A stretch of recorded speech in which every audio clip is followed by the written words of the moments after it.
Good morning and welcome to race action from round 3 of the Extreme Festival National Championships here at Zwartkops International World of Motoring.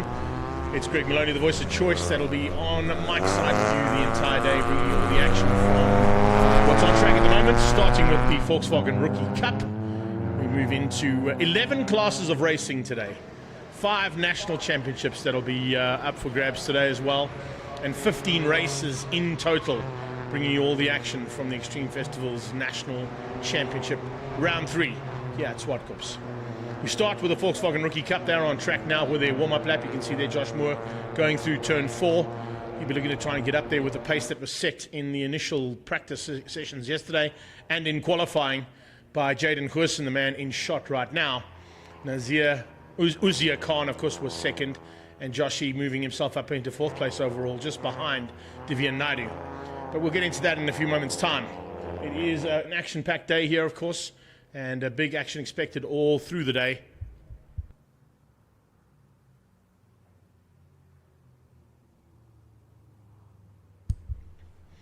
Starting with Rookie Cup. Moving on to the Astron Energy Polo Cup. Astron Energy, of course, have got a massive contingent here this weekend as part of Volkswagen's VIP facility, just on the right-hand side of that shot. Actually, just across the road there, in fact, of that shot. Extreme Supercars driven by Dunlop have got 2 heats of 15 laps. There you can see our action for today. South African touring cars, including the Super Cup category, have got 2 heats of 12 laps each. Gazoo Racing SA Cup, including the Media Challenge, the Yaris Cup, and the 86 League, they'll all be up for action with 8 laps coming your way this morning and this afternoon. Investchem Formula 1600s, the highest paying prize purse in South African motorsport, is also here this weekend. And we're looking forward to 2-wheeled action coming from the Sunbet ZX10R Masters Cup here as well. They've just finished their qualifying, and in fact a massive upset there in the qualifying. But we'll get to that in terms of how things go. Because remember, with their qualifying, it's the 3 qualifying sessions yesterday and this morning's 4th and final one that will determine the grid. The grid is determined by, of course, the fastest lap for Volkswagen Rookies Cup. That came from the car on the left-hand side of your shot with the yellow wing mirrors and yellow lipstick on the front end, and that is in the hands of Jaden Goosen, and he will be setting the pace for this first 8-lapper. We go under starters' orders. Of course, they get a warm-up lap, which will be led out by the Astron Energy Polo Cup pace car, and once all of them come back to line up exactly where they are now, we'll get into race action itself. And of course, the race action for Rookie Cup is a development category, giving an opportunity for young karters to step up into a saloon car for the very first time and get an idea of what it entails to get around racetracks around the country, including this one. We've been to Cape Town. We'll be at PE in a couple of weeks' time. We head down there on the 29th of June, and then of course East London on the 27th of July. We go back to Cape Town for a penultimate round, and we come back here to Zwartkops for the final round of the National Championships in terms of Extreme Festival for 2024.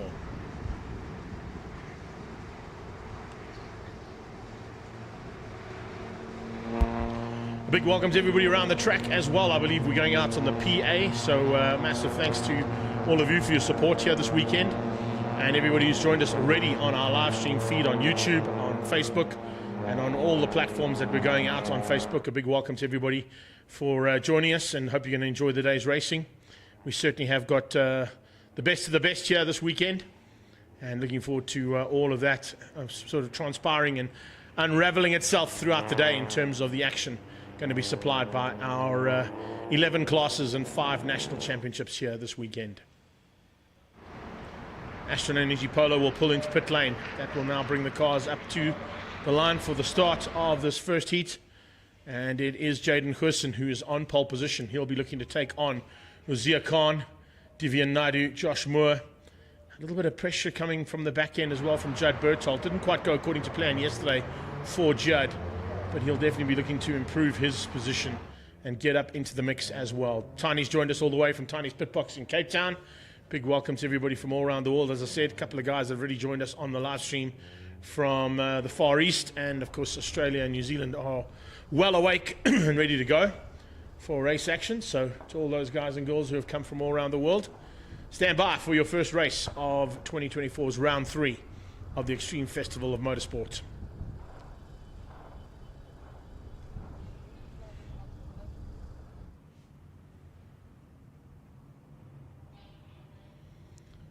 Rookie Cup about to kick off. We've got lights on. As soon as those lights go out, we go racing. It's a fantastic start from the second row. The front row, both cars stalling. So some massive issues there for Azir Khan and for Jaden Goosen. They were definitely not in the right gear to kick things off. And Coach Dan going through there as well in fourth place. Of course, Daniel's son, Daniel Rowe, is in the mixture amongst the usual contenders in the Rookie Cup. Judd Berthold up in a second place already. Fantastic start from him. But the front row were caught napping there in a big way. And both of them literally left on the line. Jaden Goosen and Azir Khan, the front row of this Volkswagen Rookie Cup Race 1, literally left stranded on that front row. So it's given Divya Naidu a chance to get to the front end. And side-by-side action as they come through there as Berthold goes at it with Danielson. Daniel Rowe moving himself up into the second spot on track at this stage by the looks of it. Or is that possibly... No, yeah, definitely a big move there from Daniel Rowe. He's putting pressure on there. Josh Moore is third at this stage and looking good to try and find a way through there on Coach Dan. But he's under massive pressure from Jaden Goosen, who's trying to make up some ground now. Goosen got it completely wrong off the line, and so did Azir Khan. So the front row there, a little bit of pressure on that front row. Soaking up the pressure at the moment is third place Josh Moore, and Joshy hanging on to keep out the what was the front row. You can see just how hard they're having to push. Looks like there might have been a problem as well on Azir Khan. Azir Khan has dropped right back, a long way back in fact, as Divya Naidu continues on his way to lead things out. Berthold into what is a possible second spot at this point in time. And then it's Josh Moore up into third as they come flying through there. Big move from Jaden Goosen. He finds a way past, sneaking up onto the inside of Moore and getting up into that three spot. So a little bit of maneuvering there to be done by the pole man after he got it completely wrong there on the start line. I'm not quite sure if Pulley can give us that start line review again, but literally the first two cars were completely stood still as the lights went out. I'm not quite sure they could possibly see the lights. Maybe that was a bit of a problem. But needless to say, the first two cars literally stood still on the line, and the second and third rows went around them. So some chopping and changing here at the mid stage of lap number 2. It's an 8-lapper here for Volkswagen Rookie Cup. And at this point in time, Divya Naidu leads out comfortably. He's got Judd Berthold in second place. Berthold looks like he's changed cars as well. Yesterday was in the orange wing mirrors. And that's what caught me out a little bit earlier on. I was looking to see what the change had been. He's moved up into the green car, so the Lime Hulk green car there is Judd Berthold in second place. Josh Moore has dropped down into third behind Jaden Goosen, who's now up to third. And Moore down to fourth place as they cross the line a complete lap number 3. Start lap number 3, I beg your pardon. Not complete it, they start lap number 3. Naidu holding on to a comfortable margin at this point as we go down to turn 2. As I said, Berthold was in the orange wing mirrors and orange lipstick car yesterday. So there must have been some kind of an issue on that car, and they've had to let him change the car overnight. Fortunately, there is some spare cars in that Rookie Cup stable. So he's been given a slightly different machine to play in this week. And now looking pretty good in second place. But he's been closed down pretty rapidly there by Jaden Goosen. Jaden Goosen in the 118.7s. And the top two cars of Naidu and Berthold only in the 119.2s and 119.1s, respectively, for first and second. So a lot quicker is Jaden Goosen there in third place. Josh Moore losing a little bit of ground. Now he's only in the 20.3s. And then it's Daniel Son just behind that. A long way back to Divya Naidu, though. And, of course, a long way back, even further to the back of the pack to Azir Khan. Azir Khan seems to have lost out terribly for some unknown reason. As I said yesterday, he looked very good. He got onto the front row in qualifying. Certainly had the pace to get around the track on a similar vein to what Jaden Goosen's able to do. Although Goosen has still not found a way through there on Judd. Judd Berthold hanging on for the second spot at this point as they head towards turn 2. 27 car there in second, being closed down by the 5-3. Jaden Goosen hasn't found a way past yet, but he has definitely bridged that gap. Berthold has also turned the wick up ever so slightly. You can see Judd Berthold now into the 18.9, so he's turned his pace up ever so slightly, and by doing that, they're also starting to close the gap down to the leader. Divya Naidu's last time was a 19.3. We had an 18.9 out of both Berthold and out of Goosen. So second and third place certainly on the move. And coming to the halfway stage could potentially catch the leader. Catching is one thing, passing is another. And as they come through there, you can see slightly different lines there from the rookies in these little polos. So the Polo Cup cars, of course, are not the full-fledged GTI Polo Cup championship cars that will be in action in about 2 races' time. We'll be seeing them sort of the second heat of the day. There's the Astron Energy Polo Cup. It's first heat of 3 for Astron Energy Polo Cup. So we'll wait to see how those GTIs match up against these youngsters. Yeah, but of course, these youngsters are all coming through from what has been karting careers in their early stages of their motorsport careers in total, and now being gifted an opportunity here from Volkswagen to join the Rookie Cup and to see what they can do in tin tops.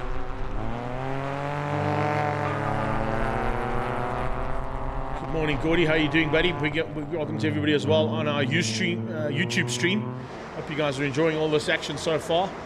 There's a lot still to come. This is one of 15 races of action to come from Zwartkops today.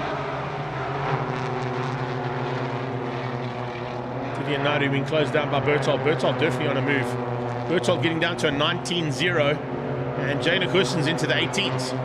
So an 18.998 there from Jaden Hurson, the man in 3rd place.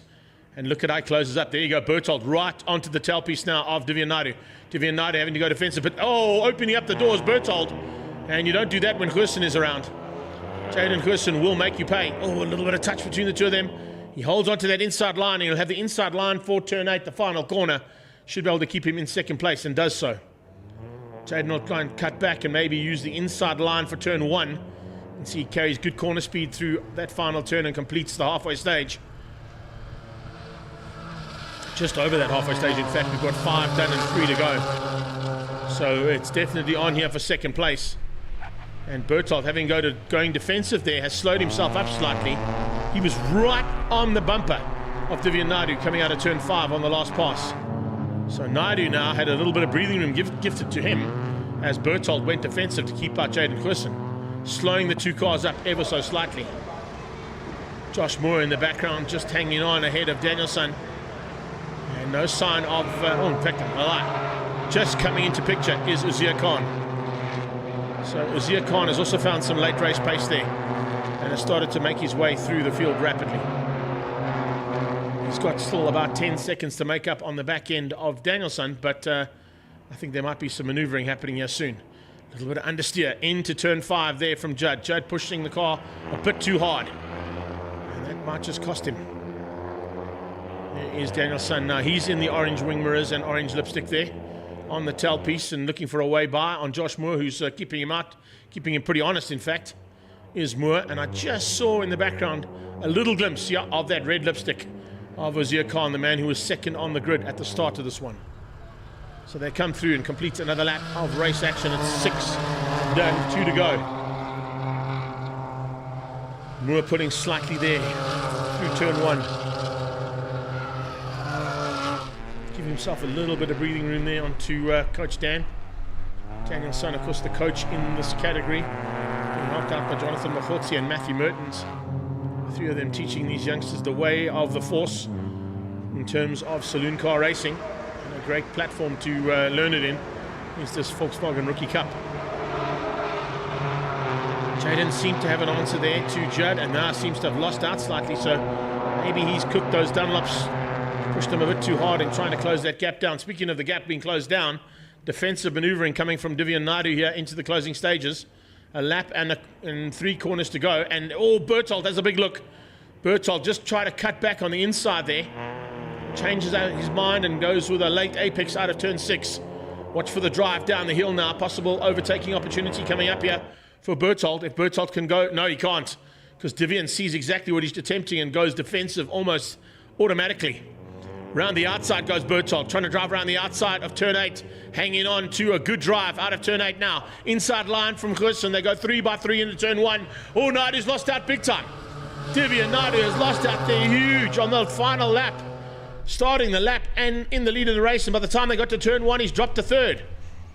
So it's Berthold who leads out now, pushing hard ahead of Jaden Gerson. Jaden Gerson looking for a way to sneak through and got through, so Gerson now hits the front. Gerson and Berthold side by side. In fact, Divya Nadu and Berthold side by side as they come onto the back straightaway. It's Berthold who's hit the front again. This time, Divianado returns the favour on Goosen. Goosen tries to come back at him. Here they come through turn 4. Chad Berthold looking like he was in a bit of trouble yesterday after not having the qualifying he wanted. Changed cars overnight and has found a car that is definitely suiting his driving ability. Locks up that back end as he goes into turn 5 past the AMG Driving Academy, and this Volkswagen Rookie Cup have put on a great show. They really have started the day with a fantastic bit of race action here amongst the 6 cars, particularly the top 3. It's Berthold who's going to hang on. Judd has got a little bit of a breathing space now over himself and everybody else in this field. Divianado going to hang on for second as he goes defensive to keep out Jaden Goosen, and to the line, and the flag comes out. It's Berthold from Naidu, Goosen in 3rd, Josh Moore in 5. Danielson just giving up a bit of room there as Uzziah Khan came through just to finish up behind Josh Moore in 5th place. But making up lots of ground there in the closing stages was Uzziah Khan. So nice bit of driving there. In fact, Uzziah getting down to an 18.522. Finding the pace that he lacked, unfortunately, off the line. Only problem we saw there, unfortunately, was the 2 front cars on the front row of the grid not getting it right off the line. And it cost both Jaden Goosen and Uzziah Khan big time. Gary Fleming joining us as well. I can see on the live stream. A big welcome to everybody on the live stream and here at the circuit as well. Certainly hope you've enjoyed that first heat of race action from the Volkswagen Rookie Cup. Rookie Cup sorted out there by Jaden Goosen in the qualifying, but he had unfortunately huge problems on the start line. Him and the front row, Uzziah Khan, stalling on the start line and allowing both Divianado, Jaden Goosen left on the line, and Berthold got through as well. Josh Moore followed with Danielson behind that, and it left both Goosen and Uzziah Khan with lots of catching up to do. Goosen eventually getting up into 3rd. He attempted on a few occasions to get back into 1st place, but was thwarted by Berthold and Naidu. So it's Berthold, Naidu, Goosen, Josh Moore, Uzziah Khan, and Coach Dan there in 6th place. They'll be out a little bit later on this afternoon, approximately 2 o'clock for their second heat. But up next, we head into the Astron Energy Volkswagen Polo Cup Race 1 of 3.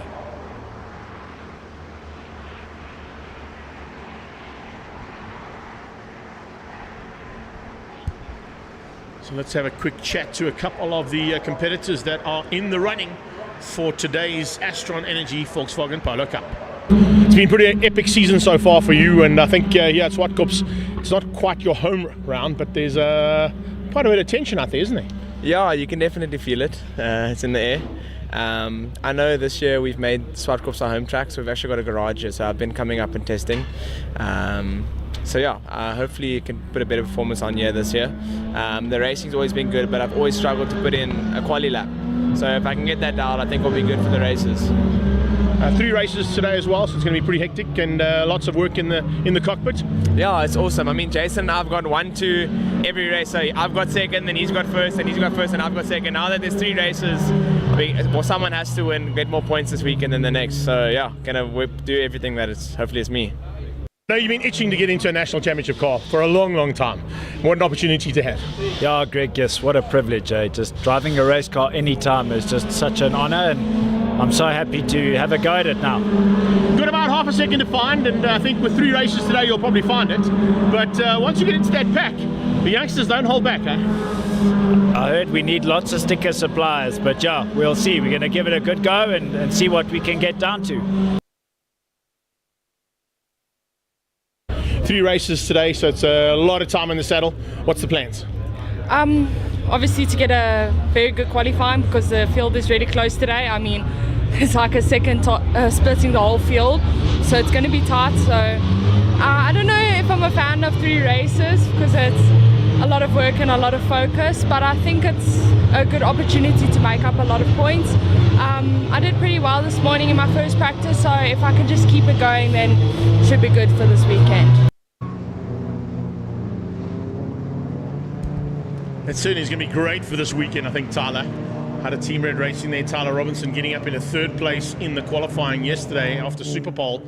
So her first top 3 finish for the Astron Energy Polo Cup Championship. A big welcome as well to everybody that's joined us on our live stream feed. And if you just got to the circuit, I believe some friends down at turn 1 and 2, Jack and Jean, I hope you're enjoying yourselves. Shot for the shout out there. a couple watching out on TVs around the world as well. Fantastic to have you guys with us, and thanks so much for the support. Don't forget, we're looking forward to, of course, you passing on all this information to your friends and fans and family in various parts of the world to ensure that you guys can enjoy all this race action, and of course passing it on to the live stream feeds that are all around the world. And of course, coming out to Zwartkops International World of Motoring, it's the first of 3 heats of Astron Energy Polo Cup. Setting the pace in qualifying yesterday was, of course, the Team Red Racing and Renegade Racing man. He leads not only the championship now overall with a couple of points scored for those pole positions that he got yesterday for races 1 and 3. Remember, race 1 is determined by the Super Pole, shootout of the top 6. Race 3 is later on, which of course is the final race of our day, is determined by the second fastest lap of qualifying. And Jason Loosemore managed to get both of those in the bag after qualifying yesterday late in the afternoon. The second race's grid has still to be determined. That will be decided on the fastest lap coming out of race number 1. So that's how it all wraps up here in terms of the 3-race format for the action that is about to unfold here for Astron Energy Polo Cup. And of course, as they come to take up their positions on the grid, it was also great to see Mo Korodia finding some real good pace in the Lee Thompson Racing and OMP Polo of his.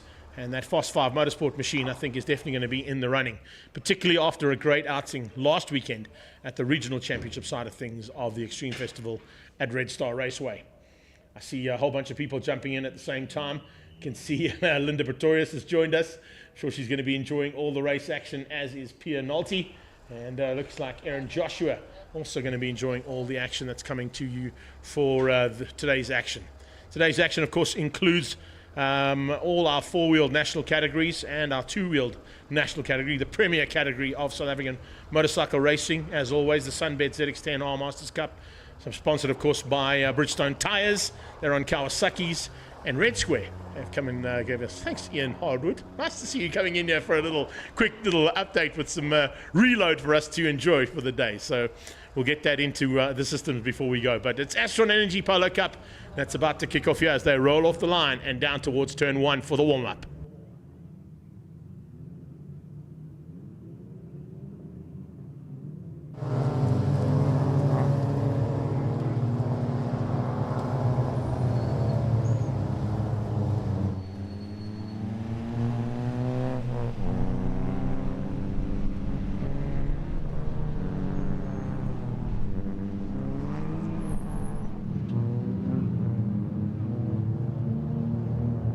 Right, so it's Astron Energy Polo Cup making their way down towards turn 2, and as you can see, it's a nice field of cars that are spread out here, ready to rock and roll here for the first day's action coming our way. And it is a big field, of course, spread out here by amongst the whole bunch of the teams that are involved here too.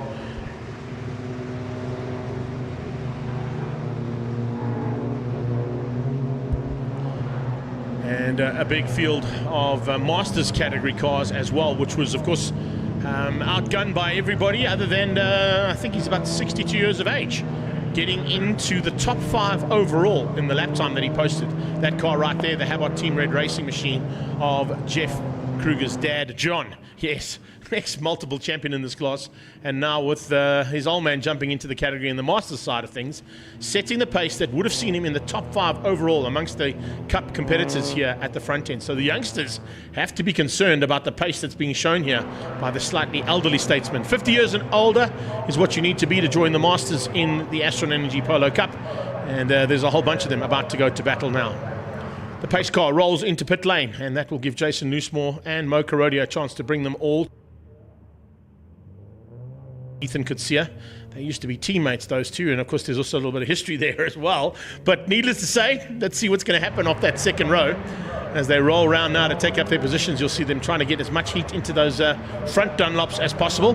Dr. Hannes Schippers didn't have it quite go according to plan in qualifying yesterday. You can see a bit further back than what he'd like to be, but I'm sure looking forward to action now, as he's going to be in the mix there with Jean-Andre Marais, as well as newcomer, not rookie to any Polo Cup or Polo racing in the past, but great to have Rory Atkinson joining us as part of this field.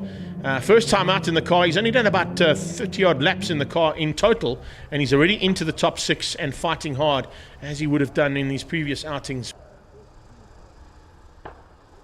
First time that he stepped up to the national category and the national championship category, so great to have him here, and I'm sure he'll be looking forward to going at it, as he set some great pace early on yesterday in some of the practice sessions. Let's see what happens now as we get into that starting procedure. The 5-second board turns into lights on, and we're about to go lights out for the first few cars. Remember, they'll hold the Masters for about 5 or 6 seconds, and then a second set of lights will go on for them, but it's Jason Nussmore getting the whole shot. Absolutely perfectly done there from Nussmore. Remember, not only leading this championship in the national side of things for the Astron Energy Polo Cup, but he also leads the national hot rod class in oval track racing. So lots of pressure on this young man to get a possible double national title for 2024. And the way he's going about it today seems to be all sorted out. Smallberger on the outside of Kruger as they go into turn number 2 there for the Masters. And tucked in behind that is Masters. Wayne Masters in 3rd place, looking to try and attack early on. Nathan Victor trying to come through the field. He ducks up on the inside of Rory Atkinson, trying to find a way through there on Jean-Andre Marais just ahead of him. Marais seems to have been outgunned ever so slightly there by Tyler Robinson and maintains that position tucked in behind his teammate. Rory Atkinson applying pressure onto Nathan Victor for Summit Racing. The 2nd place man in the championship is down in 6th place on the road, and that's not where he wants to be. That is for sure. Roshan Goodman running slightly wide there as Bjorn Berthold put him into a little bit of late manoeuvring coming out of turn 5. But to come and complete the first lap of the 10 laps of action here for Astron Energy's first heat of 3. The Dunlop tyres are now starting to come into their own, and Mo Karodia is starting to put those tyres into good use and find a way past on Loosemore.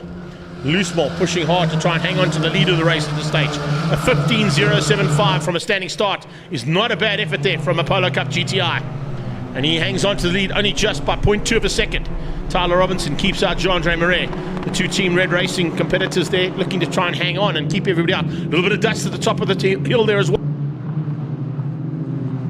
Not going to be any issue that has to be stopped in terms of possible safety car or maybe the stoppage of the race completely.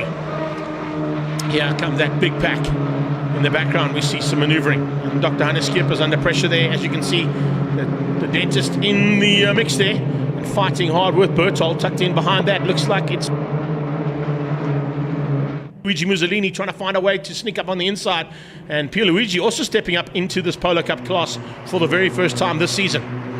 Coming from challenge category and stepping it up into the national polos. Slightly different machinery that they play in, of course, but needless to say that FSS car of his looking pretty tasty down at this stage in lucky number 13th. Coming through turn 8, Victor starting to close that gap down slightly. Nathan Victor got down to a 17.7 on the last pass. Has he gone quicker on this one? Jason Nussmore certainly has. Nussmore down into almost sort of qualifying times now. 12.4s coming out of the top 2. Karodia keeping Nussmore very honest. Second pack also getting a little bit more up close and personal as Jean-Andre Marais feels the pressure coming from behind from Nathan Victor. Second in the championship, but as I said, at this stage down in 6th place is not where Victor wants to be.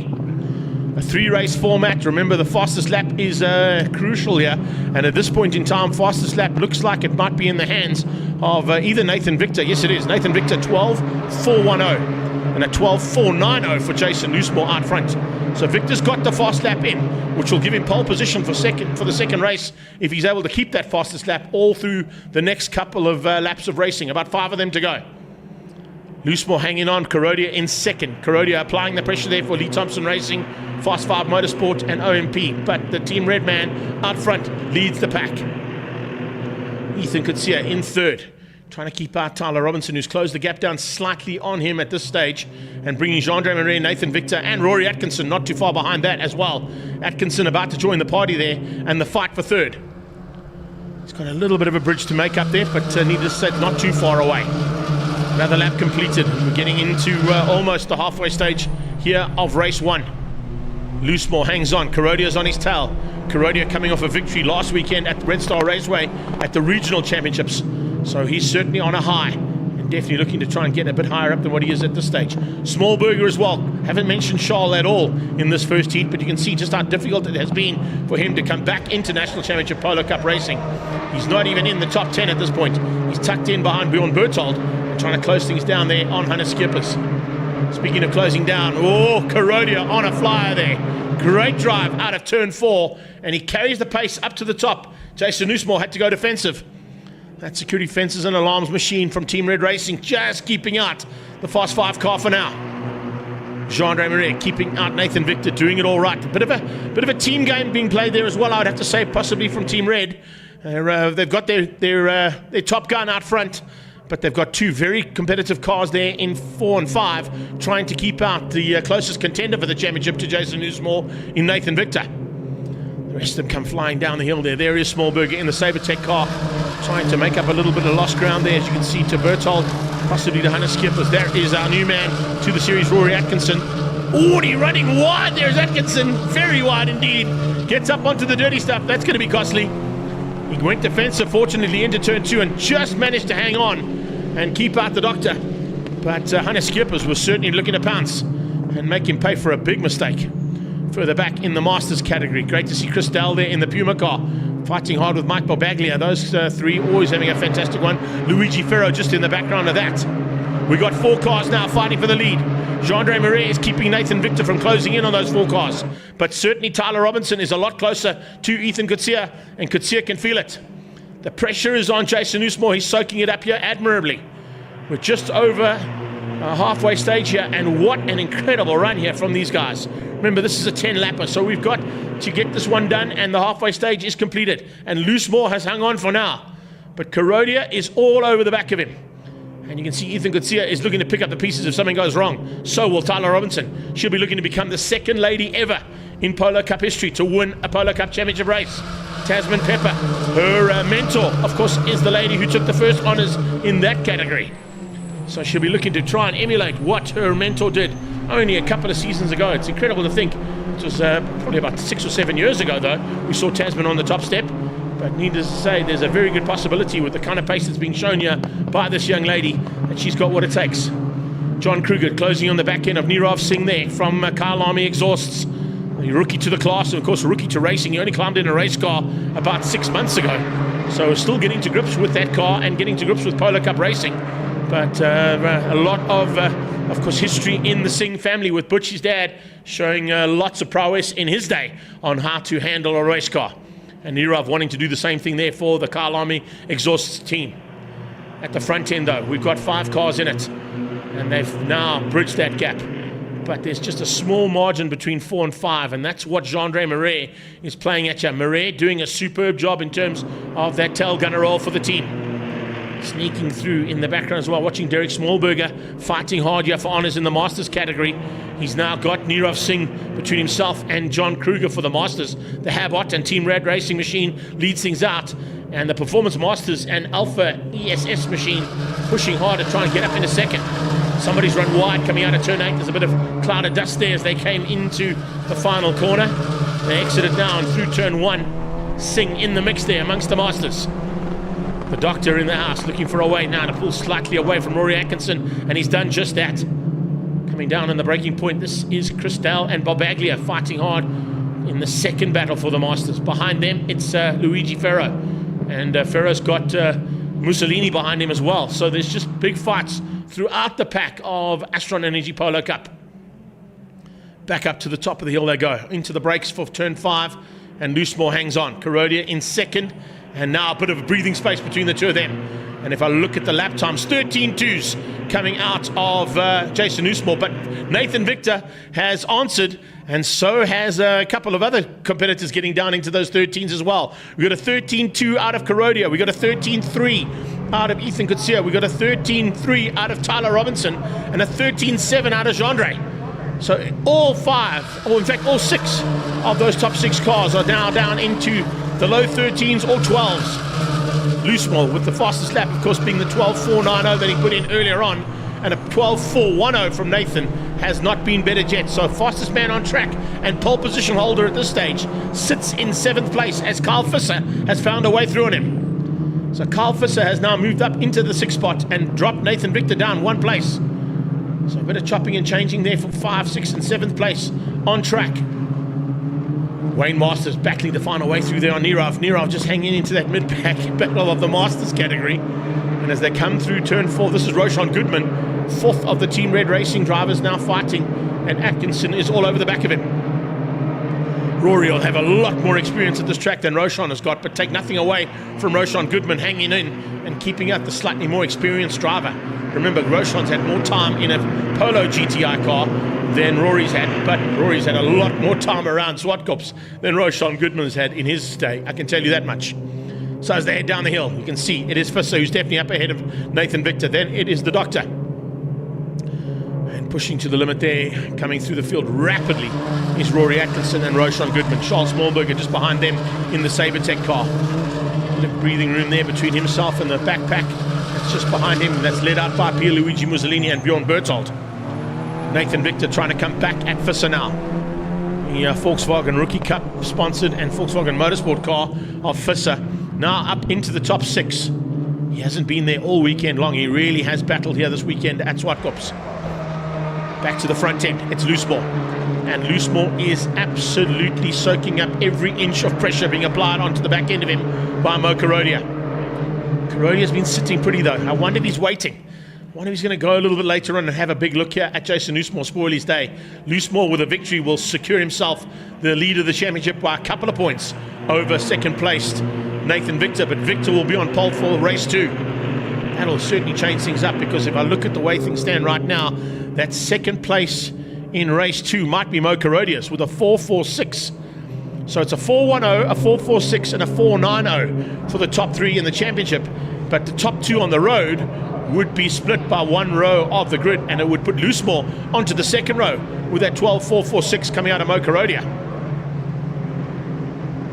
The lap down, and we're on to the final one. So final lap time now for these guys and girls to fight it out. Jason Loosemore going to hang on for 2.1 kilometers more. Can he keep out Mo Karodia, take that first victory? Skippers comes through. He's pushing slightly to get away from Roshan Goodman, who's closing him down here in the latter part of this race. He's found some great late race pace here, has Roshan Goodman. Loosemore very smooth through turn 4, but Karodia is right there on his tail, looking for a chance now. Will he ever go up at turn 5? He's got good drive up the hill, and he's going to have a look on the inside up into turn 5. Is he close enough? No, he's not. How late do you want to be on the brakes there as Jason Loosemore comes into turn 5 on the absolute limit of the braking point. He hangs on. Karodia's on his tail. He's still got an opportunity here, down into the final corner, to have a look and see if he can get past. We'll wait and see what's going to happen here as they head towards turn 8. It's the final chance here, but I think Loosemore's got the line. Yes, he has. Jason Loosemore's going to hang on. Loosemore is going to take this first victory. Checkered flag comes out, and it's Team Red Racing and Renegade Racing's Jason Loosemore who wins out over the Lee Thompson Racing, OMP and Fos 5 Motorsport machine of Mo Karodia. Kutsia in second, Tyler Robinson in 4. Jean-Andre Marais eventually finished up in 5th ahead of Carl Visser. And then it's Nathan Victor down in 6th place. Hannes Skippers follows him with Roshan Goodman in the background. And across the line for the Masters, it's John Kruger. 13th overall, lucky for some and certainly lucky for the Masters victory. Kruger gets the win. And what a nice way to wrap up that first one there for Kruger. He finishes up ahead of Derek Smallberger and Wayne Masters, who are your top 3 in the Masters class. But let's have a look at those lap times. 12.490, 12.446 and a 12.410. Nathan Victor down in 7th place will be on pole position. And it'll be Mo Karodia alongside him, as he was in race 1 alongside Jason Loosemore. And Loosemore will be on the second row. So race 1 winner not getting in that fast lap that's required. That 1 point will then go across, of course, to the car from Summit Racing. And Jean-Andre Marais, good run there from him in 5th place as well. But Nathan Victor will be on pole for race number 2. It comes up in about 2.5 hours time. At about 1 o'clock this afternoon, we'll pick up on the second heat of action from the Astron Energy Polo Cup here from Zwartkops International World of Motoring, and round 3 of the Extreme Festival. We're going to go straight into Extreme Supercars now, driven by Dunlop, and we caught up with a few of their competitors yesterday to see what their plans are for the day. Well, one man I'm certainly happy to see back in the pit is Charles Laurentiis, and of course back in your old favourite. But how's the knee op? Everything going according to plan and the recovery? Yeah, look, we were out for a while. I decided 2024 was going to be self-care year, so yeah, we have a few procedures done, knees being one of them. So yeah, I'm very excited to be back. It's the start of a recovery process, so not expecting a hell of a lot this weekend, but hopefully we're on pace. Car's always been good, so I think you'll be in the mix. There's no doubt about it. Well, that's the plan. lap times aren't showing it yet, unfortunately. But we had to rebuild the car after a bit of an incident end of last year. So it's all new for me. Really, with this car now, we updated the dampers to the most current specs. So we're quite excited to see where we're going to be this weekend. Boys, another race day and an amazingly packed race day by the looks of things, Marky, today. So I think we're going to be in for epic battles on track, which the crowd have come to see. Yeah, exactly. We're all ready for it, getting ourselves bedded in today on the Friday, and looking forward to the races tomorrow. It's going to be close as always, and always nice to see a big field of supercars on the grid. Supercars has been spectacular so far this season, Jono. You ride at the front end of the field. The pressure's on. Yeah, look, I mean, I had a fantastic outing at Kyalami with both wins in GT3. I was actually quite surprised. I know Ari's done quite a bit of work on his car, so I'm expecting quite a big challenge from there. But yeah, I mean, looking forward to it. So far, things are going well. Good to have your teammate back as well with Charles in the car. Yeah, look, he hasn't been in the car for a while, so he tells me he's going to be a bit slow, but I don't really believe him. So we'll see. We'll see, because he might be another spanner in the works. I believe you've got something special in that little Ferris as well.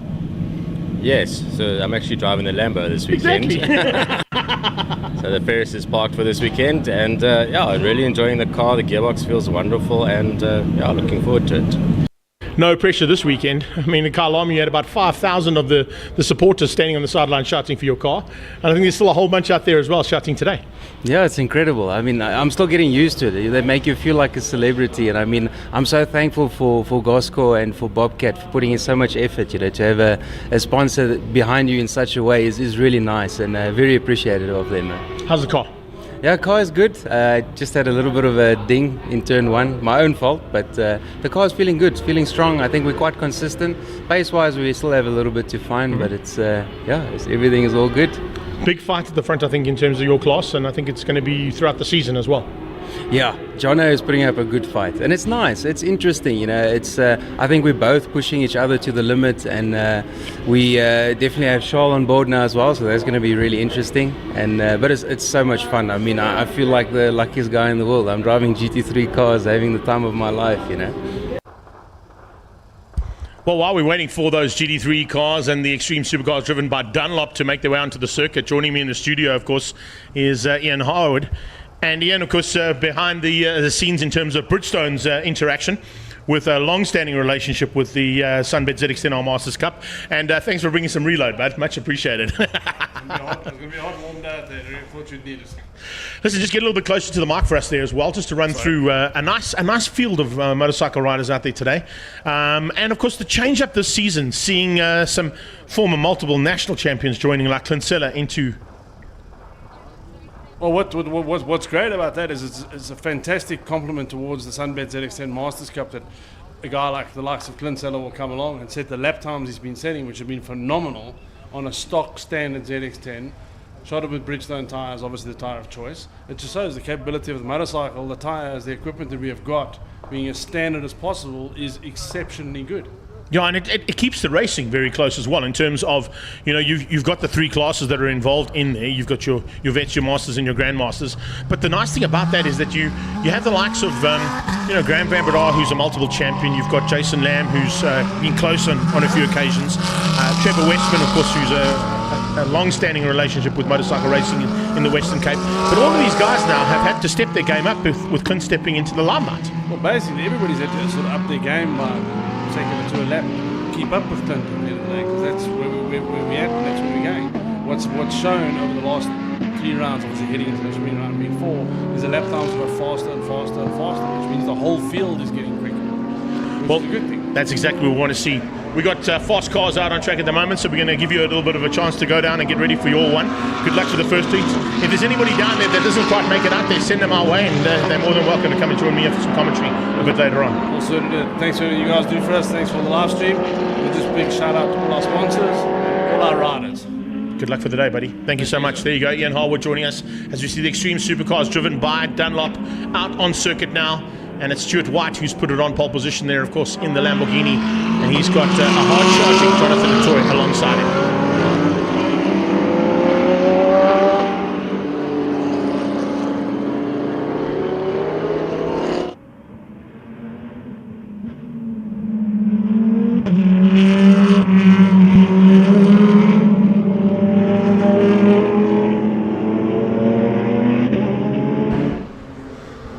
So Extreme Supercars driven by Dunlop on circuit. Good to see that AMG Mercedes-Benz back on circuit, as you heard from Jonathan du Toit, and of course from Charles himself, back in the saddle, a little bit rusty, maybe feeling the effects of all of those operations that he's had done there. But the Stradale Motorsport Mercedes-Benz is back on track, and you heard from both his teammates there in Jonathan du Toit as well as Mark du Toit.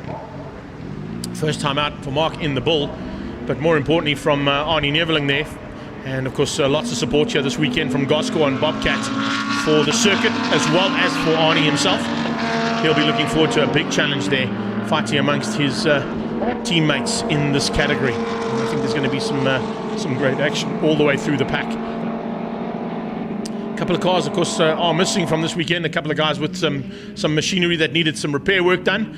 But as soon as those cars are back up and racing, we'll be seeing them, of course, in action when we head down to Quebec in the late part of June. 29th of June to be exact is the next round of this championship. And they head down to the Friendly City to go into it. And the race action, of course, is going to be pretty hectic at that circuit as well amongst the Extreme Supercars driven by Dunlop.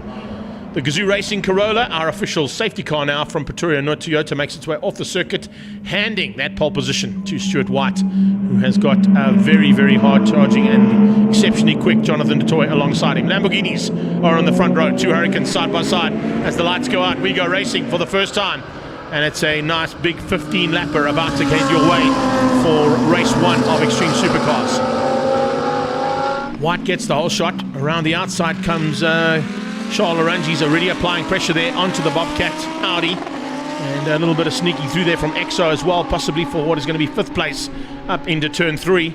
So Zolila Latlaka trying to make his way up and now try and sandwich those first 5 cars. Behind him, Gianni Giannicaro in the Nissan.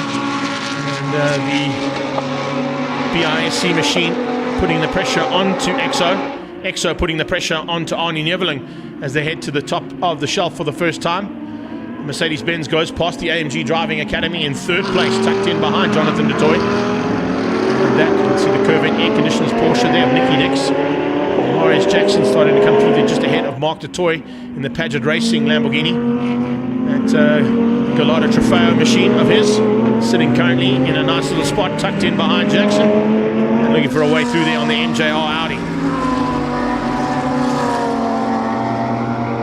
Top of the list is Stuart White. He hangs on for the lead, of course, relatively easily at this point in time.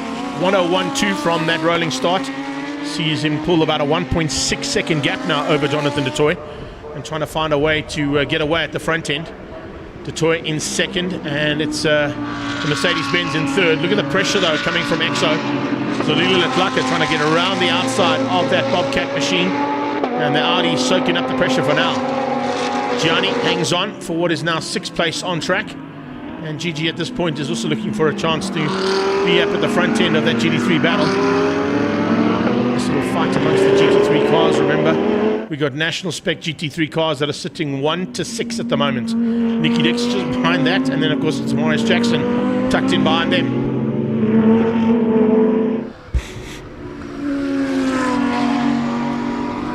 15-lap race, and this is only lap number 2 that they've completed, and Stuart White already opening up 2.5 seconds. Both White and Jonathan du Toit already into the below 60-second lap times.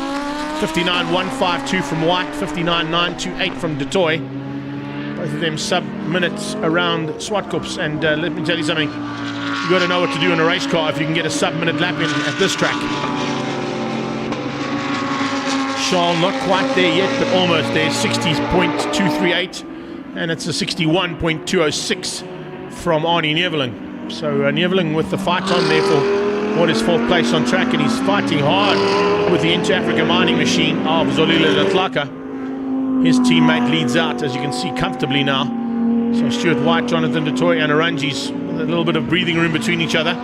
Fights on for 4th. It's Arnie Neveling in that Gosco Bobcat Audi. And trying to fend off the intentions being shown by Exo. Gigi's dropped back slightly. He hangs on to what is now 6th place all on his own sim. And then it's a long way back to Nicky Dixon, Jackson, du Toit and Blunden. That's how they line up for the 10 cars fighting hard for these 15 laps of Extreme Supercars driven by Dunlop.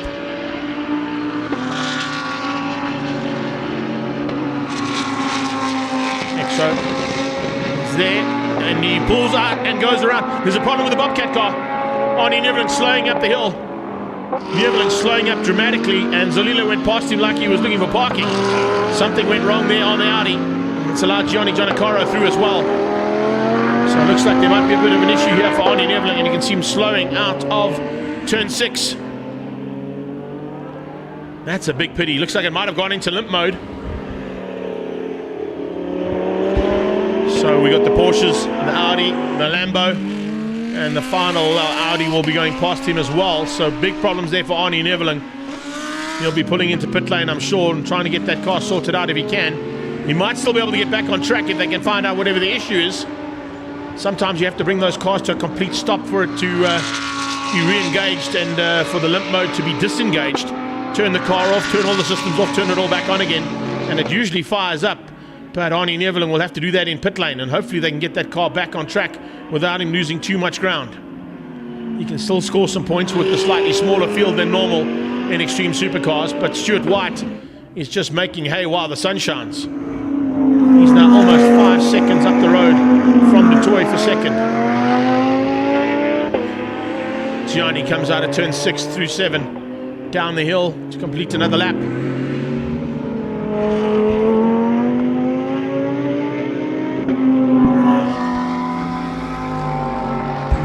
First third of the race is done, and it's Gianni Giannacaro that we were watching heading down the hill. We're now watching Charles Laurentiis come out of turn 2 and accelerating into the back straightaway.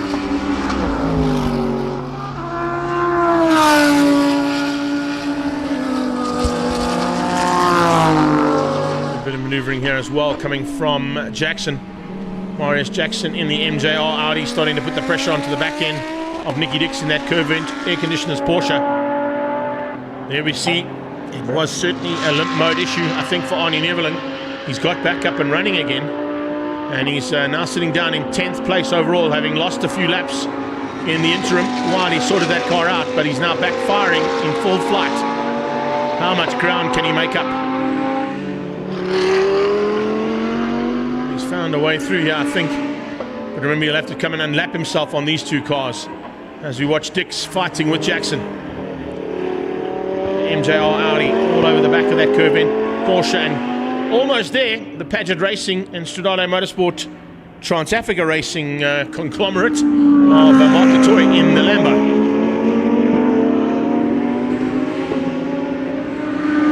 Shadow Du Toit stepping, of course, across from the prancing horse from his F430 into the Trofeo, and that Gallardo Trofeo has got a great turn of pace. He says it's very similar to the Ferrari in terms of driving style, but he's certainly loving life in the bull as Mark Du Toit, and he's not too far off the back end of Marius Jackson. That gap has come down to about 1.5 seconds. The gap at the front is opening up tremendously. It's 6 seconds on the last pass, probably going to be a little bit more than that now as Stuart White heads into turn 1. Du Toit crosses the finish line. 7.17 seconds now between Du Toit and White for first and second. Second at the moment is Jonathan Du Toit. One of the biggest factors that Jonathan Du Toit has in his arsenal is he's a very consistent driver. He doesn't necessarily have to win every single race, but of course after 2 victories at Kyalami's round of the National and Extreme Festival combination, he's got a nice lead on this championship, so second place would be good enough. Stuart White will probably close the gap down slightly with the victory, but White, of course, has got some work to do to try and close in for the overall championship lead.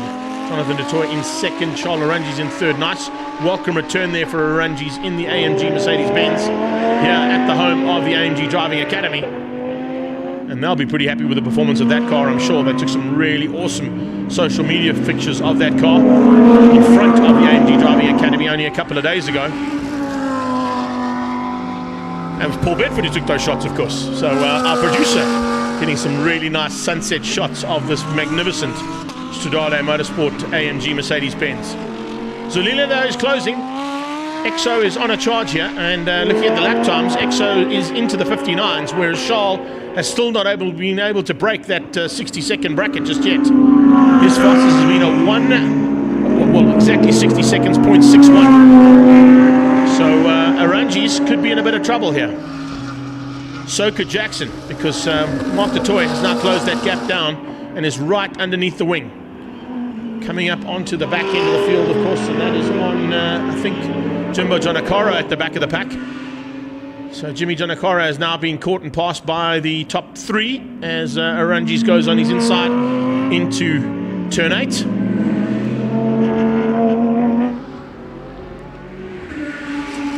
Almost at the 2/3 distance reached. EXO around his outside through turn 1. Jimbo just giving a little bit of room there to the Lamborghini as Zolile went past him on the outside of turn 1.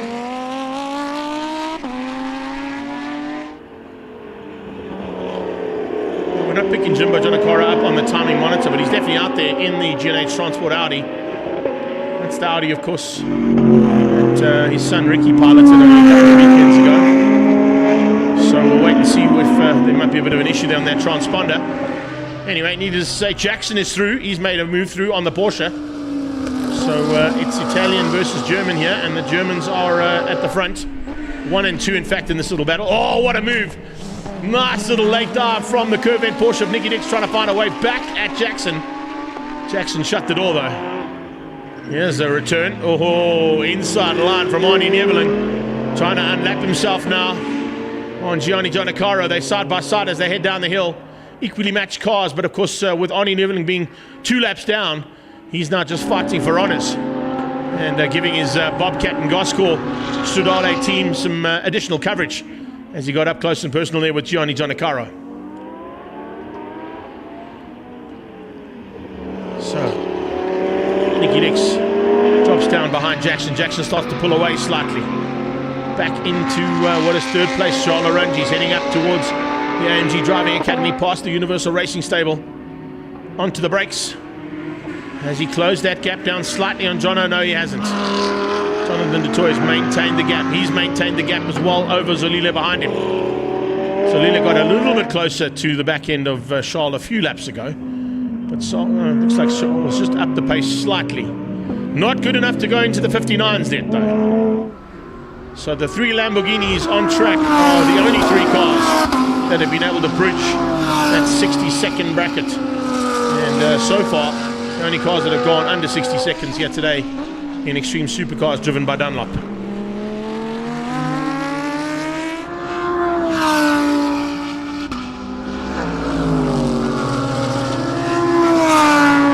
Nice fight on here, although it's for honours more than anything else. It's not for track position, it's not for championship position.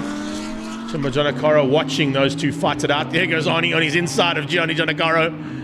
Gianni and Arnold Neveling fighting onto that back straight away. Stuart White now in amongst the back markers. Oh, that's the mid-pack actually. Coming up alongside Nicky Dix as he heads into turn 1. And that is now the final third of this race started. 12 down and 3 to go.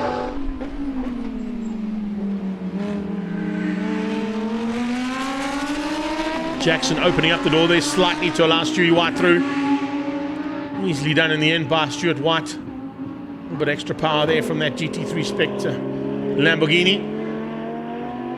And Huracan is an amazing car to race, and Stewie White is certainly in his element when he's fighting in that little steed. Or in that bull, I should say. It's not a steed, it's the bull. At the back of the pack, that is Jimbo Jonakara crossing the line again for G&H Transport. No worries at all there for him. And Blunden, of course, also out there too. Is that not? No, it's not. And Blunden's in the Porsche. I'm just double checking there with Paulie.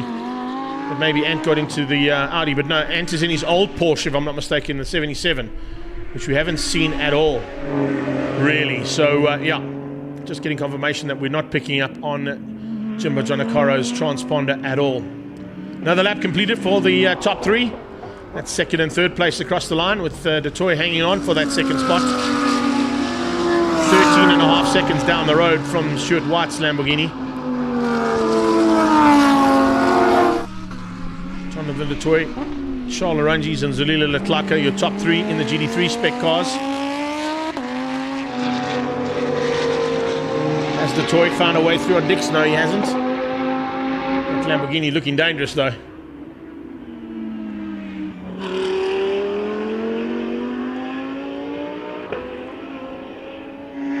Just going to change up here on our Stuart White, Zolile Letlaka and Marius Jackson are your A+ competitors. So he will lead overall. And A+, of course, is second place Zolile.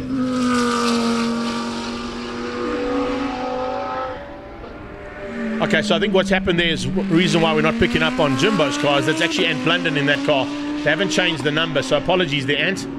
So the second Audi R8 GT4 spec car is actually Jimbo Jonacaro, but today piloted by Ant Blunden. So apologies on that one. We didn't get the information until now. Thanks, Paulie. Anyway, there we go, up to the top of the hill on the last lap. It's Stewie White. He is going to take the A+ category here relatively easily over Zolile Letlaka and Marius Jackson. And Jonathan Dutoy, Charles Arangis and Gianni will be your top 3 in the GT3 spec category of Extreme Supercars driven by Dunlop. Dunlops have not put a wheel wrong on this car, and Stuart White has not put a wheel wrong all race long. Comes to the line and wraps up an incredible run. And in fact, getting down into a 58.803 on 14th lap of 15 there. So what a run there from Stuart White. Across the line comes Jackson. He'll be 3rd in the A+ category. Zolile will be finishing up just behind Jonathan Dutoy in the background there, and of course Charles Arangis. But Dutoy will take the victory in the GT3 car ahead of Charles Arangis and Gianni Jonacaro. There goes Exo. He will be 3rd in the A+ class. And I think that might be a 4th place for GT3 for Arnie Neveling. Yes. So despite Arnie being 2 laps down, he's still going to be classified. And that'll give him 4th place overall for GT3 in race number 1 of 2 for the Extreme Supercars driven by Dunlop. So to run through how things wrapped up there in the GT3 spec cars, it was Jonathan Dutoy, Charles Arangis and Gianni Jonacaro beating out Arnie Neveling, your top 4. And Blunden will win out Class C. Nicky Dix will win out Class B. A+ will go to Stuart White and the overall victory as well. He beats out Zolile Letlaka just in the background there, his teammate. So it's a 1-2 there for the Inter Africa Mining team. Marius Jackson in 3rd. And Mark Dutoy will get Class A all on his own for the first heat of Extreme Supercars driven by Dunlop. Up next, we're heading into the South African Touring Cars and Super Cup, and they're on their way down to pre-race as we stand. We'll be back shortly with commentary here from the Extreme Supercars and now into the South African Touring Cars. And in fact, before we go, let's get you straight into a few interviews with some of the top contenders here from the South African Touring Car Championship and Super Cup class. How's the confidence feeling for the week? Yeah, we obviously had our fair share of issues at Kyalami, but we bounced back since then. The guys did a fantastic job to get the car back. It looks looks perfect, looks great. Our shakedown last week wasn't the smoothest, and our first session today we had a couple of issues, but I guess that's why we test. So yeah, overall I think the package is strong, so we'll see what we can do in practice, and looking forward to tomorrow. Confidence still high from Kyalami, I'm sure, and looking forward to going to battle again here at Zwartkops. Our confidence is quite high. We've got quite a good race package. B3 in practice 1, so I think the pace is there. It's super close. We always know Zwartkops is going to be very close. It's sort of everybody's home circuit. So I think this weekend is just going to be trying to maximise the points. If we can, pole position, maybe lead both races. But yeah, just don't have any DNFs, don't have any issues, maximise points and see where we can come out. And this is a home track advantage for you, yeah, for sure. There's no doubt about it. But I think what we've seen so far in the South African Touring Car Championship, it's been exceptionally tight up front. Yeah, I think we've seen throughout the season that it's going to be tight throughout the whole course of the season. So we're going to have to find the margins where we can and try and push forward this weekend and see if we can maybe make some positions up in the championship. At one point at Kyalami, you were the leading Toyota, so that bodes well for what you need to do here at your home track. Yeah, hopefully we can make that the leading car this weekend. So we'll push forward, and I think Leah and them have done an amazing job to prepare the car. So we'll see what we can do. Can you kick some butt? Yeah, thank you. So new car behind you there, I see, hey? Yeah, I wish. No. She's parked there in the pits, but yeah, we look forward to the weekend. I think it's going to be a strong one. You know, even before Cape Town testing here, we were quite strong, but we know where we went wrong in Cape Town, and we did fix it for Kyalami, but it was a pity about what happened in race 1. I think that ultimately led to the demise in race 2, but car's rebuilt, it's ready to go, and let's hope for a good one this weekend. You feeling confident as well? Yeah, I'm feeling really good. I think, as I say, we've done good testing here, good mileage, and we kind of know what to do, hopefully. But it is racing; there's no guarantees. So yeah, let's see how tomorrow goes. The rest of the day today, it's a bit difficult to say. Obviously, everyone is playing around with tires. Not playing around, but we can only use previously marked tires. So you never know what tires people are using, the life and everything. And you also got to bear in mind that tomorrow we've got to use the same set of tires. Obviously, we get 2 new fronts, but we just got to set everything aside for tomorrow, and let's see how it goes. So Charlie, so far it's been a bit of a baptism of fire in this category, but you certainly found some pace, and I think they're a bit worried up front there. Yeah, I mean, definitely. First year in Super Cup, I'm definitely learning along the way as well. I must say it's a good experience overall. Love it with the team. I mean, we're just gelling completely. But at the moment, I'm actually pretty stunned. Second in the championship for now. Jono, my teammate ahead of me, couldn't have it any other way at the moment. It's no team orders when you're out there on track, though, of course, but you bring it off the track and it's sharing the data, getting all the information that you need to try and get these cars quicker and quicker. Okay, at the end of the day, I think, of course, John and I differ so much in driving style. I think that's going to make the championship very close. Me, I'm a much more aggressive fighting driver, where John is a bit more smoother and a bit more conservative than I am. But at the end of the day, we're going to see who comes at the top, and surely not going to count out Keegan and all the other competitors, because they can also catch up pretty quickly. But at the moment, couldn't have it any other way. How's the fast furniture business going? Business is good, but we can always do more. But yeah, otherwise can't complain, Greg. More importantly, though, how's the car? Yeah, car's good. We just had 1 or 2 checks, so if anyone sees the timesheets and we're a bit low, we're doing brake pads, we're just checking the car. A lot of damage after Kyalami. And overall confidence. I mean, it's Zwartkops, it's all our home ground. And overall confidence, should be playing in the top 3, but we'll see in the next session. We saw after Kyalami there was a little bit of upset at the end of the day, but more importantly is that you've got to get in with the championship and come to fight again. No, 100%. Maybe if depending how long I'm going to take on this interview, young Pablo Montoya, I watched a video of him the other day and it hit home. If you want friends in motorsport, bring them. And it's a new look for this season, that's for sure. I need to focus on it and have a beer with the guys after the day. But in between, it's head down and focus.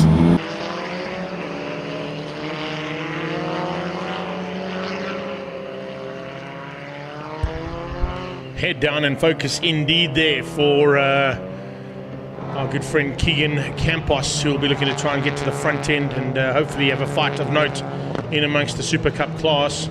Super Cup category, of course, has become one of the arguably one of the most competitive categories on the Extreme Festival of Motorsport, and it is fantastic to see the fights that are starting to rage in amongst our contenders in this category, including that man there in the Angry Racing Machine, all the way from Cape Town, and of course being supported by my good friend there, Tiny, from Tiny's Pit Box. And Tate Bishop, of course, got here very late on Thursday afternoon and Friday, after having to write a couple of exams. He's into his matric year, of course, this year, so having to concentrate not only on his studies, but also on getting the job done on track as well. But not a bad run there from him to be up in that top 6 in the Super Cup class. But the Super Cup class, as I said, has become one of the most competitive categories that we have racing on the Extreme Festival of Motorsport. And at the front end, the South African Touring Car Championship, of course, also put on a spectacular show only about a month ago at Kyalami. Kyalami round saw lots of action, lots of changes at the front end. We heard from Robert Volk after that big crash that he had, and what an amazing job the WCT team did to get his car fixed overnight and still put him in to contention for a couple of top 3s in that race day.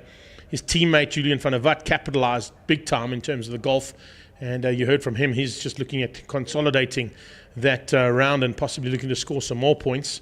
Anthony Pretorius, chatting to him yesterday, he's saying he's feeling confident. He was the top running Toyota at Kyalami at one stage, so certainly knows what it takes to be in that front end fight.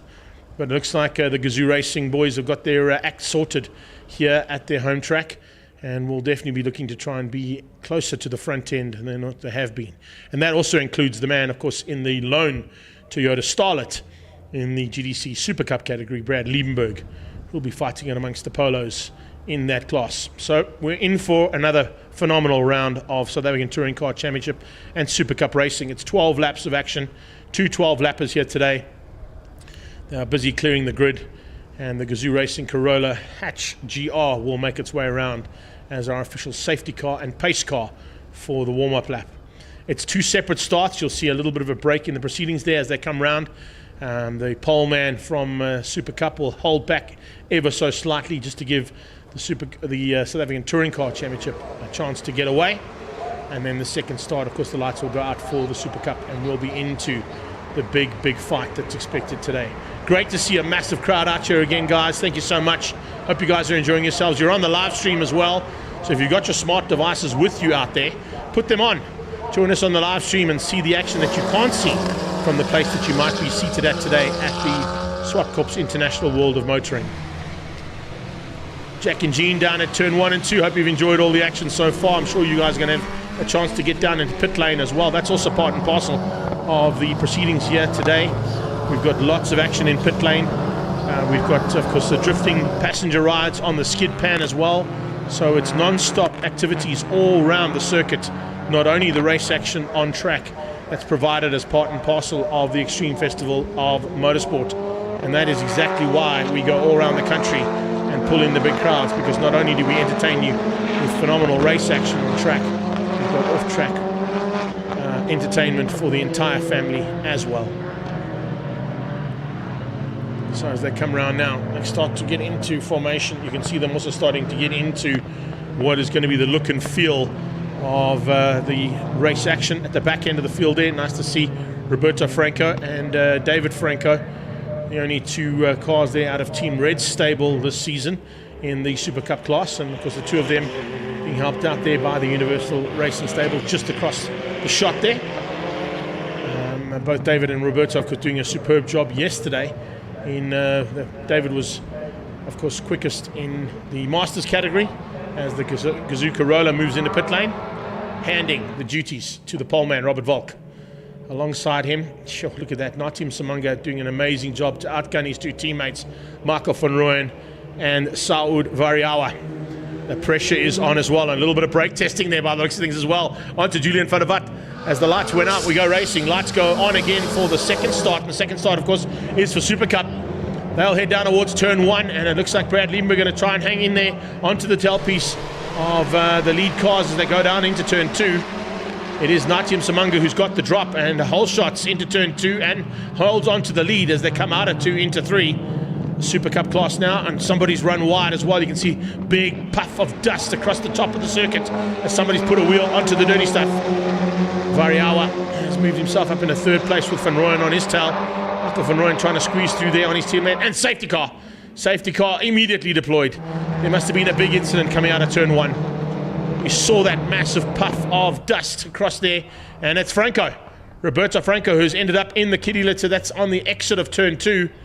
And looks like that might be, yeah, it's definitely beached inside the thick kiddie litter here at Zwartkops. So safety car has been deployed at the start of this first race for the Extreme Festival of Motorsport. And yeah, Pretoria no Toyota had literally gone back into pit lane and literally rolled straight back out again. So a bit of problems there for that car. In terms of Franco, we didn't quite get the action there, but we might have caught it, of course, for the post-production show that'll be going out in about 2 weeks' time here from the Extreme Festival of Motorsport's round 3. So everybody now just going to go line astern and try and keep the heat in the Dunlop rubber. So Nati leads out over Volk, Volk over Saud Variawa and Michael van Rooyen, Julian van der Walt, Anthony Pretorius and Andrew Schofield. Machotsi was the lead car in the Super Cup class, and he maintains that position at this stage ahead of Keegan Campos. Campos has got Liebenberg and Bishop on his tail, and David Franco up there as well, but Roberto Franco unfortunately got it all wrong, and I think he might have been the car that went off there with a big puff of dust. I'm not quite sure if there's any other cars involved in the incident. I think it was the only car that was there was him, and that's a pity because he's now lost out a chance of at least the victory in the Masters category.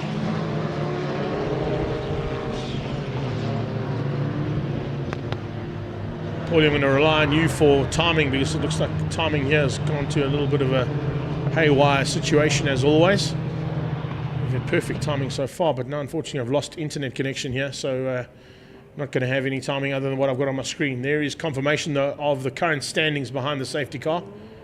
Msimanga, Volk, Variawa, Van Rooyen, Van der Walt, Pretorius and Schofield are your touring car leaders. And they're going to, I think they're going to battle to get that car out. You can see it's buried at the front end. And Franco staying in the seat, saying to them, let me see if we can get you to reverse it out a little bit, but I don't think he's going to get any traction. And there was a lot of work being done in that kitty litter yesterday evening as well, according to our producer, when they were setting up the camera positions and the fibre around the track. And I can tell you that it's a possibility that that car is beached down there properly and could need the assistance of Big Max to go and get him out of there. Machotsi, Campos, Liebenberg, Tate Bishop, David Franco, JP van der Walt, Charles Visser, Jason Campos and Dean Fenter. Here's how things look at this stage in the Super Cup class. It's a 12-lap race, remember, and these laps will count under safety car. So they will maintain race position for now until that safety car gets pulled back into pit lane. Doesn't look like it's going to be in the near future though, because the car is still beached there. Recovery 1 is there to try and assist to get it out.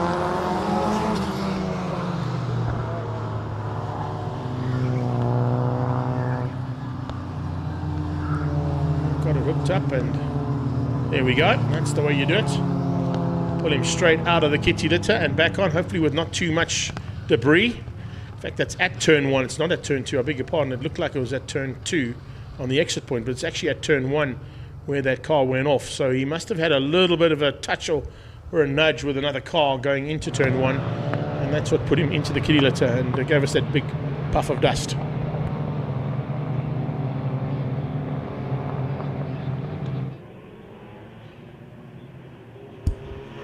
Possibilities of maybe one more lap under safety car, just for a chance for the marshals to maybe get the blowers onto the dust. There we go, exactly what I was going to say.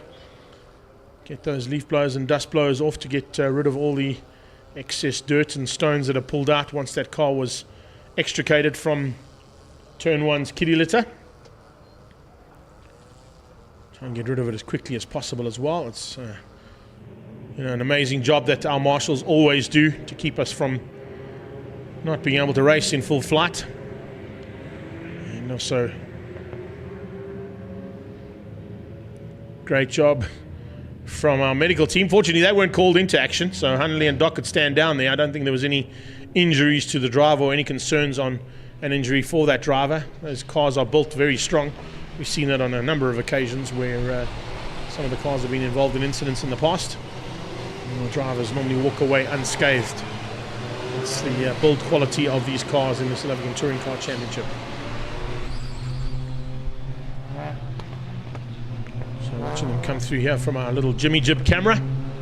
Visser a bit further back than where he'd like to be. I can tell you that's not where Charles Visser wants to be in this action. He wants to be at the front end, and he's had a fantastic start to his championship in the Super Cup class after winning the Polo Cup last year for Team Red Racing.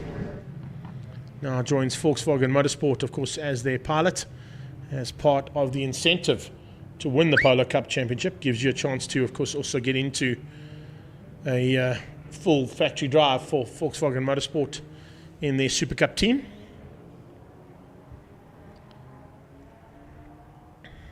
So we've had 3 of the 12 laps under safety car. Literally on that first lap of action, the safety car was deployed.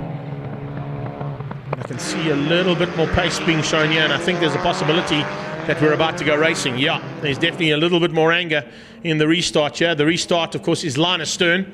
You may not overtake until you've crossed the green flag line, and that will be Natim Simanga now trying to hang on and keep Volk out as they head towards turn 1. Through a little bit of a dirty patch, but shouldn't be too much of an issue there. I don't think it'll affect the cars too badly. They've done an amazing job to get it cleared up there. Well done to the marshals for clearing that car as quickly as they did. Getting out of harm's way, and Roberto Franco parked on the sideline now. That was the reason for the slight delay. Machotsi hangs on to the lead with Campos on his tail for the Super Cup class. Brad Liebenberg in the Toyota Starlet for Gazoo Racing there in third, and right behind him, pushing hard, is Tate Bishop. But it's Saud Variawa who's on the move here, trying to close the gap onto the back end of the BMW from the WCT team. Investchem Chemical Logistics BMW currently sitting in second place behind him, Samanga. His two teammates are behind Robert Volk there for third and fourth place, and then it's the teammate to Volk, Julian van der Watt in the Golf GTI 8, looking for a way past. He's got a hard charging Anthony Pretorius tucked in behind that for Bucket List Racing and OMP. Big dive on the inside from Visser. We're going to get through there on JP van der Walt. Van der Walt hangs on though. JP van der Walt shuts the door and doesn't allow Visser through. Franco just ahead of them. Visser diving on the inside, losing ground here in this championship big time is Charles Visser. Remember, it's Machotsi and Visser who are 1 and 2 in the championship. Third place at this stage is Keegan Campos, and he's in second on the road. Visser moves through there on JP as they go into turn 1. Smooth but aggressive move there from Charles Visser, sees him move up one position. So Visser absolutely hauling down and looking for a chance to get a little bit higher up than what he is. Gaps at the front end of South African touring cars starting to open up now. Pretty evenly matched gaps as well. As you can see them close the gaps down slightly under braking, but all 6 of those first cars on track are very evenly matched in terms of gap and lap times. 103s out of all 6 cars, 104 out of Schofield. He's just not able to get into the 3s just yet there in the Sapphire BMW for 7th.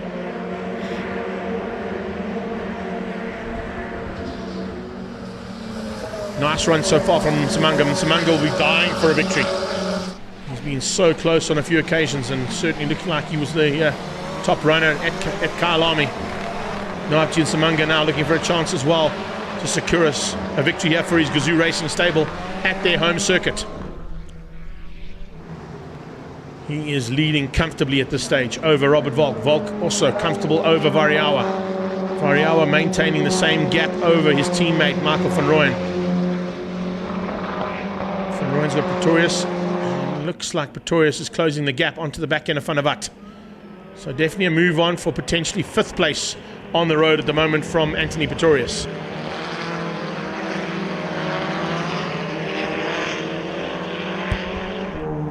Pretorius has definitely brought that gap down between himself and Van der Watt to less than half a second now.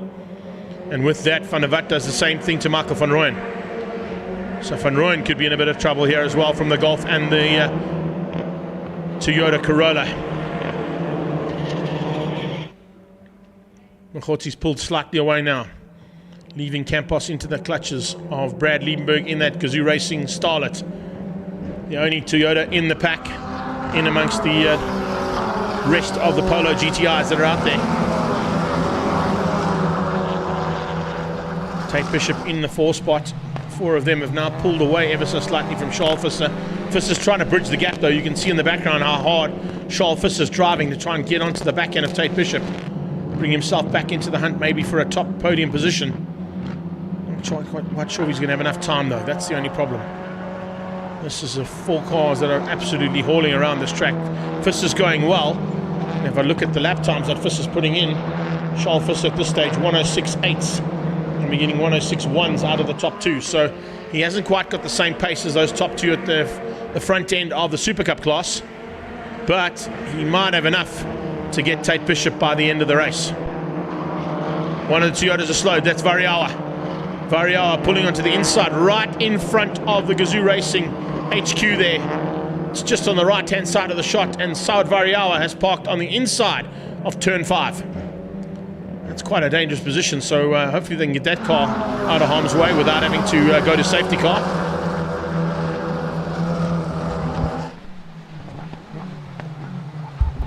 Definitely going to be in a dangerous position, and double yellows will certainly be waving frantically as the cars get over the crest of the hill up towards turn 5. Pretorius still hanging on for that 5 spot, but Natium Samanga's got it all sorted. Machotzi, Campos and Liebenberg. Top 3 ahead of Bishop and Visser. As I said, Pretorius was closing the gap on Van der Watt and continues to apply pressure onto Jules. That little fight has slowed them down slightly and given a little bit of breathing room there to Michael van Rooyen, who's now been gifted 3rd place, of course, with the demise of his teammate. didn't quite see whether they'd got Variawa's car out of the way. I assume that they did, because we are continuing to race without the need for a safety car again. So it's Natim Samanga, Robert Volk and Van Rooyen, your top three in the South African Touring Car Championship. Here come the top three in the GDC Super Cup. And that Touring Car Super Cup class, fourth place is the Angry Racing Polo GTI of Tate Bishop. And I'm watching that gap. Bishop is definitely being closed down by Charles Visser. Visser's got his sights firmly set on Tate Bishop. Samanga and Volk go through 6 and 7. Still Van Rooyen in third, but a bit of a gap now to Van Rooyen in third. It's a big gap down to Van Rooyen. And then battle for fourth, raging between Pretorius and Van der Walt.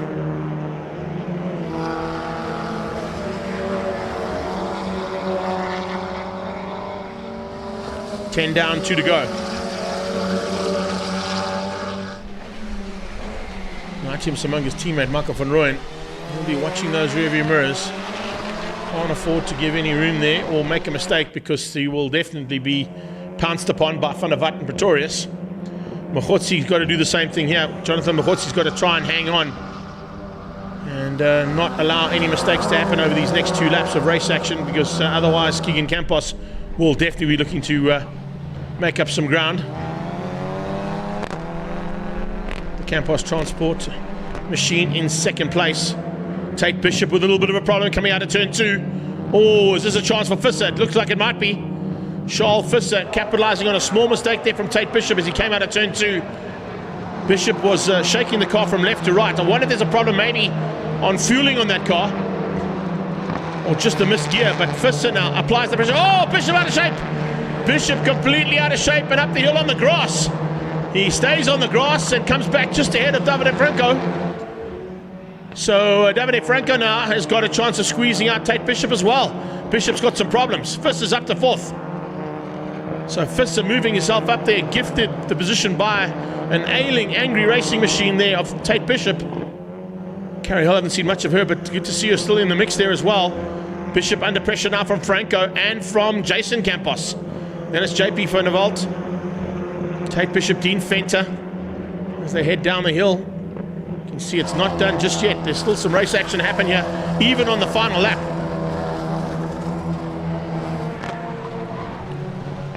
So down into the braking point. You can see just how hard Franco's going to now try. Lead cars are heading towards the finish line, and checkered flag will be out in a few seconds' time.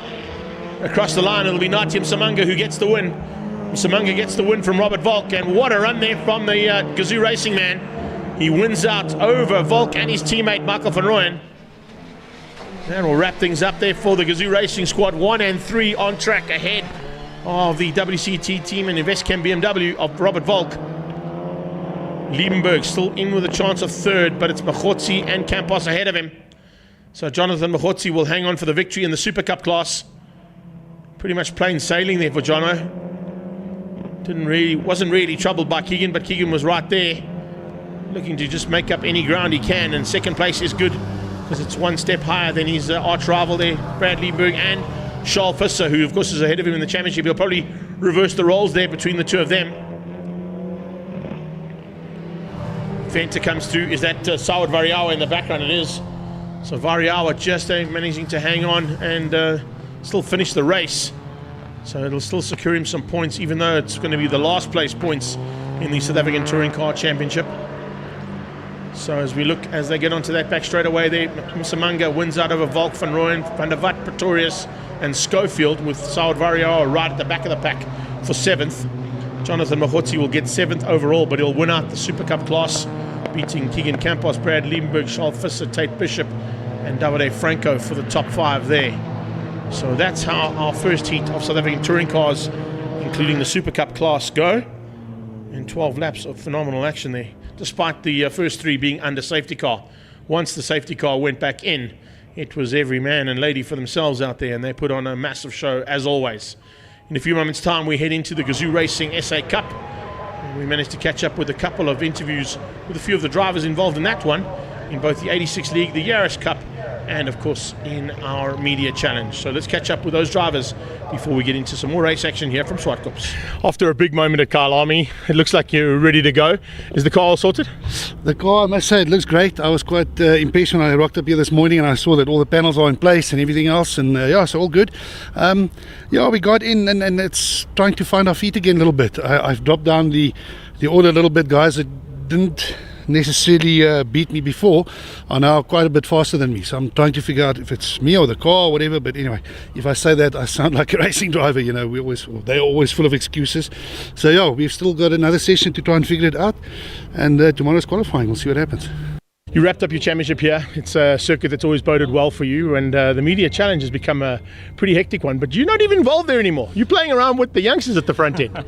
Yeah, I'm playing around with the youngsters. Turtle was like, let's see what you can really do, because they have all their energy. They're so hungry, so like they're nipping at my heels, and then you have like Darby who's like rocketing out front. So, but it just means that I have to push harder, dig deeper, and I'm already feeling like a better driver just after the 3 races. I'm enjoying it so much, even though I'm no longer just running away with the championship. Darby is, but he's kind of the carrot, so it's the goal to reach, isn't it? Exactly, and I think everyone is hungry for the carrot, right? Like, it's a very good benchmark to chase. So once you're there, you know that, okay, I'm really on it, and I'm there this weekend so far, and I'm feeling really good about it.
So as we get the Gazoo Racing SA Cup onto track for the first time, it was quite interesting to see how qualifying went this weekend, because in the qualifying sections Of course, each of these categories each score points separately compared to an overall championship. There's not really an overall championship amongst these categories.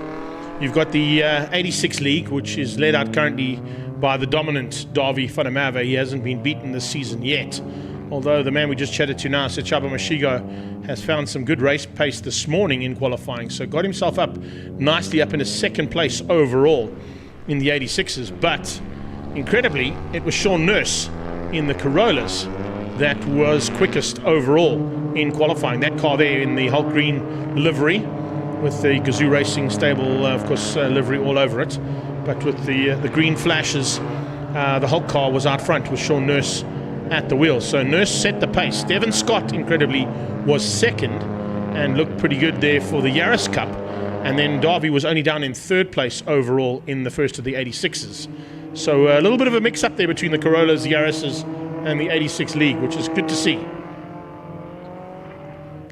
Bodes well for a nice little fight amongst them as well, but of course they all do start separately. The 86 League will start the race separately from the mix-up of Corollas and Yarises in the background. Davi on pole, Sechaba Mashigo, as I said, was second. Then Ryan Nike ahead of Ken Schwartz and Nico Zafiris.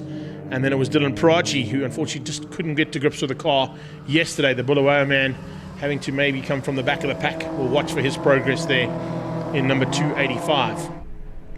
Sean Nurse and Devon Scott will be the front row of the Corolla and Yaris mix. And then you've got Mario de Souza and Alex Shahini just ahead of Jaco van der Merwe and Theo Brits. And Johan Snyman and Andries de Villiers ahead of Hannes Visser, Kumbi, Nchikazi, and of course Benny Halberg, who will be looking to come through the pack as well. That's how they'll line up in terms of the 86s and Corollas and the Yaris Cup all in the mix together.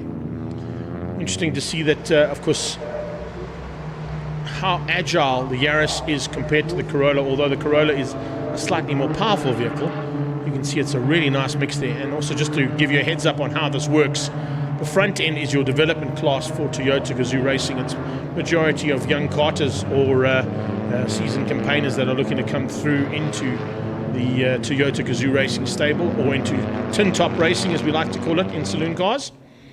And of course, Davi van der Merwe is setting the pace and the benchmark quite high there with an unbeaten run so far. But Sechaba is at a track where he wrapped up a championship, so he'll look to possibly go and spoil the day there for Davi in the 86 League. The official pace car from Pretoria, Noord Toyota, pulls off the circuit and hands the duties over to the purple wing-mirrored machine of Davi van der Merwe. Sechaba's on his inside, as you can see, and as I said, behind that, Ryan Nike will be pushing hard with Ken Schwartz to try and stay with those top two as the lights are about to go out there for the 86 League. They head towards turn one. Sechaba Mashigo trying to get the drop on Davi, but Davi has got the whole shot. So he hangs on into turn number one and whole shots. Sean Nurse will try and keep Devon Scott at bay. And I was about to say, the black cars out there are the Corollas. That's all of the media challenge. The red and white Yarises that were part and parcel of the media challenge last year and gave the media a chance to have fun are now dealers. And the dealers that have got Gazoo Racing GR aspects to their dealerships have now been given a chance to be in part and parcel of the Gazoo Racing Cup driven by Netstar. So as we see, as always, in the pack, they start to get sorted out pretty rapidly. Nico Zafiris applying pressure onto the back end and looking for a way through there on Ryan Nike. And let's see how they sort themselves out now into race one. This one, of course, is an 8-lapper, so slightly smaller amount of laps to be completed, but a nice big field now that they've mixed up the Yarises and Corollas together along with the 86s out front. Speaking about out front at this stage, no real answer coming from Sechaba, although he is staying with Davi. And having chatted to him there in the interim, a little bit of a change up in that mid-pack as well, as you can see, starting to mix it up quite nicely. Sean Nurse leads out at this point with Devon Scott behind him. Mario de Souza is there as well, and then it looks like it's Shahini. Hannes Visser starting to come through the pack as well, keeping an eye on him after that big crash he had at Kyalami. Both him and Shahini actually ended up in the wall at Crowthorne. So good to see both of those cars back on the circuit. The Ludweel man and Shahini, of course, coming from Car Magazine. There he is in shot right now. Great job there from Gazoo Racing to get both those cars back into race trim. And looking pretty good. So Chaba trying to close the gap now into the back end of Davy van der Merwe. Davy's got a lot of experience around the circuit. So Chaba, of course, having won the championship last year in the Media Challenge, has now been gifted a chance to fight amongst the development category from Kazoo Racing. All these youngsters coming from a karting background, or coming from even from the e-racing world, and given a chance now to be part of Kazoo Racing's future. They've got to prove themselves here in this league to get a chance to step up possibly into the Super Cup class, and then from Super Cup into the actual South African Touring Car Championship as well. Or maybe on to bigger and better things in the other aspects that Kazoo Racing, of course, sponsor around the world, including off-road trucks, Le Mans, you name it. Any category of racing that they've been involved in, including the World Rally Championship, they have gone and won things, and won out dramatically in the end as well. Fights through the field. There goes Hannes Visser. Visser's trying to close the gap down ever so slightly now onto the back end of his fellow media competitor there. They're looking to try and close the gap down. The 13 car of Jaco van der Merwe from the Citizen. Hazard lights going on. They're showing that they are stock standard road going cars, just with roll cages put into them, and those hazard lights coming on are the ABS system coming in. So using the systems that are available in these cars as standard road going cars are still available to these cars as race cars as well. They haven't changed any of that up as they run this championship. So Chaba falling backwards slightly into the clutches of Ryan Nike. He had about a 2-second gap, and it looks like that gap might have come down now as they're getting into almost the halfway stage. So Chaba's lost about 1.1 second to Davy van der Merwe, and it's about 1.1 second to Ryan Nike as well. So Ryan Nike is definitely closing the gap down. So is Visser on van der Merwe. Runs well from the 33 machine. Johan Snyman enjoying life in the Yaris, and showing that the dealers can do what they need to amongst the media competitors as well. But Sean Nurse controls things from the front of the media and dealers challenge in the Corollas and Yaris's. But a nice mix-up, as you can see there, between the Yaris's and the Corollas. Motors Toyota's Mario de Souza is up into 9th place overall, currently sitting 3rd in class. 2nd in his category, actually, though, in terms of the media. It's a nice even spread here between the 86 league. It's not a big gap that's opened up amongst those first 6 cars, that's for sure. Ken Swartz only 4 seconds adrift on the leader, and that's usually a bit bigger by this stage, the gap that opens up amongst those competitors in the 86 league.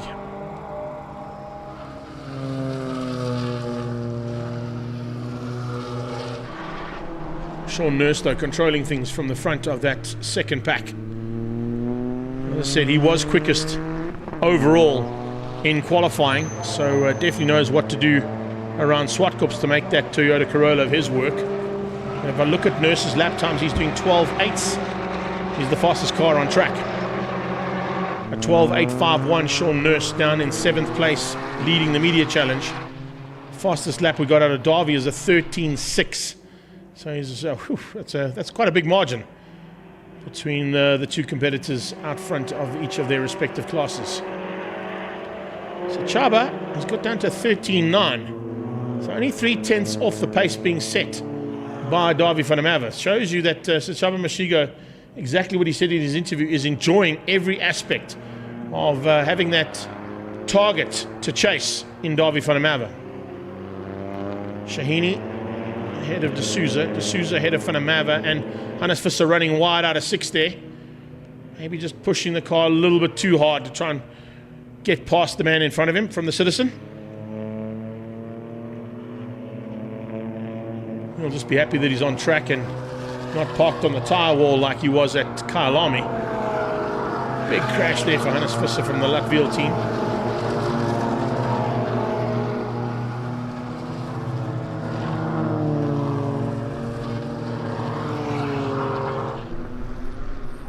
Gene car there of Andries de Villiers coming through shot as well. Nice to see him enjoying life in the Yaris.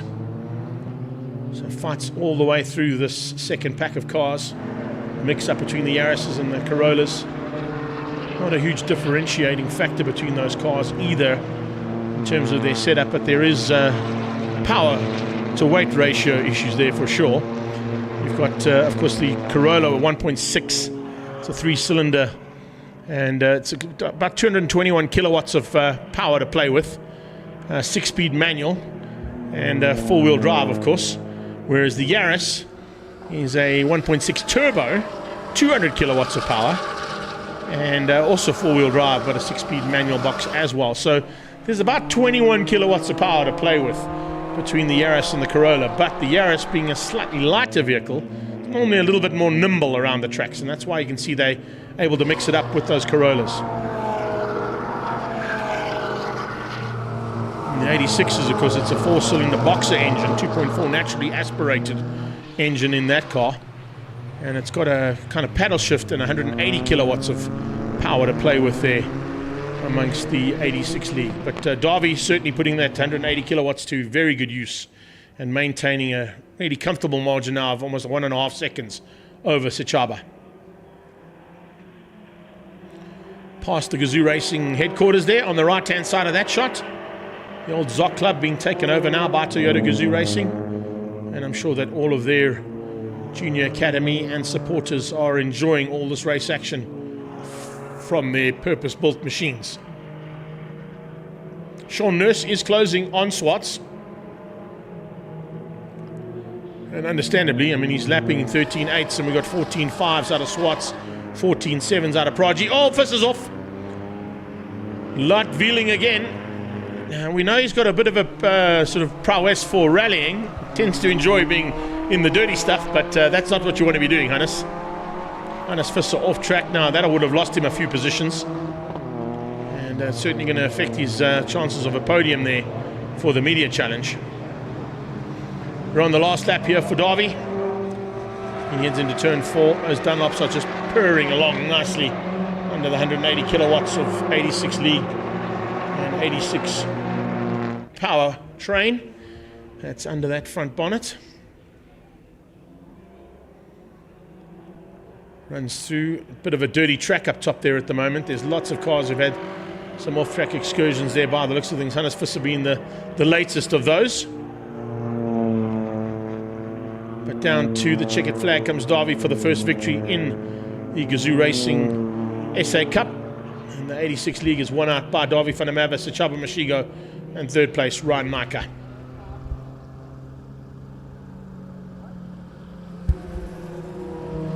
Zafiris comes through beating out Dylan Praji, who eventually got through on Ken Swartz. And then Sean Nurse in the background wins out the media challenge. Looks like Mario De Souza is going to win out the Yaris Cup. He is. So the dealer team championship there goes to the Motors Toyota, number 27 of Mario De Souza. Sneyman comes through for second in that one. Shahini comes through for second in the media class.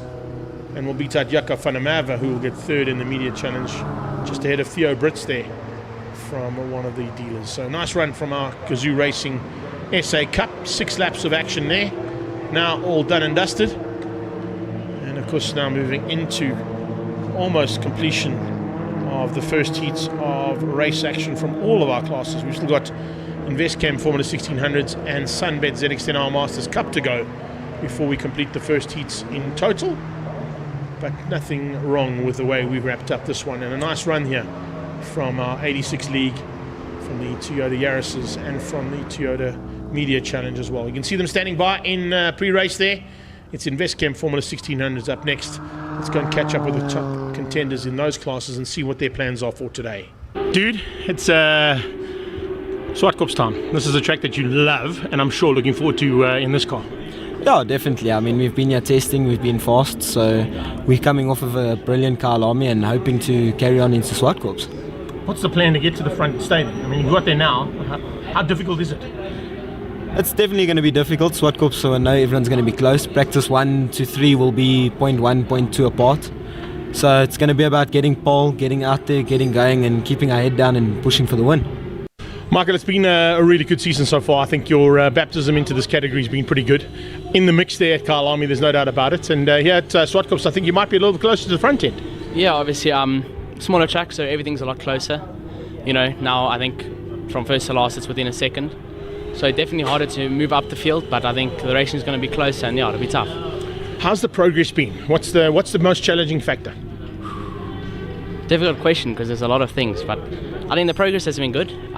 Every time I'm in the car, I'm learning something new. You know, getting a better feeling. Most difficult thing I think is just there's so many different ways of being fast. Like slow in, fast out, and there's so many different driving styles, and I think it's just finding what works best every corner, and it takes time, but yeah, the progress has been good. And when you find some spanners in the works or screwdrivers in the car? It's definitely unexpected, but it helps. Yeah. Well, good luck for the weekend, and do your best, mate. Thank you. So far, so good in the season. It's been a bit of a battle, though, because it's not an easy car to learn, but I think you're getting better and better, more confident. Yeah, 100%. Every time we go out, learn a bit more, and we're slowly eating away and getting on the pace.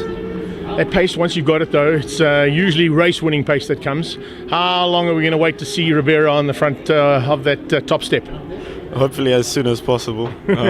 I'll try my best, but hopefully soon. The championship's tight, the rivalry's tight. I mean, you've got guys that are so close and evenly matched in this class. What's the differentiating factor, Renz, that you've got to have to get to that top step, buddy?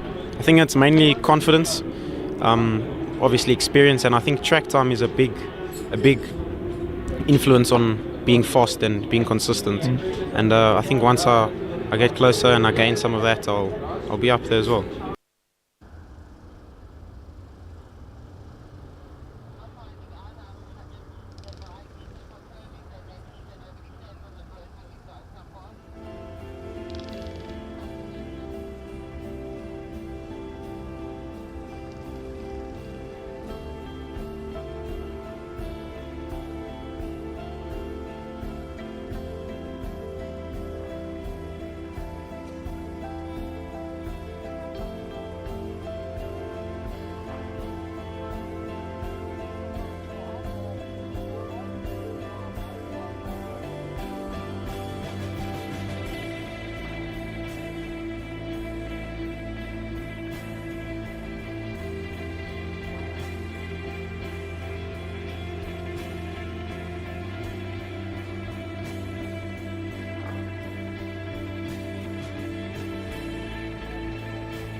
Well, as they roll around now for the first heat of InvestChem Formula 1600s, remember this is the biggest prize purse in South African motorsport.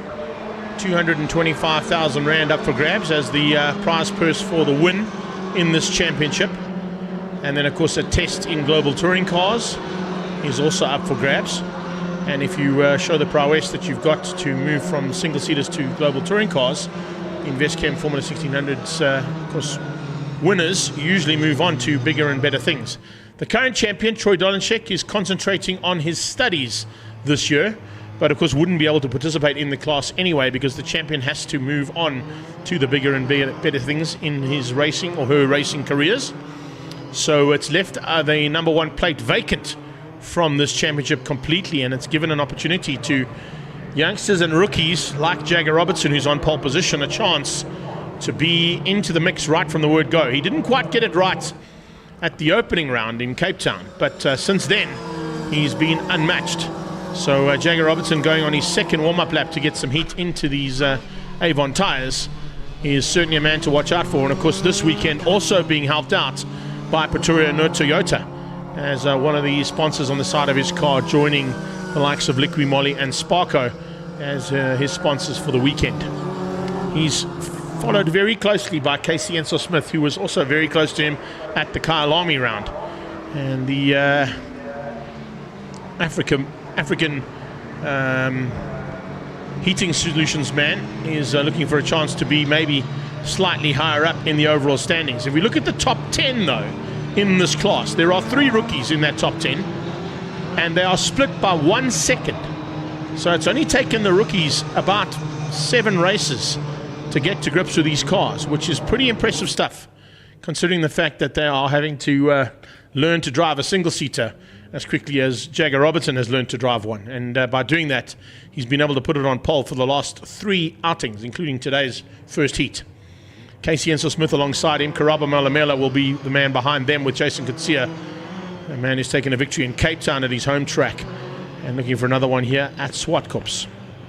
Alex Voss and Siyabonga Monkonkwana make up the third row ahead of Mikael Besaidnout, who we just chatted to now there in the Huawei car. And the joke there, of course, was in that Huawei car, they actually found a screwdriver in the well of the car while they were looking for the petrol cap. And that screwdriver's been inside the well of that car for a long time. No one can tell us where it came from or how long, but it's been there for a while. And maybe with, about 500 grams less, he might be able to find a way through to the front end. The youngster there in 7th place. Ahead of Shren Naidu in 8th. Johan Holtzhausen and Renzo Ribeiro there for Metal Use Spares. We chatted to him as well. He's looking forward to certainly going higher up than the 10th spot he's in at the moment. And he's ahead, of course, of Storm Lanfear and Nadzalo Koza. So the 12 single-seaters line up now. A couple of guys still notably missing are the 2 Geldenhuys brothers. We're expecting and hoping to see them back in single-seaters soon. I know that motorsport is an expensive sport to race in and to participate in, but they certainly are missed on the grid and would be a welcome return to the 2 extra cars on the track as well, if we can get those 2 cars back on track. Alex Voss also with a bit of luck to be turned around here hopefully this weekend. He's had some ups and downs so far, but certainly has got the ability to run at the front end. And another notable missing competitor out there, of course, is Nick Van Wheelie in the magnificent paint and hardware car, who hasn't made it out for this weekend's heat 1 and 2. 5-second board, and we're about to go racing. As those lights go on, we stand by, and there we go. Off the line, Jagger Robertson getting the start he wanted. Is it Casey Ensor-Smith who follows him through into second? It is. And Karabo Malamela follows through for 3rd place. Oh, big touch into turn 1. That's Renzo Ribeiro coming together there by the looks of things, and it looks like it might have been the white car. I'm not quite sure who that was. Was it Voss who possibly got in the mix there as well? Ribeiro has been able to go around the outside, get back on track, but there was definitely a touch between 2 cars. It's the 16 car. That was the second of the machines there of Björn Holtzhausen. So the Sapphire car is stuck in the kiddie litter. And that kiddie litter, as we saw earlier on in the South African Touring Car Championship, one of the Super Cup cars of Roberto Franco got stuck in that kiddie litter. It's very thick. And before they even crest the hill, the safety car has been deployed. So a safety car has been deployed into turn 1, and that'll give Jagger Robertson a car to now follow for the next couple of laps as they try and extricate the Sapphire car of Johan Holtzhausen. I saw Holtzhausen coming up the inside looking for a chance to squeeze through there. Paulie, if you can, try and pull that back for us and see if we can get the replay. But certainly a big touch there between the Sapphire car of Johan Holtzhausen and the Metal Use Spares car of Renzo Ribeiro. You can see the man is out of the car and okay. Fortunately, that's the most important factor there. Let's have a look at this replay once again here. as we go down into turn 1. Everybody got off the line quite nicely, but as they went in there, Ribeiro was on the inside line. In fact, actually, Renz was on the inside line there. Sorry about that one, Ewan. It looked like it was you that was on the inside line, but it was actually Renzo that was on the inside line. And a little touch there between yourself and Renzo. Ribeiro puts Holtzhausen into the kitty litter. As you can see, Ribeiro continues around the outside of the kitty litter on the grass and was able to get back on track. He'll have some very dirty tyres and probably a lot of debris in the under tray of that single-seater. But he was able to get back onto the surface. So he should be able to retain his position at the back of the pack and still be able to score some points. The same can't be said there for the Fly Sapphire car. So Ewan Holtzhausen, unfortunately dejected, removes the belts and climbs out of the vehicle and out of the race.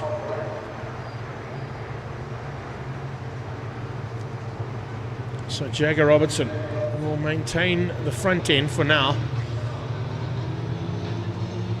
Not getting anywhere near the lap times that these cars are capable of doing, of course, with that first lap being under safety car. So a 15.3 is not what we need to see out of these cars. We want to see them sort of getting down into the low 103s. They're about 12 seconds off the pace behind the safety car at this point.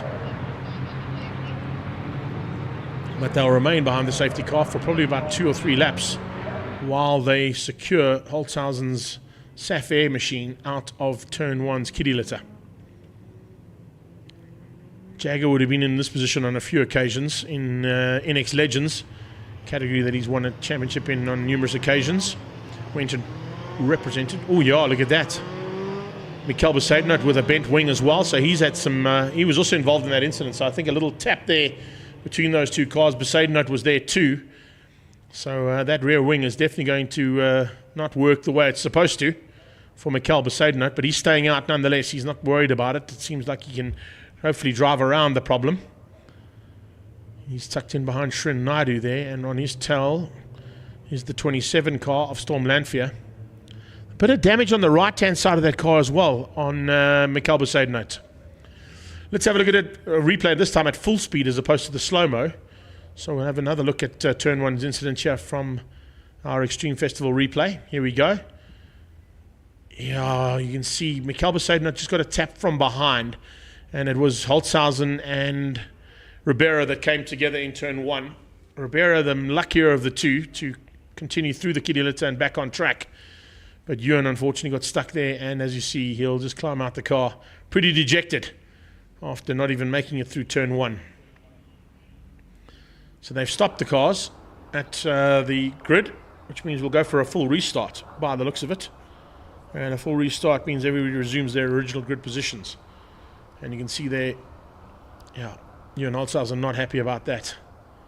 But fortunately he walked away and he's okay. He'll be definitely getting that car fixed up and ready to go for race 2. So they brought them back onto the grid to restart them. And Jagger Robertson will have to do it all over again.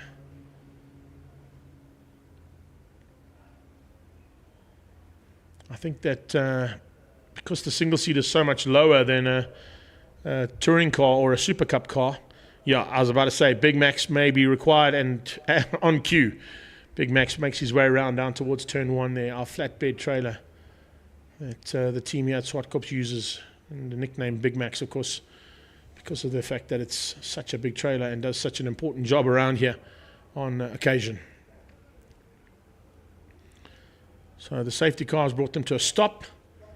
I'm sure they've resumed their positions. I'll probably give it a little bit of a shuffle on the grid there to make sure that they all are in their correct positions, and might give them one warm-up lap as well to get a bit of heat into the rubber before they send them on their way for a second start. While we've got a break in proceedings here as well, don't forget there is lots of action still coming here at Zwartkops over the 2024 season. We've got the Top of the Hill Test Day. That's on the same day as Voting Day. And we've got the regional, of course, on the 8th of June. It's the Regional Extreme Festival, brought to you by Dunlop on that day, of course, the 8th of June. And National Extreme Festival makes its way down to Quebec for the next round on the 29th of June. The Zwartkops Annapolis is on the 20th of July. That's, of course, the big 500-miler that they run here. National Extreme Festival goes down to East London on the 27th of July. We head to Cape Town for the Regional Extreme Festival on the 10th of August. And, of course, the other big one in September is the 4x4 show that makes its way back to Zwartkops, its official home. It took a bit of a sabbatical for a while, but has returned to Zwartkops, and that's on the 7th and 8th of September. So 5th of October is Top of the Hill. That's, of course, our hill climb and time attack event that's going to be happening here for the very first time. But if you want to come through on voting day, there is an official test day for Top of the Hill happening here at Zwartkops as well. So you'll get to see some of the cars in action. And, of course, what happens with that one is it runs completely the other way around here at Zwartkops. Starting at turn 4, you would have seen on a few occasions as we go through turn 4, there's an additional bit of tarmac and concrete that's been put down at the exit of turn 4. That will be the start line. And the cars will then head in the opposite direction, heading into turn 3 normally, which will now become turn 1. Turn 2 will still remain turn 2, but it'll be uphill and a left-hander. And then turn 1, where the incidents just happened, will be a right-hander, and that'll be turn 3. And they'll race literally past the start-finish line, into the final corner, which is turn 4, up the hill through turn 6, which, of course, on the hill climb will be turn 5. They'll go past the Gazoo Racing stable headquarters, and they'll do a left-hander into a finish line to make up the almost 2K run of Top of the Hill. That happens on the 5th of October. So lots of action coming your way. And remember, the next bit of race action, of course, is the Regional Extreme Festival here on the 8th of June. And that's, of course, all our regional categories that will be making their way back to the home of Extreme Festival here at Zwartkops.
That is always a good sign to see that car being extricated by Big Max.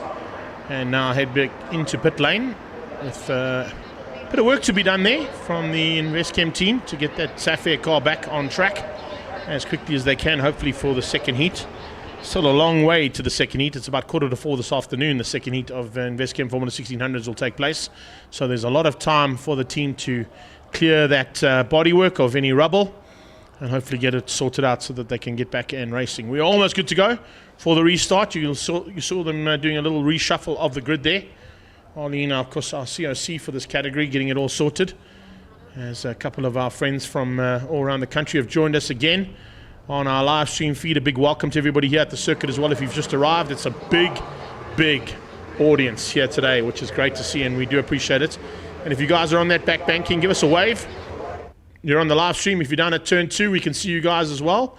Guys and girls enjoying themselves down at turn 2. I see there's a big King Price installment at turn 1, and I believe there's also a massive input from Astron Energy up at the Volkswagen Driver Academy. And then up at turn 6 at the new Zoc Club. Big shout out to you guys as well and girls that are enjoying yourselves out there. Hope you've enjoyed all the race action so far. It certainly has been pretty spectacular on track, and we're now going to get going again with the restart of the InvestChem Formula 1600s. If you are out there, don't forget to turn your smart devices on and watch the live stream feed, because sometimes you get to see some of the action that you don't get to see from where you might be seated at the Zwartkops International Raceway. And all of us out on our Facebook pages, various ones of them, the Extreme Festival, the Zwartkops page, Volkswagen Motorsports page, on the Voice of Choice, and of course on our Two Wheels TV YouTube page as well. If you haven't got Facebook, you can pick it up on YouTube as well. So on your smart devices, you can be running the live timing via Speed Hive, and you can also watch all the action from the live stream and see some of the action that you might not see in front of you at the circuit where you're seated. So 1 lap to get a bit of heat into the rubber. It's a 9-lap shortened version. So we've taken 1 lap away, and we'll now go into the race action again for Formula 1600s as they'll bring them to the line. Jagger Robertson with it all to do from the front of this field again.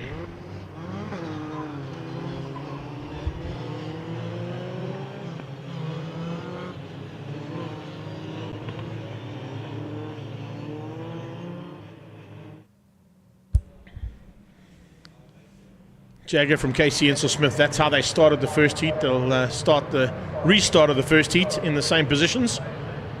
Karabo Malamela and Jason Kutsia maybe looking to get a slightly better start than what they got in the first one. Alex Foss and Siobonga Monkonkwana will definitely look to get into that hunt for the front end of the race. And let's see whether or not Mikel Busaidnot's rear damaged wing is going to have an effect on him. Srin Naidu and Renzo Ribeiro will be there as well. We'll not have Ewan Holtzhausen, as we've seen the Total Plastics and Sapphire car, unfortunately, on the sideline. But Storm Lanfear and Nzalo Koza will certainly still be in the mix here into the restart. 9 laps this time, so 1 lap less than what was originally published due to that incident, and now under starters' orders. Final car rolls up there. That might be Lanfear on the inside line there. And let's see now if they can all get a clean start through turn 1. Lights on. Lights off the line we go, and it's once again Jagger Robertson getting a fantastic start. But this time a much better start from Casey. Casey Ensel Smith on his inside line might just give Jagger a run for his money down towards turn 2. He's got ahead. Has he got enough? Oh, they are 3x3 into turn 2. Round the outside goes the 7.6 machine. And on the outside, I should say, is the 77 of Kutsia as well, trying to find a way through. But Karabo Malamela just trying to find a way through there as they went 3x3 into turn 2. Here they come onto the back straight now. Absolutely brilliant stuff from Jagger Robertson. Ensel Smith goes defensive, hangs on to second place. Puts Karabo back 1 position, but Karabo comes back on his inside, looking to try and come back at him up the hill. Casey goes defensive. Holds the inside line up into turn 5. Jason Kutsia about to join the party. Karabo drives around the outside. A little bit wide. Onto the rumble strips and trying to find an outside line there that might work for him. Nearly did. Jason Kutsia in 4th place, waiting to pick up the pieces. And then it's Alex Foss looking pretty dangerous there in 5. Siobonga Monkonkwana follows him.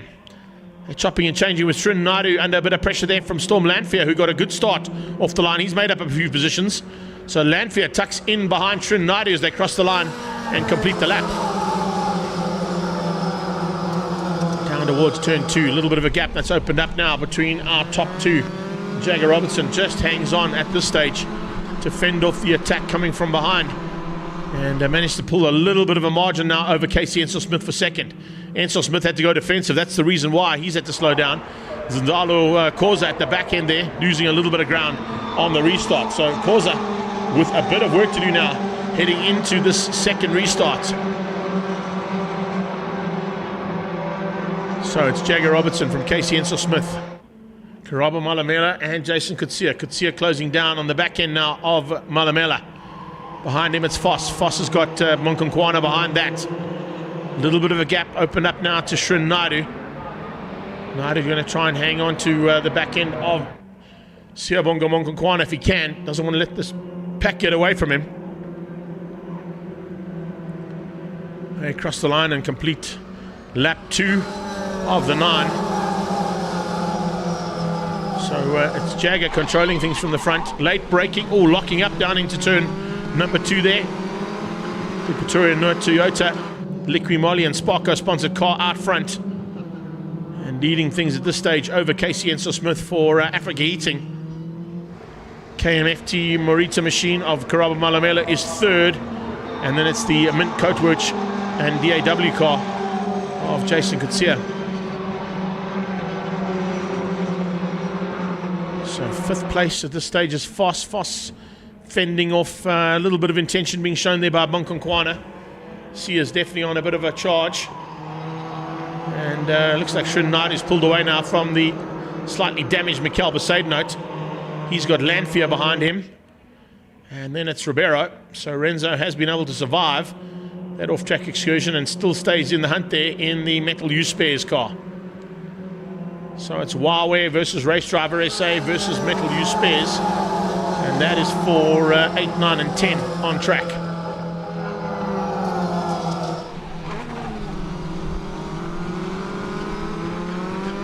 Jagger Robertson getting down into the 104s, 104.2 from him, 104.149 though coming out of Casey Ensel-Smith. So the man in second, actually the quickest car on track at the moment as they're into the halfway stage. About to complete that one. 4.5 laps of course will bring them to the halfway stage of this one. And they've completed 3 of the 9. So nearly at that halfway point for this restart. Monkonkwana has lost a little bit of ground there to Foss. About a car length there to Foss as they come through turn 6. Foss closing down though on the back end of Kutsia. So Alex Foss definitely wants to get through there on Jay. Jason Kutsia hanging on to the 4 spot. He's got Malamela ahead of him. Not an easy man to pass is Karabo, especially when he's in this kind of form. Investchem car now putting some pressure onto Casey Ensel-Smith. Smith also locking up and late on the brakes into turn 2. And with that has closed the gap down to just under a second between himself and Jagger. So Jagger Robertson had a lead of about 1.2 seconds. It's come down to 0.8. It opens up again as they go down that back straightaway. So we could possibly see a change up here for second place as Malamela applies the pressure. Late braking from Malamela just once again bringing himself a little bit closer there to Casey Ensel-Smith as I see Kutsia a little bit out of shape. Back end stepped out there on Jason, but he caught it. Lucky to catch that one, that's for sure. Back end of a rear-wheel drive single-seater stepping out like that is not always the easiest thing to catch, but Jay did it admirably. And then Coachworks man doing a superb job in 4th, the Cape Town-based driver. Looking to emulate what his fellow Cape Townian did last year in wrapping up this championship.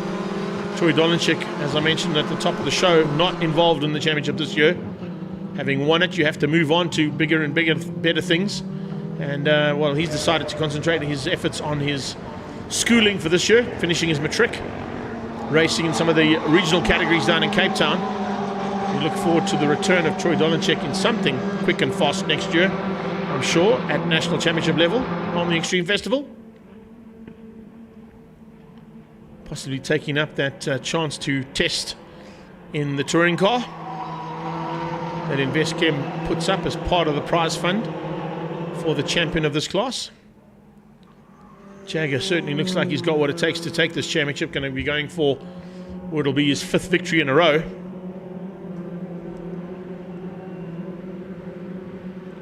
And maintaining a nice margin over Casey Enso-Smith, who's also got a bit of breathing room now to Karabo. Malamela's got some daylight between himself and Alex Voss, as well as Jason Kutsia. So Voss just putting Kutsia under a bit of pressure that is making him have to go defensive and slowing him up slightly. And with that, he's allowing Siabonga Monkonkwana to come along for the ride. Shrin Naidu in 7th, pretty lonesome there. And it's still Mikhail Besaidon, Renzo Ribeiro and Storm Lanfear fighting behind them. Once again, Kutsia runs wide onto the rumble strip out of turn 5. So he's pushing it. And he's having to, because the pressure's being applied big time there from Alex Voss. Casey this time has closed the gap down to under a second again on Jagger.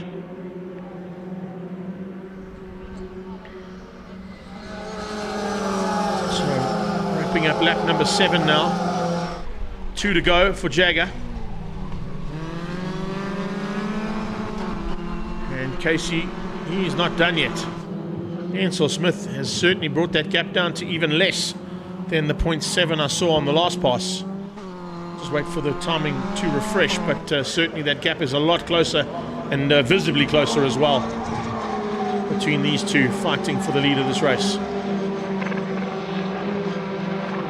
Jagger's been in a situation like this on numerous occasions in other categories he's raced in, and he'll certainly know what to do to soak up that pressure.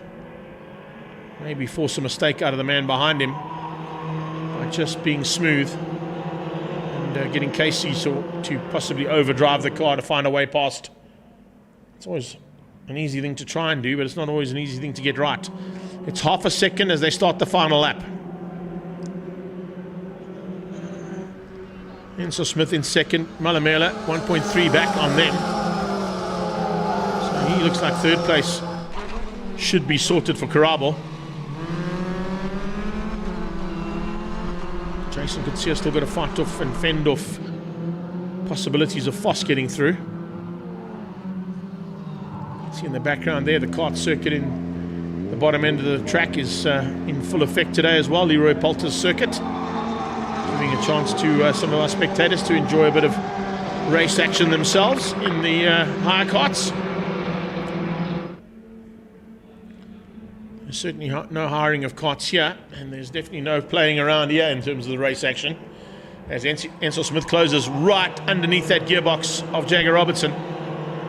But the victory looks like it's going to go to Robertson for Pretoria North Toyota, Liqui Moly and Sparko. And he hangs on. Flag will be out. Jagger Robinson, 5 out of 5. So not a bad start to his single-seater career there. Having only got into the car at the first round, or a couple of days before the first round in Cape Town, he's got to grips with the car very nicely. Mikhail Besaidon with that damaged wing, still finishing up in the top 10. And it looks like he's going to survive to fight the next race later on this afternoon for InvestChem Formula 1600. So wrapping up the 1600 category, Jagger Robertson takes the win. Casey Enso-Smith in second place ahead of Karabo Malamela, Jason Kutsia and Alex Voss, your top 5. Monkonkwana was in 6th, Naidu 7th, Lanfias 8th, Ribera in 9th, beats out Mikhail Besaidon and Nzalo Nkoza comes through there for 11th place. Holtzhausen with the DNF after that first lap incident and saw the Fly SAF air car parked in the kiddie litter, and safety car and red flag had to come out for race 1. Up next, we're going two-wheelers. It's time for the Sunbet ZXNR Masters Cup, and they'll be on track shortly. We managed to catch up with a couple of their top contenders to see what their plans are for today's racing. So, multiple champion, and I see you getting down close to those twos, bud. The twos are coming. Yeah, we got the twos now. Yeah, Okay, so we there you go. got in the twos, did a few twos there. But yeah, myself and Mr. Cannon got a few other things we're going to work on. But yeah, absolutely having a lot of fun. I was saying to Steve there, I was sideways on the way in, on the way out, but having a lot of fun. The King Price Extreme bike is, as always, I mean, it's been 6 years of it, and it's always at the top. So yeah, it's my job to try and maintain that now. Not always easy because on a few occasions these masters have kept you honest, although you seem to have the pace at the end of the day, which is the important thing. Yeah, I think I have a big bank of experience, of knowledge, that when things change in a race I can use them to my advantage, because I've been doing this so many years. But yeah, the main thing is have fun. It's awesome to race in front of, at this series, firstly it's incredible, and then also in front of a great crowd. That's it's probably been it's a nice change after a few years of not doing it. VBD plans for the day? Yeah, we still got qualifying, so we've got one more qualifying session left. I think we're currently sitting in 4th on the grid. Need to try and move up one place to be in the front row start, because it's very hard to pass here at Zwartkops. So we need 0.2, 0.3 of a second, possibly in the last session, if I can pull something out the bag, get onto the front row and then go from there. Pete told me he's got a high 2.9 for you. He's got a plan. Yeah, no, I think Pete's confused though. You looking forward to the challenge again? Yeah, for sure. We've got the bike a lot better, steadily getting it better the whole year, and it's at least something now I think we can compete on. Really battle the beginning of the year, and yeah, like I said, I think it's something good now that we can at least have a go on. Stepping up to this class was not easy, but you found your little niche, I think, and I think it's starting to pay off. Yeah, second session went quite well. We actually found a bit of time, so just looking, hanging with the boys there, man. What's the plan to get to the front end? The key, I think, what I missed out in the last round was the qualifying. So I think qualifying is really important, and yeah, we can climb as high up the ladder as we can. So we're just going to give it our all for the last session. Taking off one by one and step by step, eh? Definitely.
So we make our way onto the track now for the first time on two wheels.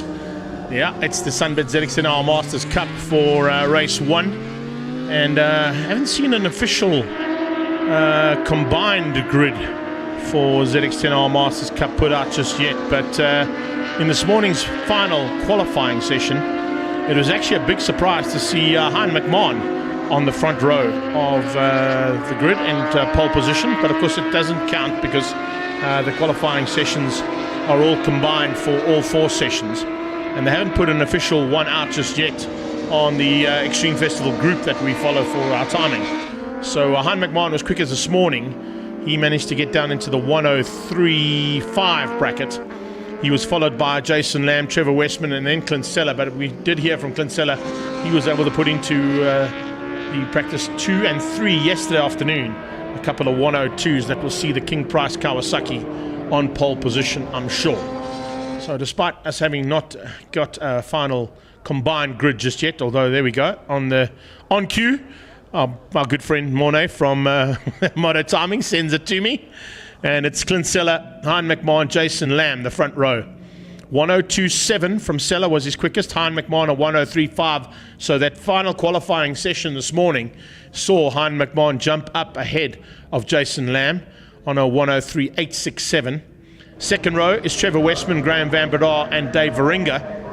And those guys all in the 103s and 104s respectively. We kind of hope to see a 103 out of Graham Van Bedar, but as I said, and as you heard in his interview, he just wasn't quite able to find those 3s just yet. Maybe in race pace he can do that on the number 1 bike for Stefanuti Stocks and Motul. And of course, alongside him will be an arch rival there in the big juggernaut of Dave Varinga. Apanagana Pathi, Byron Rothkall, and Teddy Brook make up the third row. Nice run from the 3 of them, also in the 105 brackets there between those 3 riders. And they just ahead of a man who made a welcome return to Kyalami, James Barson. Great to have him back on a motorcycle as well, ahead of Adrian Van Dalen and Keith Agliotti there for Ridgeway Race Bar. And then you've got Christian Covello, Johan Leroux, and Renatus Vanikak on the 5th row. Behind that, it is Perron Parasman, Jacques Cruz, and Aubrey Murray. Steve Golgocci, our koi man. He's up there ahead of Ian Harwood, who we chatted to a bit earlier on in studio here, with Mark Newland alongside him. It'll be Daryl Barrington and Stewie the Dog Dr. Christie ahead of Raymond Keel. Great to have Raymond Keel back on this grid as well. And then the final row is Tyron Piper, Michael Lowe, and Martin Parry that make up the 28 bikes about to go to battle. So amazing stuff out there. 28 motorcycles all looking to go and fight it out at the front end of a very, very talented ZX10R Masters Cup field.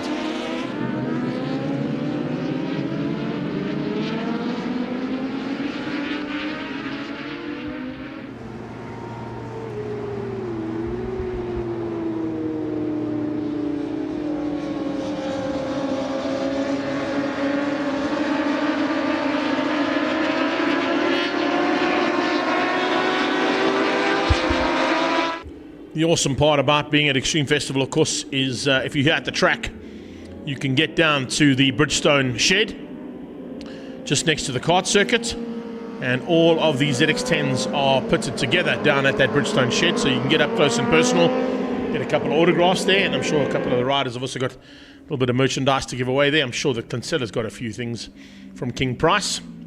Great to have his sponsors here and supporting the day as well. They've taken literally a big enclosure at turn 1. So a big welcome to everybody down there at the King Price enclosure. And I'm sure we're looking forward to seeing your man go at it once again at the front end of a Sunbet ZX10R Masters Cup field. 28 riders coming to the line. Seller, McMahon, and Lamb. I think the battle is going to be between McMahon, Lamb, and Westman. Seller probably will get away from those 3 riders, but keep Graham Van Bedar and Dave Varinga in your sights, as well as the 5-second board turns to lights on and lights off as we go down towards turn 1. Sell off the line brilliantly, and Slucky follows very quickly behind him, but inside line from Jason Lamb nearly sees him sneak up into second. The East London based rider is up into third, but here comes Westman. Westman banging the killer Wayward West machine into third place as they slotted through into turn 2 and now bank it over on a fast right-hander onto the back straightaway for the first time. Hein McMahon is second. Westman is third. Lamb ahead of Van Breda. Van Breda's got Varinga behind that as they sort things out in that mid-pack. Great start from Teddy Brook. He's up into about 7th or 8th place overall there from the Brook Refrigeration Silver Surfer bike. Brilliant job there from him. But it is Seller from McMahon. Jason Lamb gets back ahead of Westman into third. Panaganapathi comes through there. Watch out as well for Dieter Hazeman there. Having a great start. And a problem for the 15 bike. Hand up there, unfortunately, for 1-5. James Barson's got a problem. Barson dropping to the back of the pack with his hand up and probably going to retire. They come across the line and first lap completed. This is a 12-lap ZX10R Masters Cup race. And we're into lap 1 being completed in anger. Great run there from the 88 of Christian Cavallo as well. He's moved himself up into the top 12 overall. Moving slightly higher up than where he started and looking for a chance now to keep moving in a forward direction. Seller's doing just that as he pulls away now from Hein McMahon. But look at McMahon in control for second place. The third place battle is Lamb, Westman and Van Breda.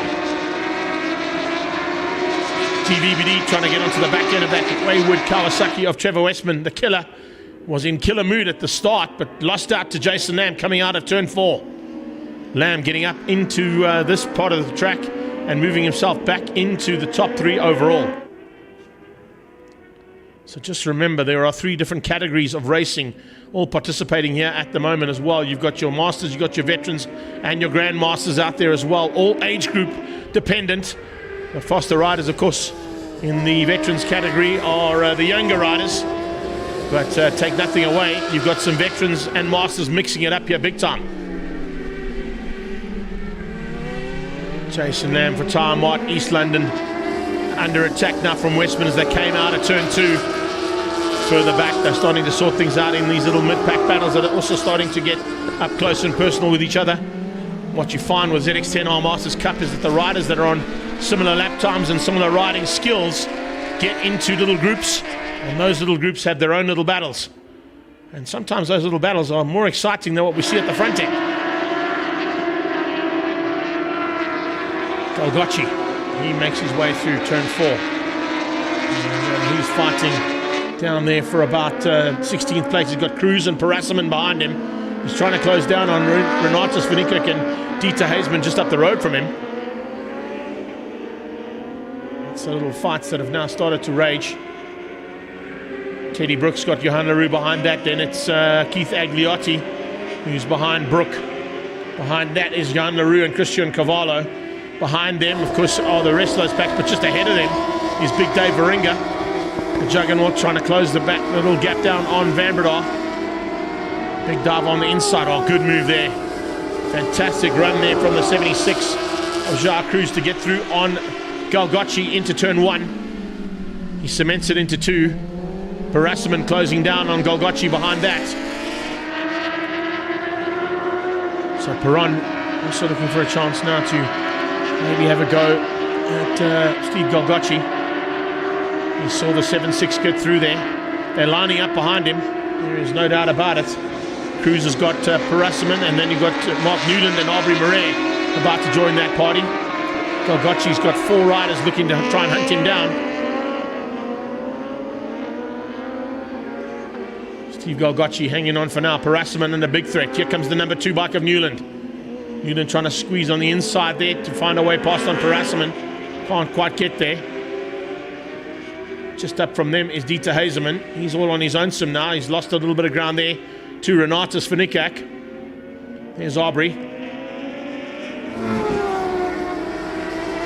Aubrey Murray, back end of that little fight. In fact, in no man's land at the moment. He's kind of the bridge between the 2 gaps of riders. Then Ian Harwood. Harwood on the 24 TRP bike. And behind that is Daryl Barrington.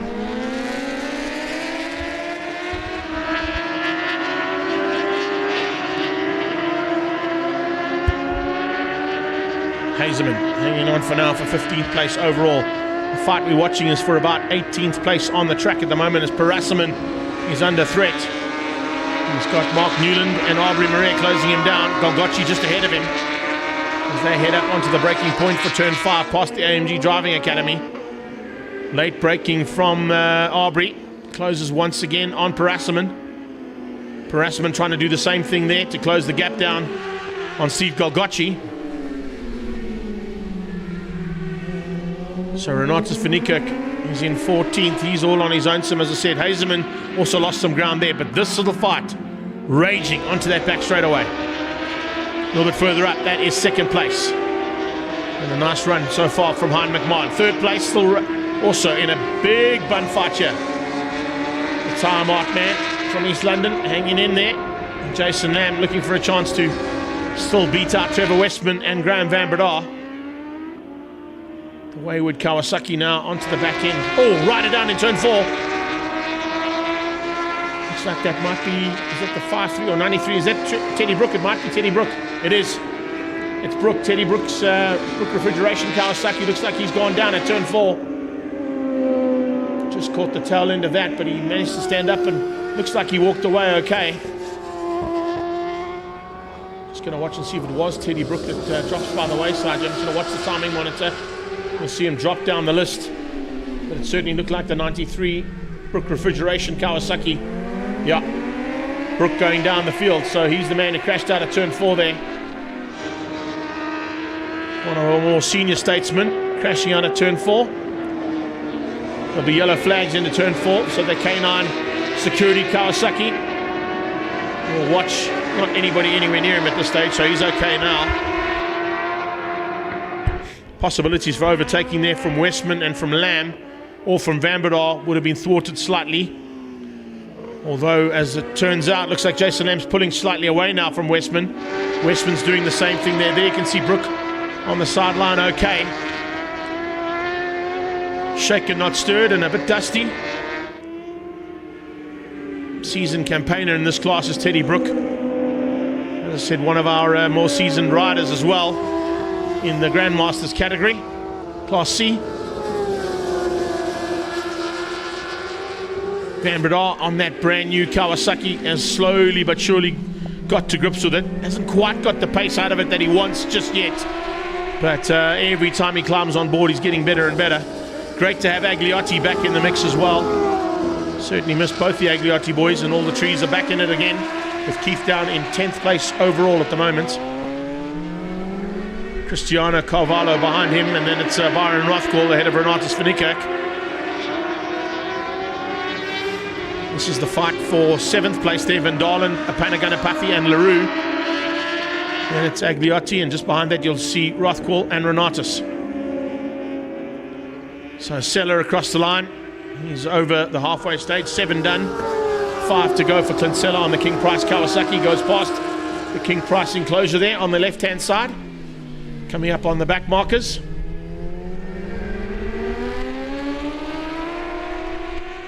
Amount of experience that Seller's got. He's not going to be too worried about the back markers. He's coming up onto the back end of there. Looks like it might be Michael Lowe or Tyron Piper that he's about to pass. Goes through on either one of those two. And now sets his sights on Ian Harwood just up the road from him.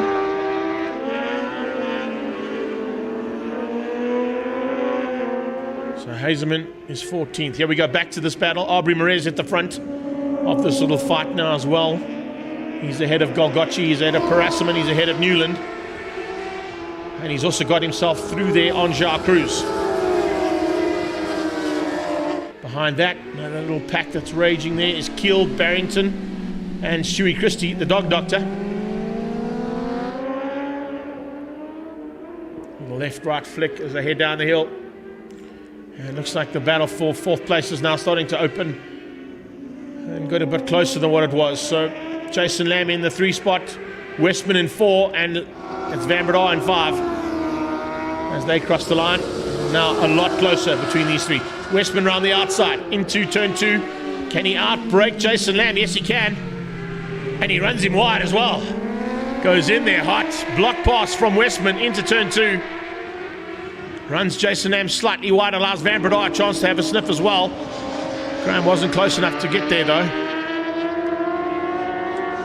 They'll be coming up on Tyron Piper now as well to possibly get through there on the back marker. Will that play into the hands of Trevor Westman, or can Jason Lamb maybe use the back marker to his advantage?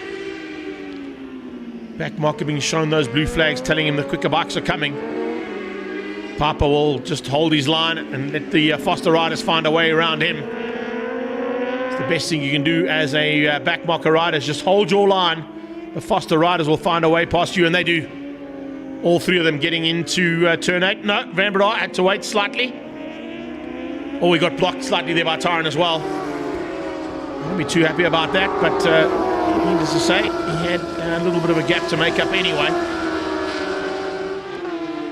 On their penultimate lap are these three, fighting for third place. Westman's got it at the moment.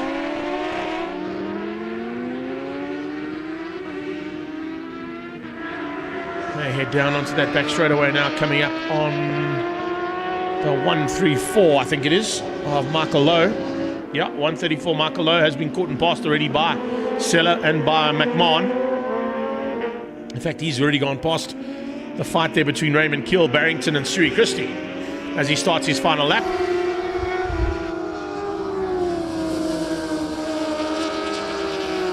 It's incredible to think that Seller could possibly get up to lap into about 15th place there if he closes the gap down on Jacques Cruz and Aubrey Murray. Chance he's made his way halfway through the pack of back markers by the time the ticket flag comes out. The 6-time SA champion. Look up on the inside, and here comes Seller. On to Perron Parasimon. We'll look to go around the outside of Parasimon. Easily done in the end. And still got a chance of closing on Golgocci and Newland. And I think that might be the last two that he'll catch before the flag comes out. Seller also not risk anything right now. He's got two corners and then the flag will be out, so Clint Seller wrapping it up easily in the end. Is he going to give a chance here to Steve Golgocci to finish up? Yes, he is. Golgocci will still have a lap to go, although he'll probably receive the checkered flag. There we go, Seller gets the flag and takes race one's victory relatively easily ahead of Hein McMahon with an amazing run there for second. Across the line in the background, we also saw Stewie Christie win out over Raymond Kill and Darryl Barrington. Here comes third place in the hands of Westman. So Westman comes through for third, Jason Lamb in fourth, and Van Breda in fifth overall. And let's have a look at the classes quickly for you guys as well. If we wrap it up there, Class A going to go to Seller. Oh, what a big crash in the closing stages down into turn number 8. Oh, two riders coming together there right in the closing stages. Can you believe it? Two riders down. I think one might be a Panaganapathy by the looks of that visor. I think that might be a Panaganapathy and Cavallo who's come together there. Coming to the closing stages. Double yellow flags now down into turn 8. I was just going through there, and as I looked up, I saw the riders go down. So, Paul, if we can have a look at that again, I think that's Panaganapathy and Arjun Van Dalen. Sure, no problem. So it was a Panaganapathy who stayed down there in turn 8. But going for a last-ditch effort there. One of the riders trying to get through there on a Pana. So let's have a look at Class A. It's Seller, McMahon and Westman, your top three in Class A. Class B goes to Van Breda, beating out Varinga and Dieter Hazeman. And then Jason Lamb wins out Class C over Johan Leroux and Joao Cruz. So that's how the classes would end up. Overall, it is Seller from McMahon, Westman, Lamb, and Van Breda, your top 5. So, some drama in the closing stages there between two riders. Panaganapathy, I think, was one of them. I just saw his visor. That's what gave him away. He runs that persimmon orange visor on his helmet, so it's certainly something that they didn't want. The doctor's car, of course, will cut across the track and get to the riders so that they can just make sure that the riders are okay. Dieter Hazeman having a look over his right shoulder into turn 8, because you can see it from there. And two riders crashing out there, unfortunately. Mark, all the way from the UK, we hope you enjoyed that one. I know that Nicole Brett, who is a massive two-wheeled motorcycle fan down in Cape Town, loved every minute of that. And so did Tiny, by the looks. It's Van Dalen and a Panaganapathy were the two riders who came together there in the final stages of race 1 of the Sunbed ZX10R Masters Cup. You can see race 2 of Astron Energy Polo Cup waiting in the sidelines there and waiting to go, I'm sure, for some more race action from them pretty shortly. They're about to roll the pace car out, but I think they've got to just wait to clear the 2 riders who are down at turn 8. Paulie, you can see on the cameras whether or not the riders are okay. Hopefully they are both okay.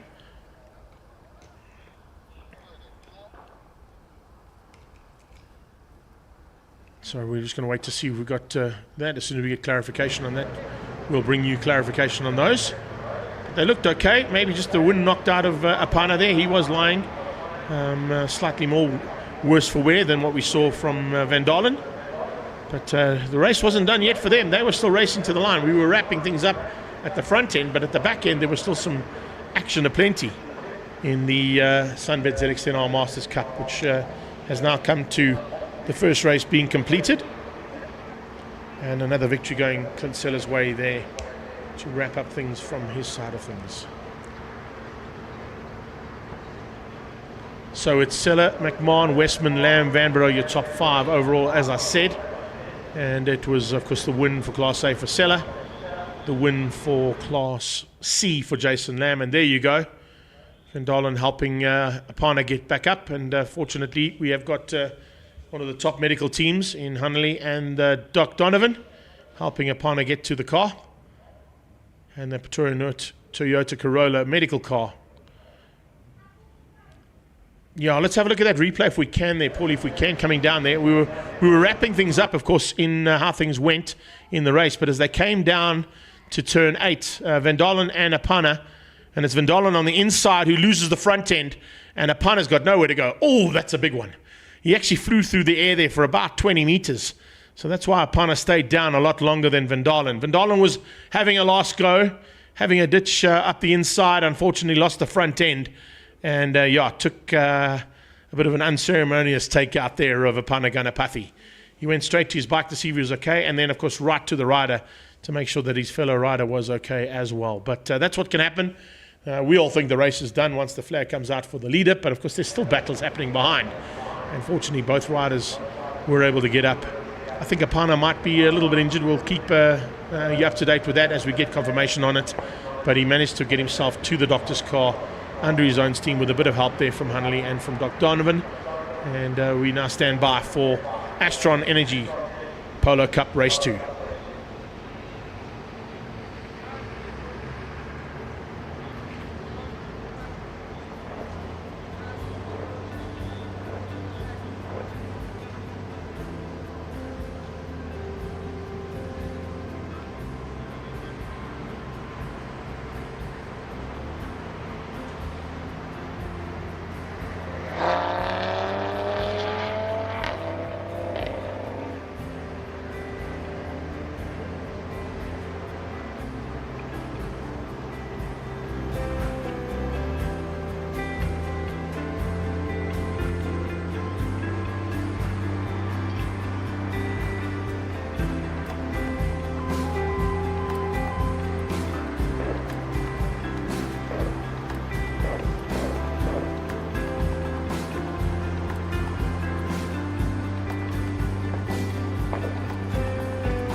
class.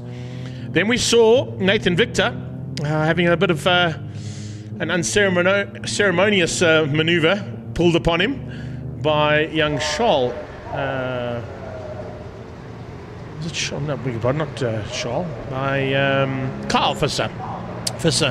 And his fellow Cape Townian coming together.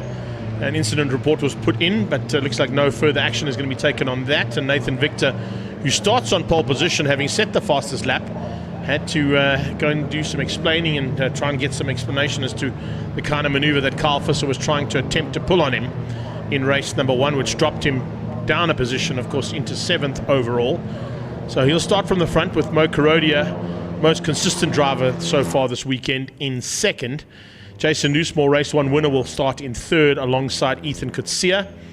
He'll be looking to come through the field as rapidly as possible, and behind him will be Tyler Robinson, our lady driver, and Charles Smallberger. That man there, Jean-Andre Marais, will start alongside Visser, and the two of them will be on the 4th row, ahead of Rory Atkinson and Dr. Hannes Skeppers. And then it's Bjorn Berthold and Roshan Goodman ahead of Pierluigi Mussolini and Nirav Singh in the Kyalami Exhausts Polo.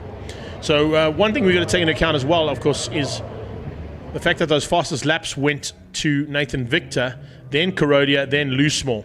Loosemore's taken the lead of the championship, but he's now got to come from 3rd place on the grid and try and find a way through on his championship rival, who's on pole.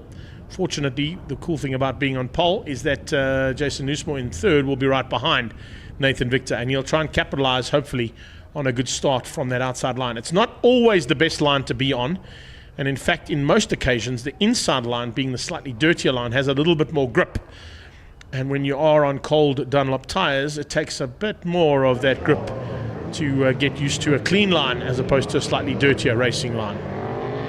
Then in the Masters, it's Kruger and Smallberger. They'll be ahead of Wayne Masters and Chris Dale. And then behind them will be Mike Barbaglia, Luigi Ferro, and Ilio Mussolini.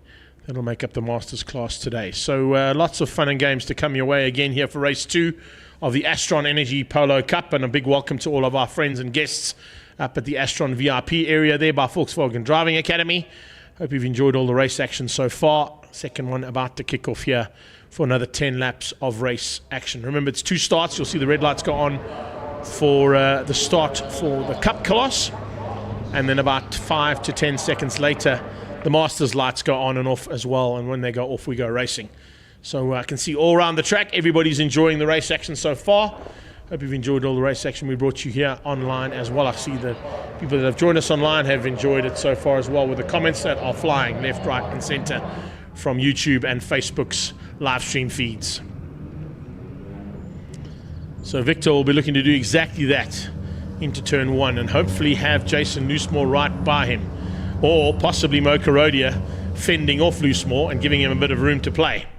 Bjorn Berthold was also caught out with a push to pass in the first lap, so both him and John Kruger caught out by using a push to pass in the first lap. You're only allowed to use those push to pass mechanisms, give you a little bit of extra power to try and do an overtaking maneuver once you've completed the first lap. So it looked like both John Kruger and Berthold caught out by the COC and by the technical crew for an infringement there on that rule. But needless to say, they will try and turn it around now, I'm sure, in race number 2. See these guys flicking it left to right, trying to get some heat into that Dunlop rubber. Ethan Kutsia is just keeping it straight. So is Tyler. And then Charles Smallberger, Visser. Ahead of Visser was Jean-Andre Marais. You've got Rory Atkinson, Doc Skeppers out there as well. Fantastic run so far from him. Roshan Goodman got up into the top 6 again in qualifying, now just in the second heat. Unfortunately didn't quite get a fast lap in the first heat to get him higher up on the grid for the second heat. And Ilio will be the last car on track there for FSS. He's of course the last car in the Masters category, and Pierluigi is one of the last cars in the Cup class as well. And see, we're going a little bit further into the production here as well with a nice Jimmy Jib down at turn 2. Slightly different camera work there as well from our Jimmy Jib operator, and we've got some really nice shots out of it as well here this weekend as well. So looking forward to race 2 now of the Astron Energy Polo Cup.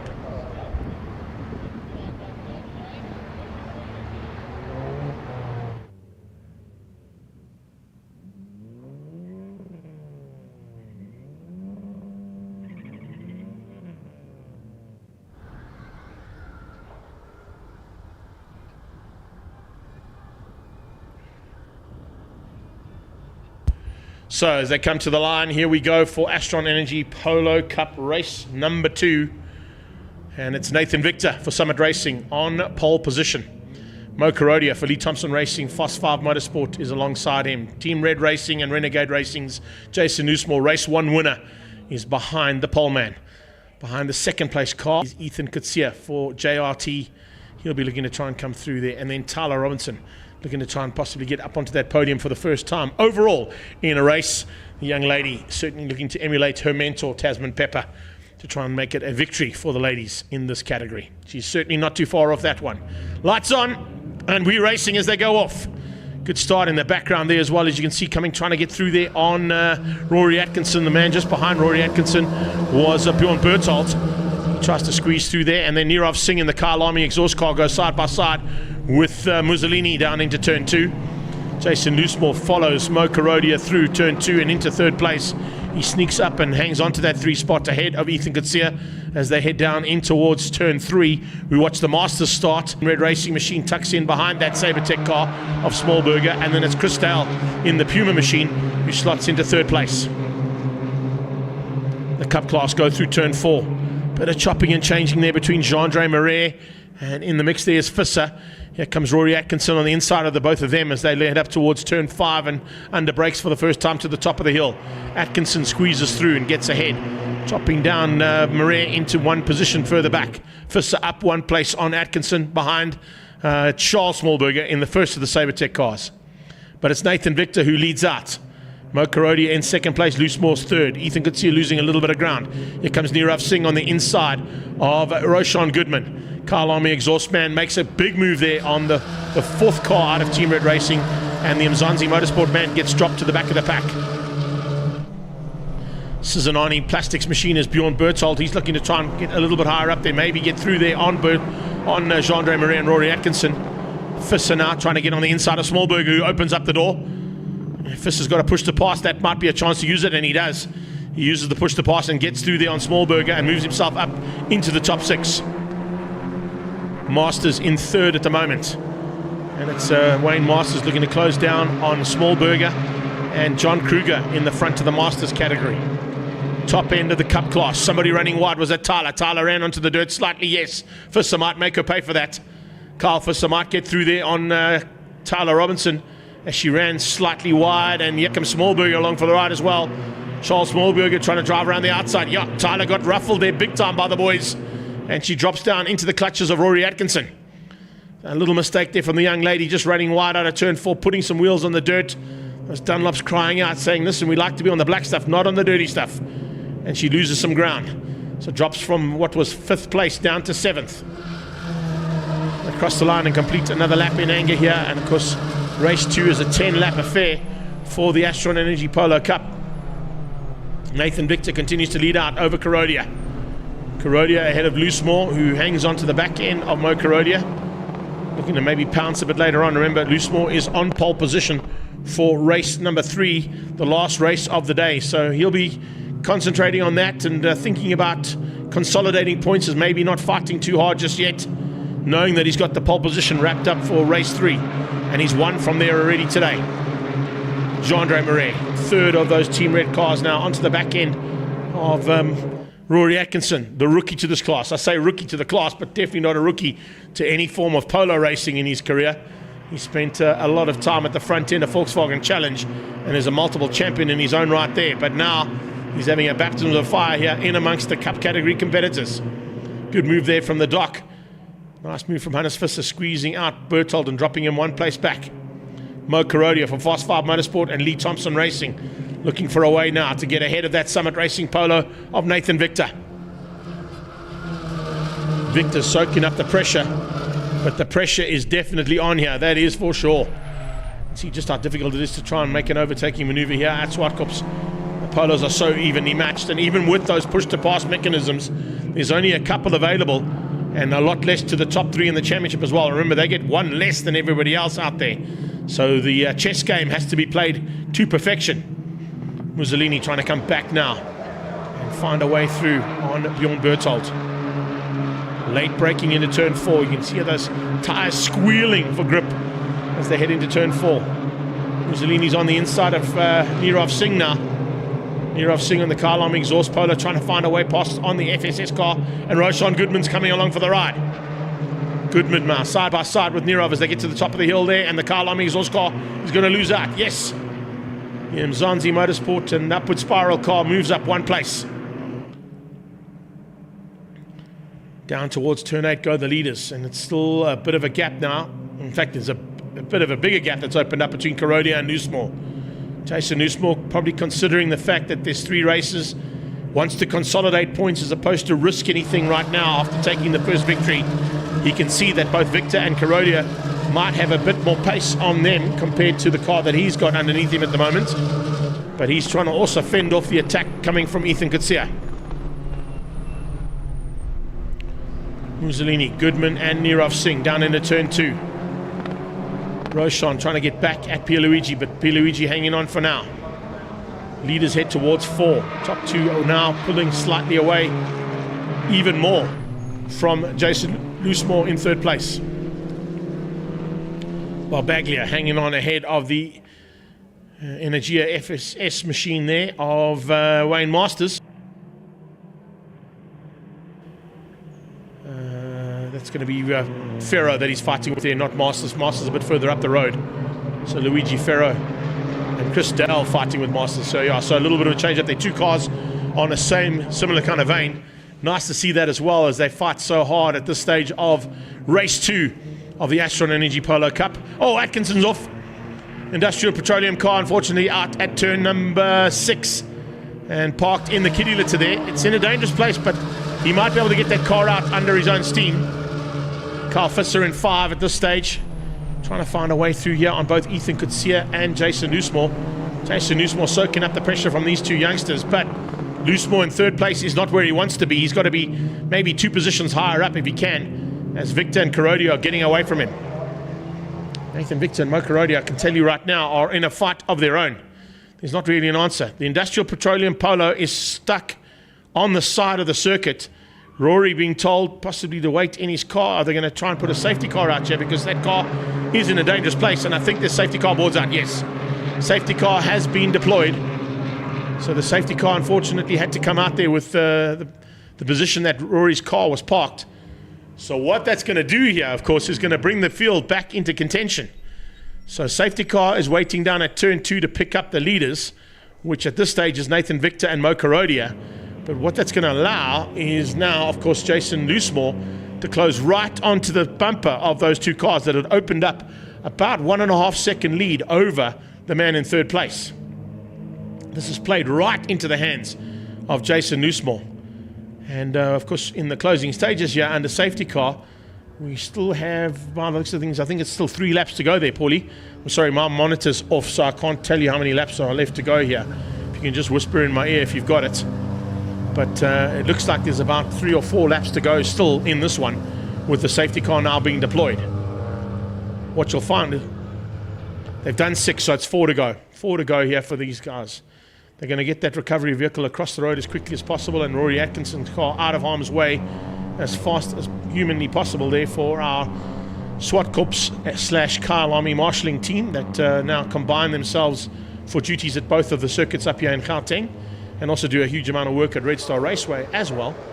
So it's a combination of all of the marshals up here in Gauteng to get us back into race action as quickly as possible.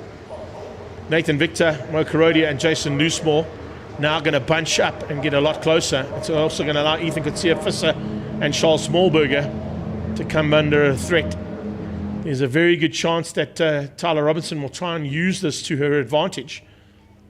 They're just battling to try and get the Industrial Petroleum Polo out of that kiddie litter. They've really put in work into the... We've seen on a few occasions when cars get stuck in the kiddie litter, particularly today, it's been pretty difficult to get them out. Bit of assistance from the Land Rover as well as some manpower to get Atkinson's car out of the litter and now onto the grass. Maybe he can get that car fired up and resume at the back of the pack as we saw earlier on in the day's racing. If he gets the car fired up, of course, he'll probably be able to get going. The reason he got out the car is he couldn't get the car started and he was stuck in the kiddie litter. So they'll probably have one more pass under safety car before that safety car gets put back in. And if that's the case, it'll be a 2-lap sprint race with everybody concertinaed up. Remember as well, with Polo Cup, they have to go line astern on the restart, so they basically don't form up in their positions again. They literally go one behind each other and restart the race with only overtaking allowed after they've crossed the line and headed down into, of course, the finish line area. Once that green flag comes out, that's when they get a chance to go at it again and race for the full race distance to be completed. At this stage, there's still 2 more laps to go, if I'm not mistaken, Paulie. Just give me a heads up on that. I think I've got that right. Yeah, three laps as they are right now, but it'll be 2 race laps to come, because I think the safety car will come in on this lap. So the safety car lap will still maintain and still counts, of course, towards the race laps being completed. But you're not really racing under safety car conditions, you're just holding position. Atkinson being pulled into pit lane now.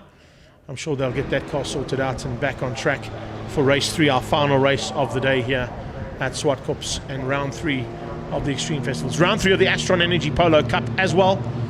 And the concertina effect will now come into play. What will happen as well, you'll watch the Masters category. They'll hold back slightly, whoever the lead car in the Masters is, and there he comes out now. I think it's Smallberger. Derek Smallberger, the Big Mac of the family, ahead of John Kruger and then Wayne Masters. So that's how they're going to fight it out. Sam Dale in there as well, of course. Sorry, Chris Dale, I beg your pardon, not Sam Dale. So now it's up to Nathan Victor. The lights are out on the safety car. He's going to pull into pit lane. Nathan Victor will dictate the pace. He will hold them all up. They may not overtake him until they've crossed the finish line and got that green flag.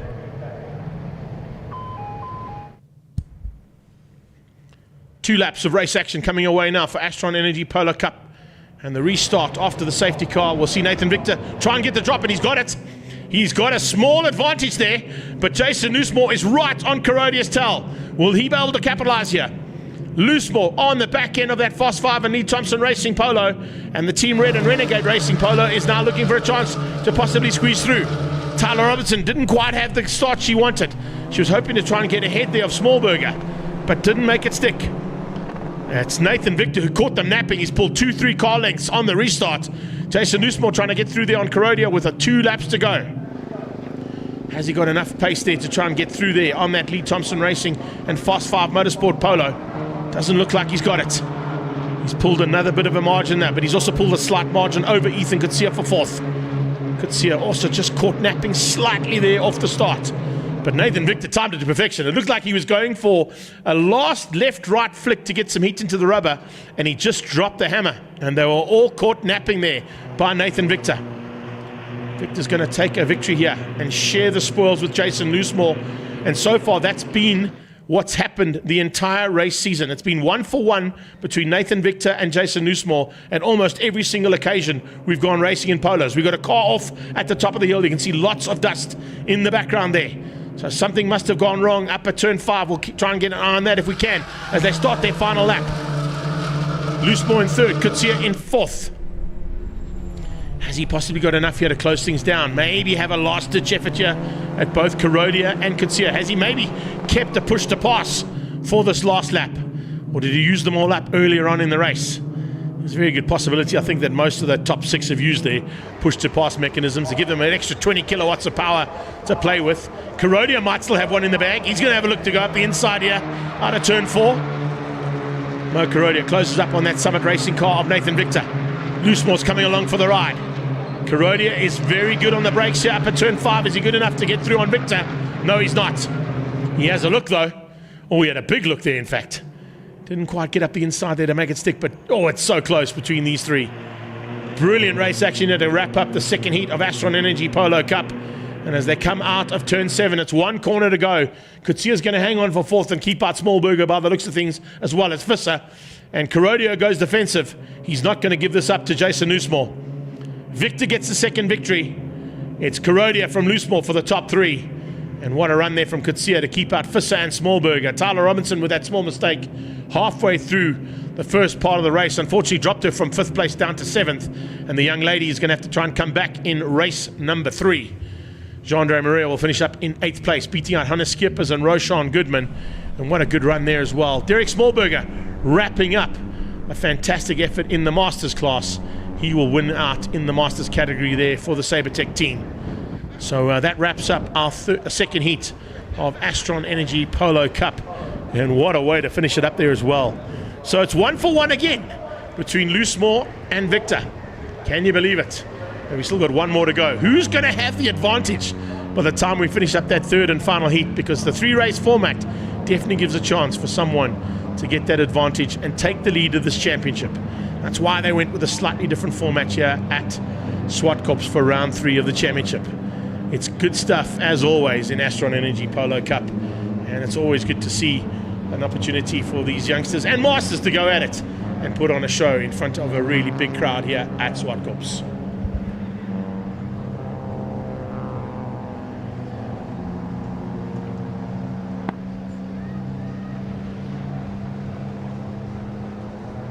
So we're just going to run through a little bit of a circuit cleanup now for a chance for us also to give the marshals a chance. My good friend and fellow motorcycle rider joined me in studio. And also, if we're going to go on camera, I'm not quite sure if we're on camera yet or not, Paulie, but I've got Clint Seller alongside me here from the Sunbed ZX10R Masters Cup. And a great opportunity to have a quick chat with him about the first heat. Clinton, went all according to plan. You did say you were looking to try and get down into the 2s, but buddy, you didn't tell me you were going to go and break the lap record. So high five on that one. Brilliant stuff. A 1:02.569, an official lap record broken today here for ZX10R Masters Cup. You got to be pretty stoked with the entire contingent of King Price down at turn 1. Yeah, it's awesome. You know, I must say I was, there we go. I was obviously pushing for it. I won't lie, in my head I had a faster lap time, but you also don't need to take unnecessary risks. Track was good, my King Price Extreme bike times. And after about 5 or 6 laps, looked over to see if there was a gap. I was hoping, because if there wasn't, I was going to be in a tough race because I was hanging it out there. And gap wasn't too big, to be fair. You know, the guys really sort of kept me a little bit more honest and cracked on, just kept pushing. And at the end, came up on a few guys and tried to sort of, you know, ZX10's about being a gentleman. So try to be a gentleman. Not like I have been in the past of my career. I can tell you that from first-hand experience. Well, listen, I've got to say, we chatted to Graham yesterday, and we chatted to a few of the riders, and they're talking about the bar being raised with you coming into the championship, and of course that target is now set for them to try and catch you. And what you find in motorcycle racing or any form of motorsport is as soon as a fast rider comes in, it just ups everybody else's pace. And suitably impressive this morning in the final qualifying session was Hein McMahon. I mean, he found a 103 that put him onto the front row and outgunned the usual contenders in this championship. So I know he spends a lot of time here. He comes to the track days, he comes and does the brunch run and Thunderbike class here as well. So he does a lot of riding in the background to get that pace. But you coming in and other riders, like when AJ was with you as well, just stepping up that chance for riders to go and say, well, hey, there's where we need to be, and there's where these bikes have the capability of getting to. Yeah, absolutely. I think, you know, it happens, you know, complacency. The guys, if you're winning, you sort of think, okay, I can back it off a little bit. And looking back at the sort of times the guys were doing, that the winning pace was a little bit slower. So, you know, I come from where it's all in, always, every lap. I thought they would. So it made me step myself up a little bit further in the race again, which is good. We watched you go across the line, and we were wrapping things up, and of course there was the big incident between Van Dalen and Apana. Any news that you've heard so far from Apana's point of view? I believe, and again, you know, this is just sort of the talk, is that I think he's broken a bone in his leg. Okay. So yeah, not good. You know what I mean? You know, these things happen, especially with a lot of guys on the racetrack. You know, ZX10 Cup is the most motorcycles on the racetrack at one time in South Africa for many years. So these things happen. I mean, 80's an awesome guy. These things happen when you're putting a lot of guys on motorcycles trying to push the limits. Yeah, exactly. I mean, you've got 28 riders out there as well. What was the traffic like at the end? I mean, a lot of these guys, I know there are a couple of rookies that might not know the rule of holding your line, but you seem to get through the traffic okay, and so did the rest of the pack just behind you. There didn't seem to be any issues out there. Yeah, no issues, honestly. So I try and push for the gap a little bit so that I can make sure that when I arrive there, I don't need to charge super hard. Yes. Because when you've got someone on your tail, then you don't have time to sort of wait for a guy to make his decision or get through his brake mark or anything like that. So I try and push as hard as I can to get the bit of space. But no issues. For me, it was not a problem. I came up on one or two guys in the last lap going to the last corner, and I thought, nah, that's a bit mean to do it. I saw you leave Steve out of it. You gave Steve an extra lap there. Steve bought some chairs from me from my business. So there we go. We support, you know what I mean? We support. The networking is a multi-deal here as well. From race 2's point of view, more of the same?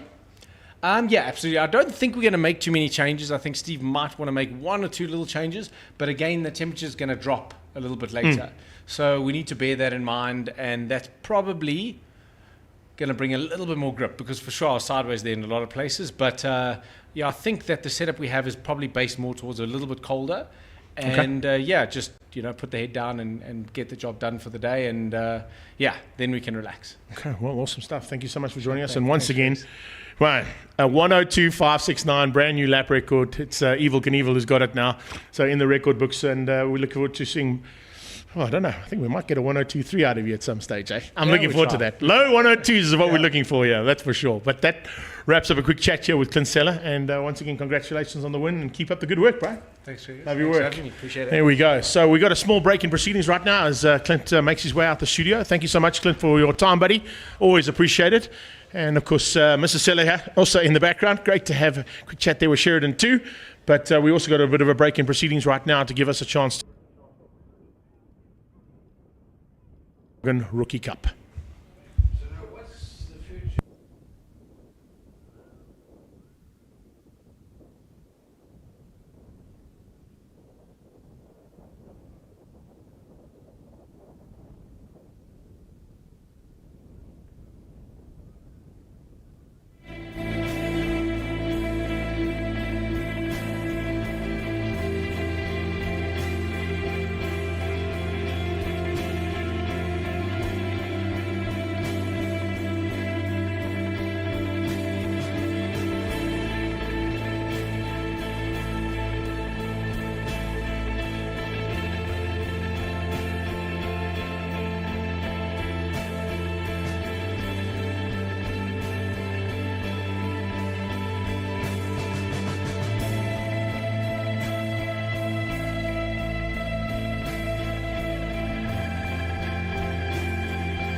So we got a little bit of break in proceedings, a short lunch break that's happening while the guys get a chance to fix up the circuit and clean the circuit as well. But before we go into racing with the Volkswagen Rookie Cup, not a rookie in Volkswagens, but certainly a man who's already taken a victory here today in race 1 of the Astron Energy Polo Cup, and a nice run in the second one for a third place as well, but not quite where you wanted to be, I don't think, Jay.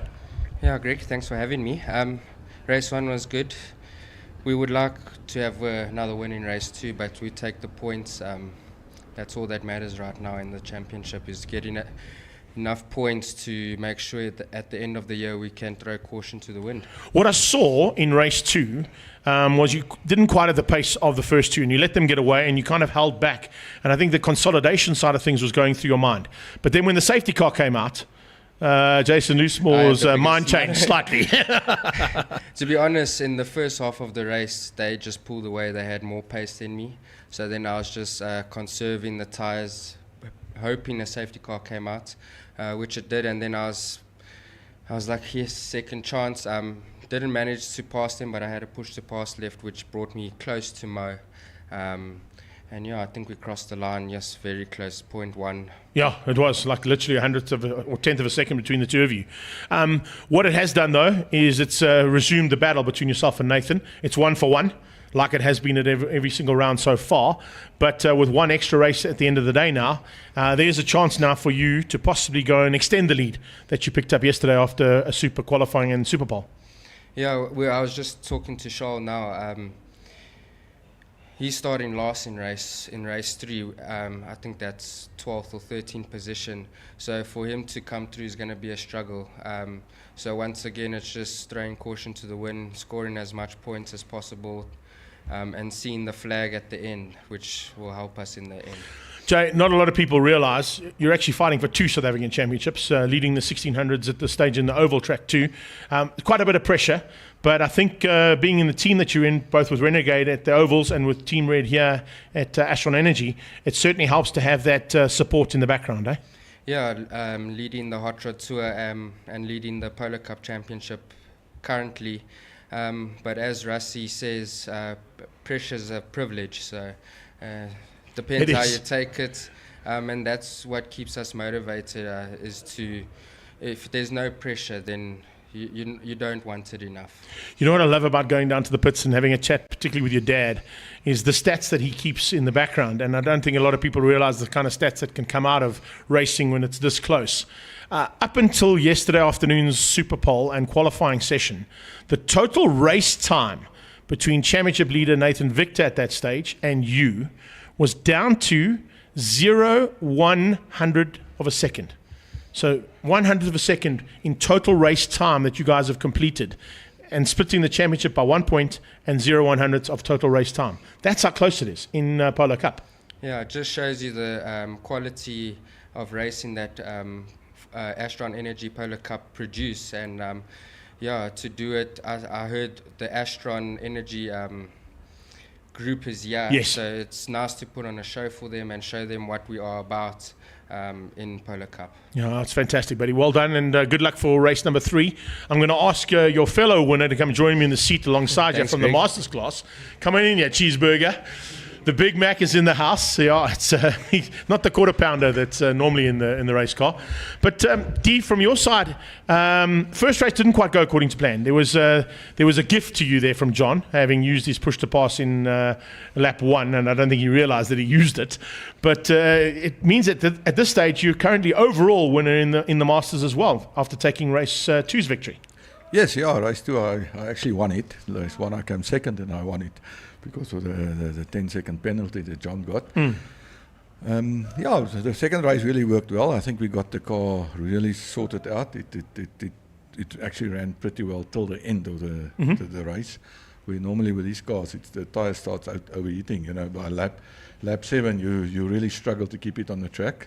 So this time the car was really good. I could throw it into every corner properly. I could drive it really hard, and it didn't go into that funny oversteering mode that you get sometimes when your tires overheat. By the time you turn the race, so I think we got it sorted out now. The tire temperatures for this track. This track is short, but it's quite tough on a car, on brakes, because there's not a lot of time where things can cool down. You know, it's corner after corner. So we found that the cars really work hard here. You're working hard as well, because you didn't have it your own way. You've got some serious contenders that have joined you in that Masters category. Not only John, a long-standing relationship and of course arch rivalry with Wayne Masters in the Ferro ESS car. And of course joining you now is Chris Dale, who's come to the party. Yeah, I think, John is really always fast. He's a very good driver and a clean and a proper racer and doesn't make mistakes. Wayne the same. Wayne is a very meticulous driver. We all know how Wayne can race. And I'm really impressed with Chris. I mean, he jumped in that car for the first time this week. So he bought the car, they got it sorted out this week, and his first time in the car, I think, was Friday. Exactly. So, he's doing pretty well. So, and I think, if I'm not mistaken, the last time that car drove on a track in anger was in the hands of Tasman, and if I'm not mistaken, she might have won the race that she was in her last outing. So it's got race-winning potential, not only in the Masters class, but up front in the Cup class too. Yeah, that's down to... it's basically ride outs and tyre pressures. Yeah. That's what. And driver ability. And driver ability. You need to drive it in a certain way. And it took us a while to get there, but 3 races down the line, I mean, I think the Masters class is also working pretty well. I don't know what you see. You're behind the force there that brought the Masters class back again. And, you brought all your friends from Challenge and from other categories to come and participate. And I think, you showed it yesterday, there was a bit of a debate whether to put the Masters in amongst the Cup class, but you guys are not there to run for a Cup championship. You're there to run for a Masters championship. And that's what's happening at the back end. It's as exciting as it is at the front. Yeah, like I said before, I think there's definitely a place for a Masters Cup in this country. Guys like us, youngsters at 20 years old, John and myself said between us it's 124 years, Exactly. And we can fit 6 youngsters in that time period. Exactly. So, we enjoy racing. We all have raced a lot, and I think the guys can still race. And we're actually working hard to be up there. I think the biggest bugbear right now in terms of the Masters class is the lack of cars available. I'm sure Mark Rowe and his team are going to have to work frantically to get some more cars for you, because you've got guys lined up waiting to come. Yeah, I think there's a lot of interest in the Masters. I mean, hopefully we can get to about 12 cars next year. And the guys are enjoying it because you're doing all the tracks in the country. It's a national circuit, and it's really nice to do all the tracks. It makes a big difference. Bit more expensive, but I mean, Polo Cup do their best to keep the cost down. We're getting fuel sponsor, we're getting travel money and all of that. So it makes it attractive for the guys. Bit of tyres help as well, eh? Listen, buddy, thank you so much for joining us. I'm going to ask your the smaller of the cheeseburgers, the slider burger, to get in here as well. Thank you. Because Charles here too, to have a quick chat with him. Charlie, jump on in here, big guy. From your side, I know things have probably not gone according to plan with where you were hoping to be by this stage of the race day. But I think in the second heat you had a slightly better car underneath you than you did in the first one. Yeah, so we didn't qualify well.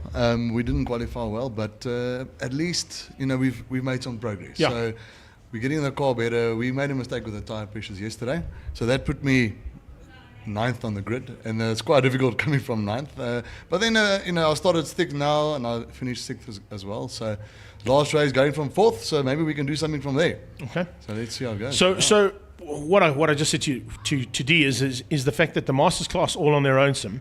But you're a more elderly statesman amongst the Cup competitors, and please don't take it the wrong way there. You've got a lot of experience, first of all, amongst some youngsters that maybe not as experienced as you, and it makes it a bit more difficult to be in that pack. And it's kind of the debate that they were talking about yesterday, to whether or not to bring those Masters into that pack or leave them on their own. Having the experience, and of course now Rory joining you too this weekend, must help you out a little bit. Yeah, he's the oldest, so that just drops you down slightly. I mean, some of these youngsters are calling me Wim, even if I ask them not to. That's how it goes.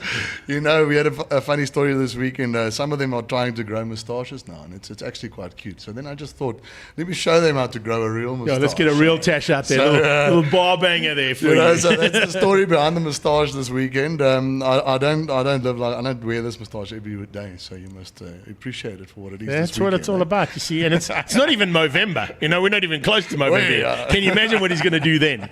But Charlie, take us through what are the chances now for the end one? I mean, I know you're starting from quite a way back. To get through that pack is not an easy thing to do. We're in P4 now for the last race. So, I'm going to try to get on the podium. I think that's a realistic goal. Okay. So let's see how it goes. Got to get a good start off the line, and then if you're in that front few, that you tend to get away from the rest of them. So that's going to be the goal. Yeah. Awesome stuff. Well, thank you so much for joining us, bud. As always, great to chat to you. Great to chat to Dee, and of course to Jason Newsmore as well. We'll be back shortly with action coming from Volkswagen Rookie Cup.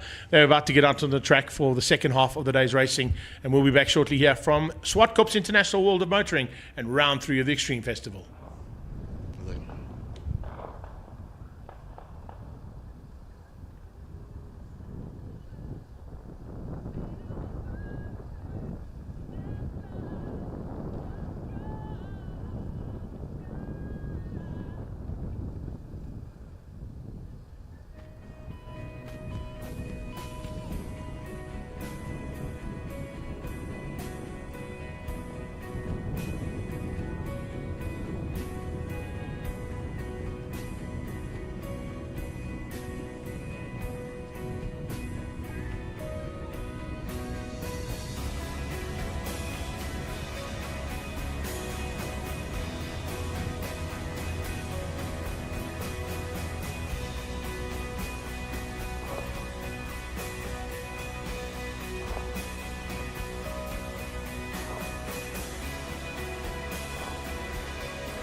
Paulie, if you're there.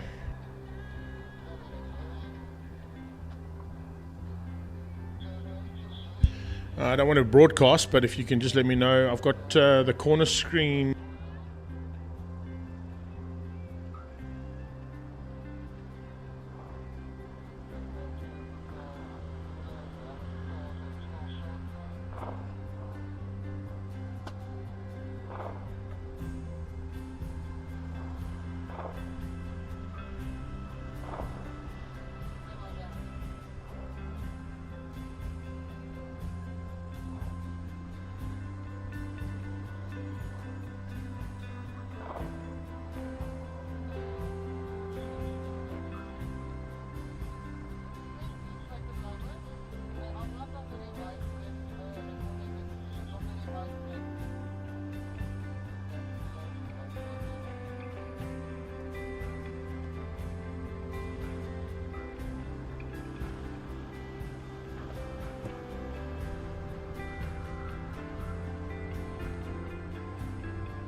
Paul, I can see that we've got cars on track and we're about to go racing, but I've got no feed on my screen. The screen is frozen, so if you want to just double check that for me, please, bud.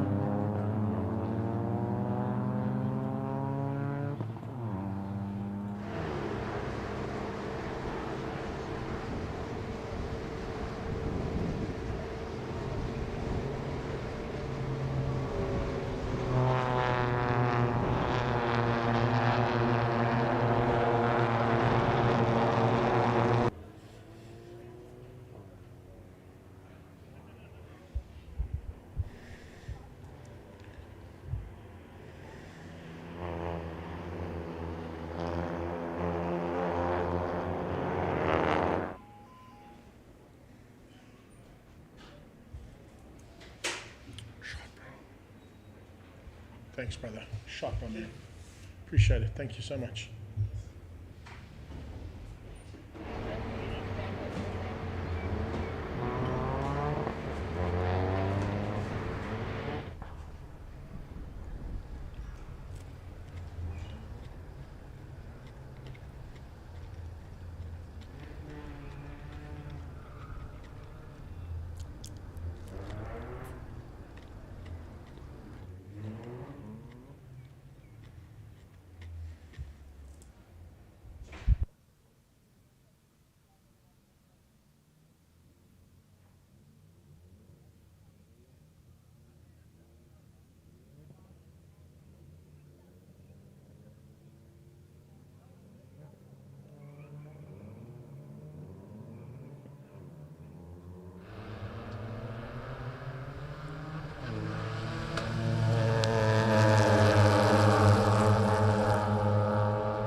So it's Rookie Cup out on track for their second heat at the moment, and apologies for a little bit of a break-up here. We're working in the background to get it sorted, but what a start once again from our Rookie Cup category competitors. Out front, Divya Naidu leading things out. Berthold looks like he's up in his second place at this stage, and right on his tail, charging hard, is Jaden Gerson. So once again, Gerson off the line, not getting the car to kick off the line like he wants it to. 3x3 in the background, they start to fight it out for 4, 5 and 6 place on track. And that'll be Judd Berthold, possibly Uzziah Khan, and of course Coach Daniel there with Josh Moore. But at the front end of the field, it is the Divya Naidu car that leads out with the black wing mirrors and black lipstick on the front end of the car. He's the man to beat at this stage. And then behind him, he's got a hard charging Berthold. And Divya Naidu trying to find a way now to get away from Berthold and from Jaden Gerson as we're into the first lap in anger of 8 laps of action of Volkswagen Rookie Cup.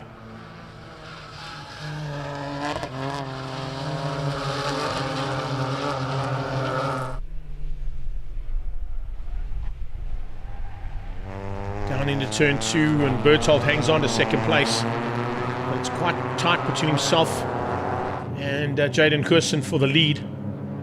Uzziah Khan, much better start from him this time. That with Coach Dan on his tail. But at this point in time, they don't seem to have an answer to Divya Naidu's pace at the front end. He's kind of set the pace all weekend long in terms of the 2 heats of racing so far. Jaden Gerson was the man on pole in both races, and he hasn't been able to capitalize on that pole position. He eventually finished up in 3rd place behind Berthold in the first one, and he's now being closed down by Uzziah Khan, who at the end of the reverse run gone according to plan for him to try and be at the front end, and he's a little bit closer to that front end than what he was in race number 1. He's got 3 cars to make up before he gets to the top spot, which is held currently by Divya Naidu, Berthold for 2nd, and Gerson for 3rd. But Khan certainly one of the quickest cars out there at this point in time.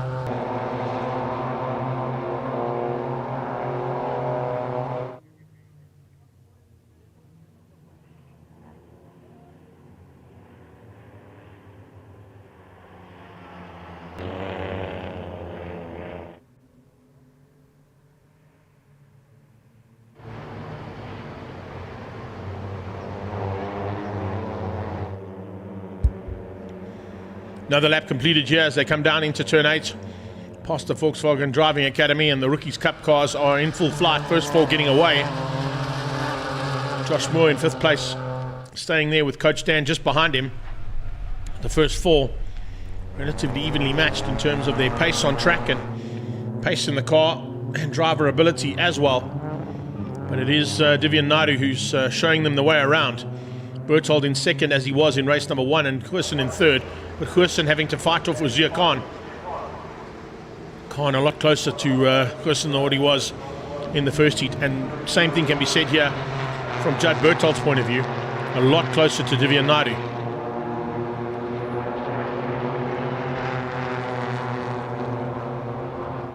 Up on the brakes into turn 5. Around the outside goes Berthold. That might not quite work out on the outside line there. And you can see, a touch. Touch there between Naidu and Berthold. Berthold drops to 4th.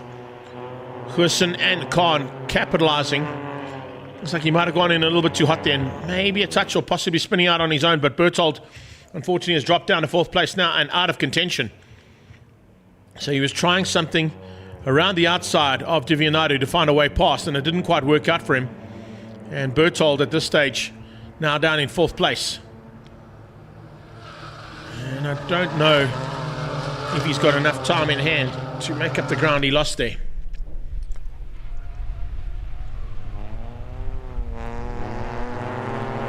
Back out of turn 2. This time it's Goosen from Khan. Berthold in the 4 spot. Lost a lot of ground there after that little mistake up at the top of the hill. Naidu, Goosen, Khan, Berthold and Moore ahead of Coach Dan there in the 6th spot, just hanging onto the back end of Josh Moore as he looks to maybe make his way slightly higher up here. Let's have a quick squiz at that as they go up towards where the incident happened. A little replay of the incident on the previous lap of Judd Berthold on the outside. You can see he's on the outside there.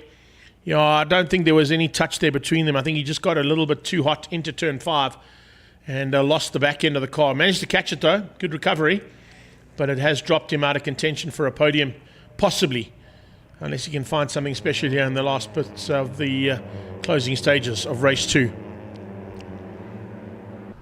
We're going from Rookie Cup into the Extreme Supercars driven by Dunlop. We've still got South African Touring Cars and Super Cup to come your way as we're watching these youngsters fight it out for honours in the 2nd heat of the Volkswagen Rookie Cup. They head down into turn 2 now. Berthold has closed the gap down, but not quite enough to get through on Khan or on his rival Goosen. Goosen and Khan are in a bit of a fight for 2nd, which is giving the advantage to Divyan Naidu. He's been able to hang on to that lead and control from the front. Nice recovery from the 27. Despite having that little left-right flick and nearly losing control of the car, he's still been able to bridge the gap rapidly to close down on Azir Khan, and does it even more under braking up into turn 5. So a 3-way fight for 2nd place now, led out by Goosen, Khan and Berthold.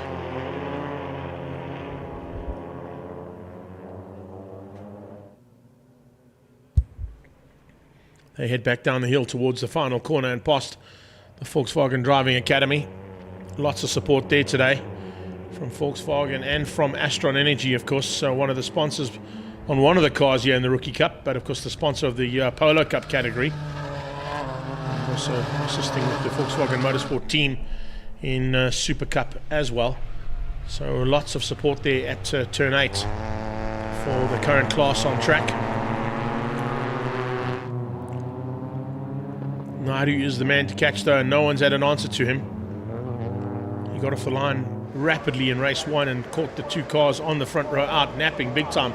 They both stalled on the line and had to restart the cars to get going again, losing oodles of ground. But this time they got a slightly better start, although they're still fighting for 2nd and 3rd when they should be fighting for 1st and 2nd after the pace they had in qualifying.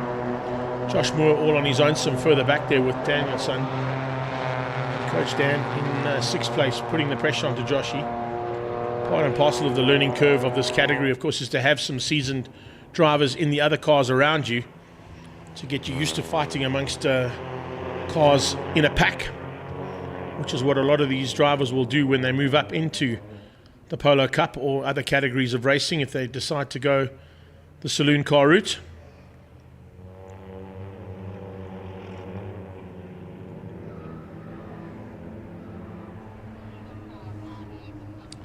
A couple of cars running wide. There was that Uzir Khan who ran wide, I think it was, yes, and Berthold is going to make him pay for that. Khan putting 2 Dunlops onto the dirt, and Berthold says, I'll have that all day, thank you very much, up in the third.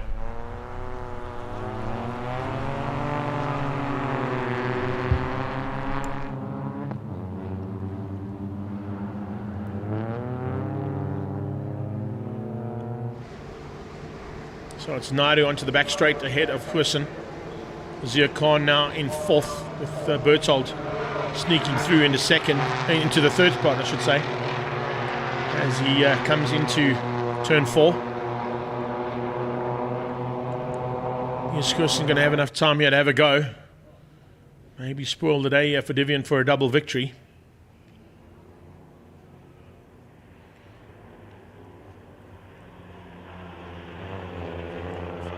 Black wing mirrors and the black lipstick ahead of the yellow wing mirrors and yellow lipstick there of Jaden Goosen.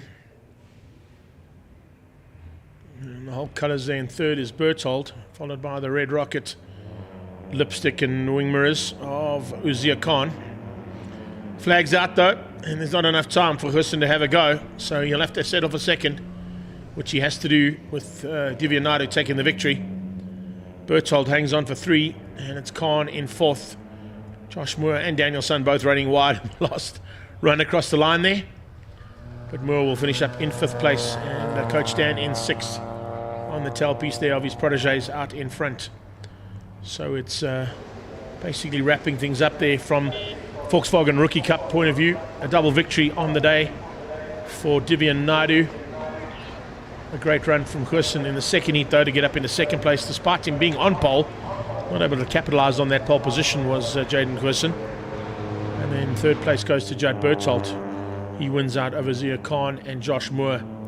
Danielson, of course, doesn't score points in this championship. He's just out there to be part of the coaching staff in the Volkswagen Rookie Cup. And, of course, everybody there at Volkswagen must have enjoyed that one. We're moving from the rookies to slightly more seasoned statemen. And, of course, from here we move into the big race for the overall victory in Extreme Supercars driven by Dunlop. They'll be out shortly here at the Extreme Festival of Motorsport at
The lights go out on that Toyota Corolla GR safety car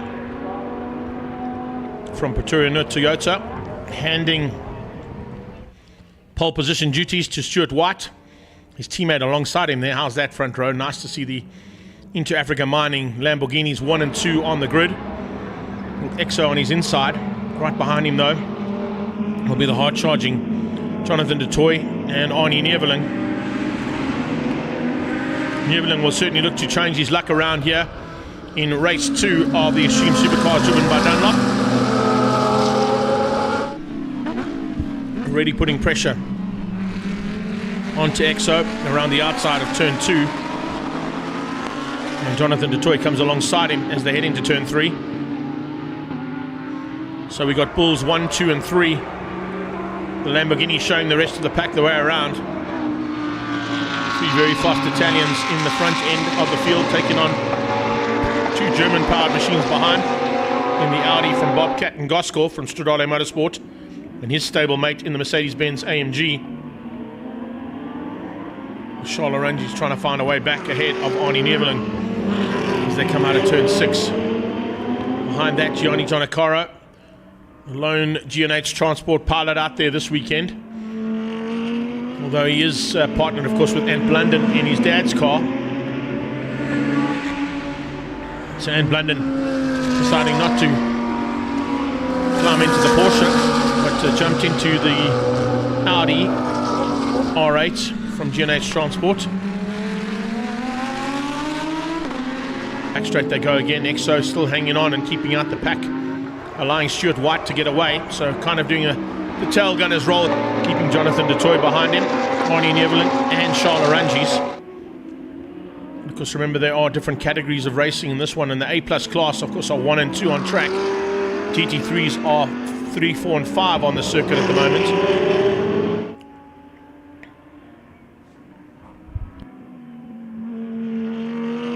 And 6th place as well, of course, with Gianni. So 1, 2, 3, 4 in the moment. Class A, it's Mark du Toit, all on his own sim. And then Marius Jackson will be 3rd place in the A+ category, but all the way down in what is now 8th place on the circuit. He's ahead of Nicky Dix and, of course, Ant Blunden in the 2nd of the Audis. Well, the GT4 spec Audis, I should say. The GT3 spec one, of course, is a little bit higher up at this point in time, fighting there with Arnie Neveling. Nicky Dix in the Porsche as well.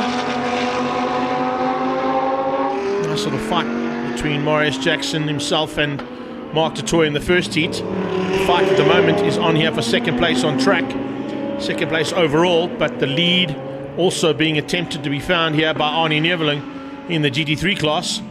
Jonathan eventually finding a way through, and does Arnie go with him? Yes, he does.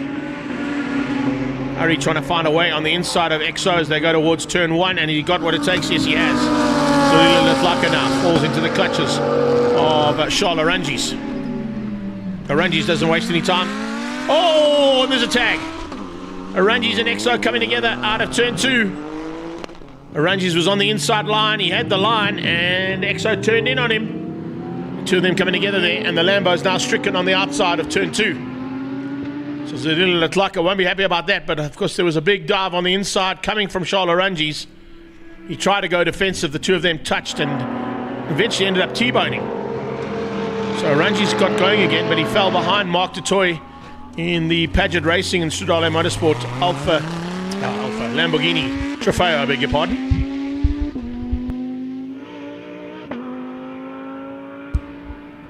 And now it's a bit of a fight on for 2nd place on the road, but 1st place in GT3s. And it's Arnie Neveling trying to close things down there on Jonathan du Toit. Gianni Giannacaro would have been gifted 3rd place now in the BISC Nissan GT R35.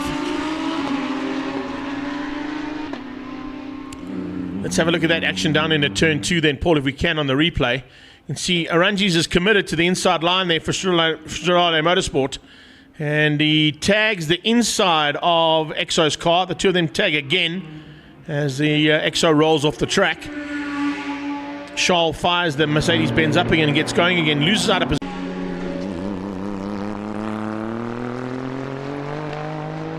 White out on track and controlling things from the front end. Second place now in the hands of Jonathan Toy. Arnie Neveling in third.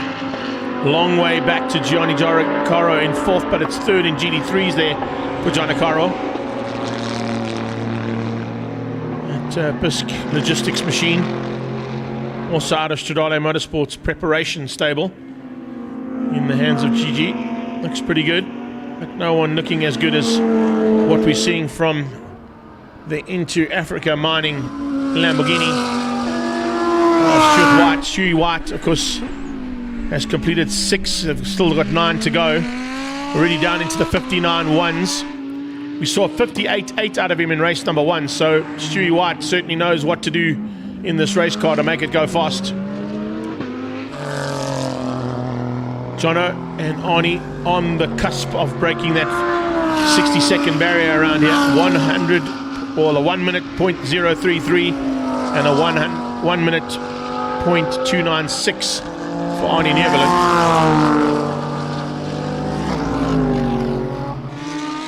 Two cars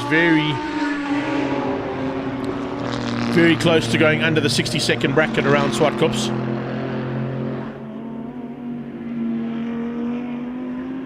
Mark Totoy doing the 103.2 at the moment. Aranji's also getting into that close to 60-second bracket.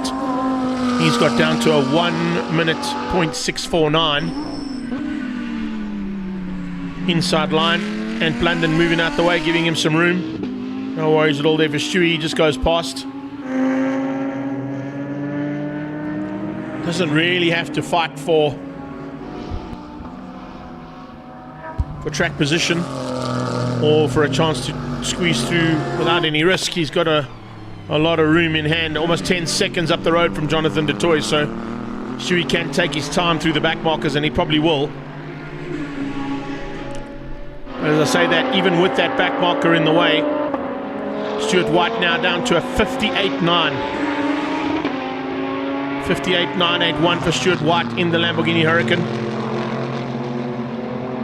And making it look like it's plain sailing out there for the Inter-Africa Mining Group Lamborghini. Slowly but surely, we're seeing Charles Aranjis close the gap down onto Gianni Giancarlo, his stablemate. Both of them out of the Stradale Motorsports stable, of course. One in an AMG Mercedes-Benz, one in an R35 Nissan GTR. Gianni's not going to give this up without a fight. He knows third place in GD3s is in the bag right now, but with Charles closing, there's a chance he might lose out. And just over the halfway stage reach now, Charles Aranjis has got more than enough time to find a way through here on Gianni. And having seen the earlier pace of the Mercedes-Benz compared to that Nissan, it's just a matter of time, I think. I think Gianni realizes that. Exo continuing to circulate. He's in 9th place. He's closing in now on Nicky Dix and Marius Jackson. And Jackson is the car he's got to try and find a way past on if he can, to at least secure himself 2nd place in the A+ category.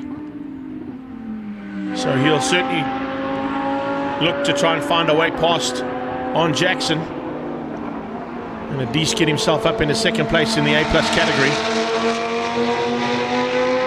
Jackson loses out to the Porsche, but here comes the extra squirt up the hill there from the slightly faster car. He's through on Jackson, and he gets through, I think, or does he? No, he doesn't. Nicky Dix is not going to give it up without a fight. He knows that he's still fighting for track position there with Solile.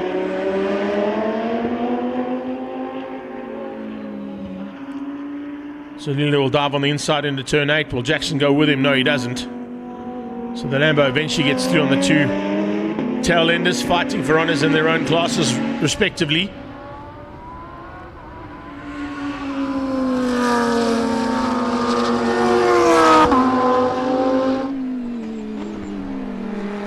So Zolile makes his way back up into 7th place overall, but that's now 2nd in A+, behind his teammate Stuart White. So they're still looking for some formation flying for the team there in terms of the A+ class. This is Class A, Lone Crusader today in the Paget Racing Lamborghini Gallardo Trofeo.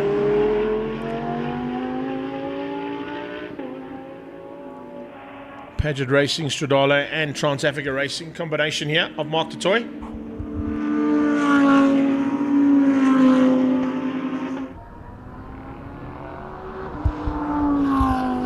Pretty much all on his own sim in Class A this weekend. As I said, a couple of cars that are out of contention due to some breakages and some repair work that had to be done that wasn't done in time.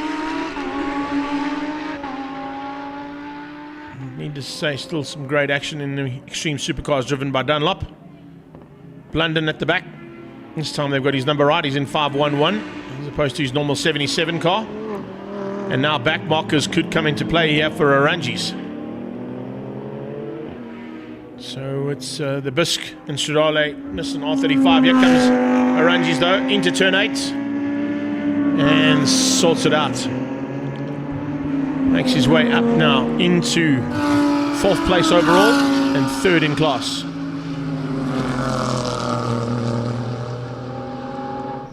Charles Arangis 3rd in class behind Arnie Neveling and Jonathan du Toit. Both of them finding a way through there on Blunden.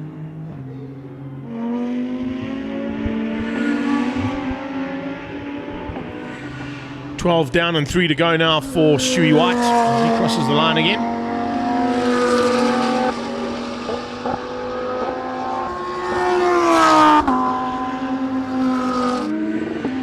Coming up on his teammate, in fact, Zolile Letlaka. I wonder if he's going to try and run there with Zolile to the end and maybe get a formation flying finish. Make a great photo of the two of them going across the line together, but probably not.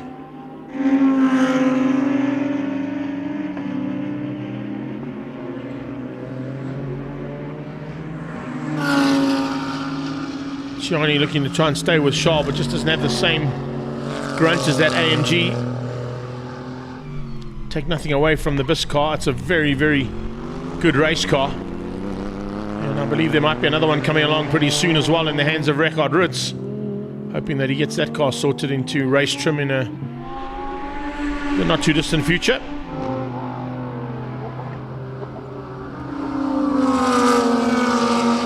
So Stewie staying behind Zolile for that lap. How far back is Jono?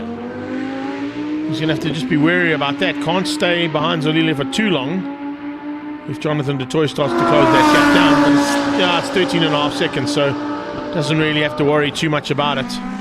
Du Toit closing in on the battle between Dix and Jackson. And the Bobcat and Goskell car is there for 3rd overall and 2nd in the GT3 class.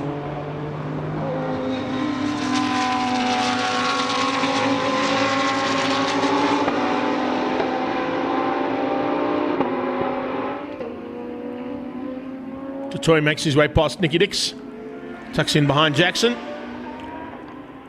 Arnie going to do the same thing now, tick them off one by one. Probably see Neveling have a go down into turn 8 to get through on the Porsche. On a similar vein to what the Lamborghini's going to do here to Jackson in the Audi.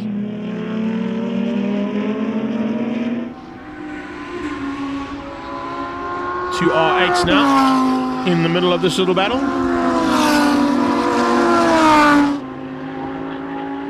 Fighting for position on track there between Jackson and Dix, and position on track between Neveling and du Toit. And Stuart White has now got through and past his teammate, Zolile Letlaka. I wonder if we'll see him back out of it slightly coming to the closing stages here. Will he go for the formation flying finish here as he comes down? 2 corners to go. He's behind the Paget Racing Lamborghini. No, he's not. He's going to go right to the line. Thought he might back out slightly and look for the formation flying finish, but that's not the case. With the flag out, it's Stuart White who takes the victory again in Extreme Supercars driven by Dunlop. Arnie Neveling in 2nd in that GT3 class, so a nice run from him.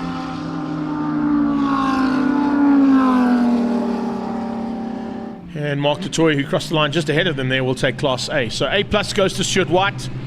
Zolile Letlaka will finish up in 2nd place and Jackson in 3rd.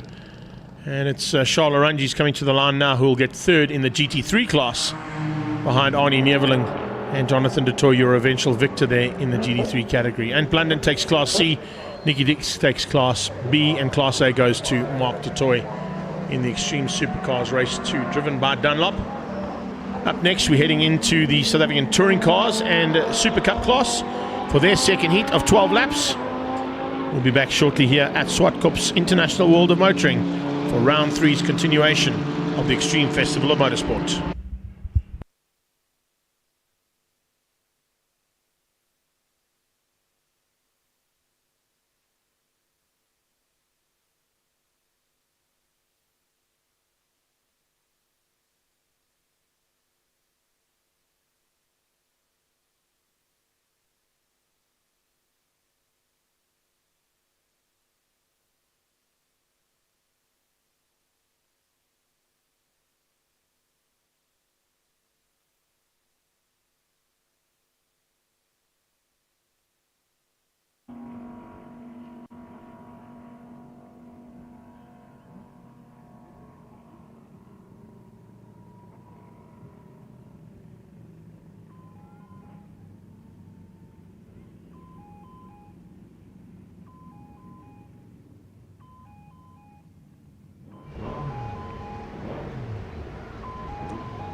And that list up on your screen, of course, you can see right now we are literally running on time. South African Touring Cars and Super Cup are supposed to start at 5 to 3, and we're sitting at about 12 minutes to 3, so pretty much spot on time from our race control. Great effort there from them.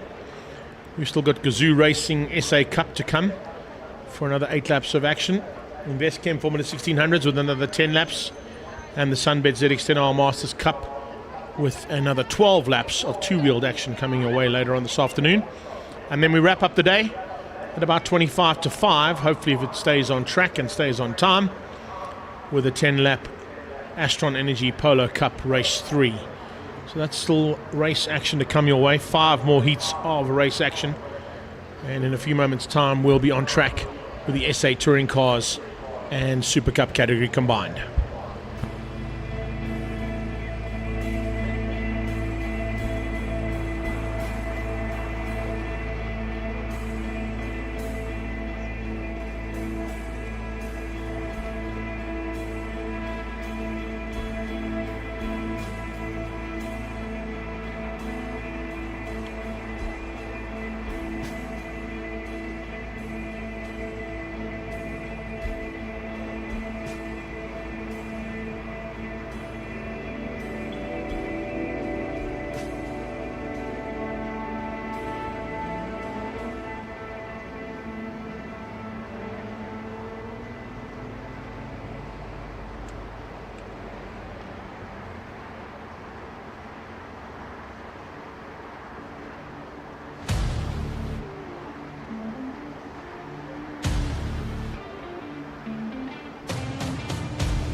So yeah, as they make their way back onto the track for race 2 of the South African Touring Cars and Super Cup class.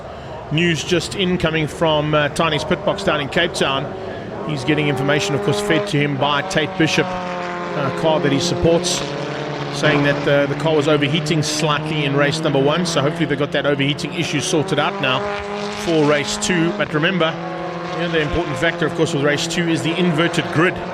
So is that going to play into the hands now of a couple of competitors and potentially throw a spanner amongst the works there, amongst competitors that were at the front end, particularly the likes of Jonathan Mahotsi. Mahotsi, of course, will have to start further back here in race 2 of the South African Touring Cars and Super Cup combined.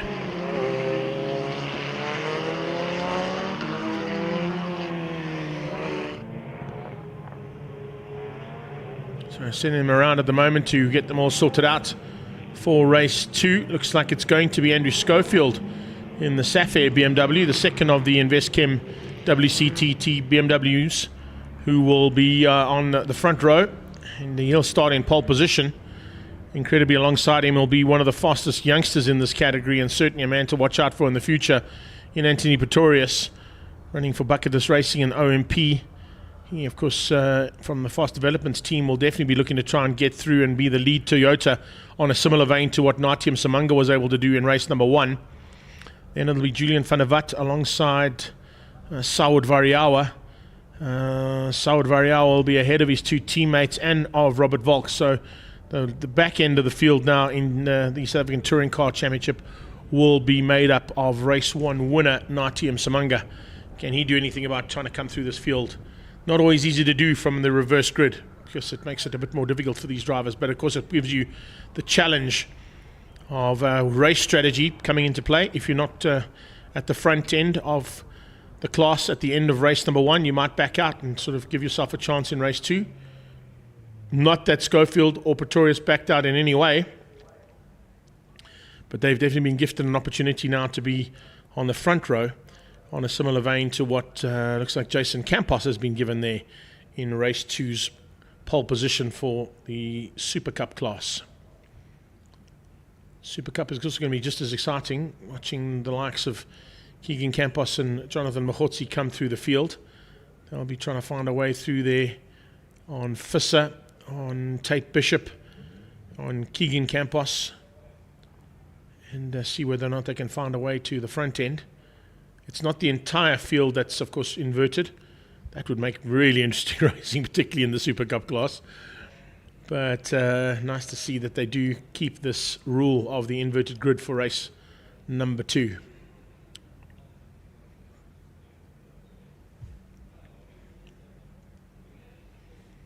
I'm not sure if we've got Franco back on track as well. Roberto Franco, of course, had that big incident in race number 1 where the safety car had to come out of harm's way, out of turn 1's kiddie litter. Time to clear the grid and almost time to go racing.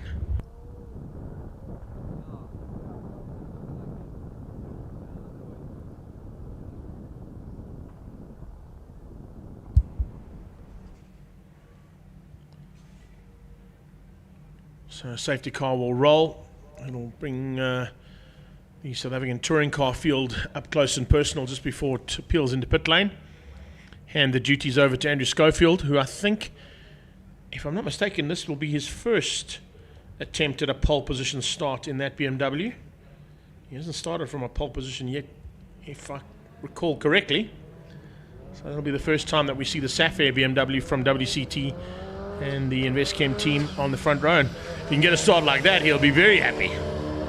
Pretorius ahead of Van der Walt and Van Rooyen, Volk and Natyam Samanga, and the only car that wasn't involved in the inverted grid, of course, is the number 1 car, and that's due to the fact that he fell back so badly after pulling to the sideline up at turn 5 there. So the champion, Saud Variawa, not included in that inversion of the grid, so he starts in 7th place.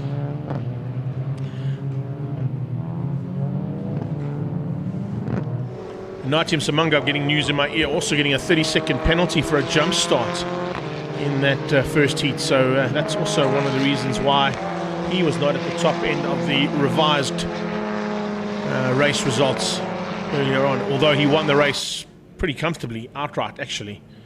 So I think the jump start there cost him slightly. Anyway, he'll have to try and come back at it and see if he's able to run at the front end. It's Jason Campos ahead there of Visser and Mahotsi. Then it's Brad Liebenberg and Tate Bishop.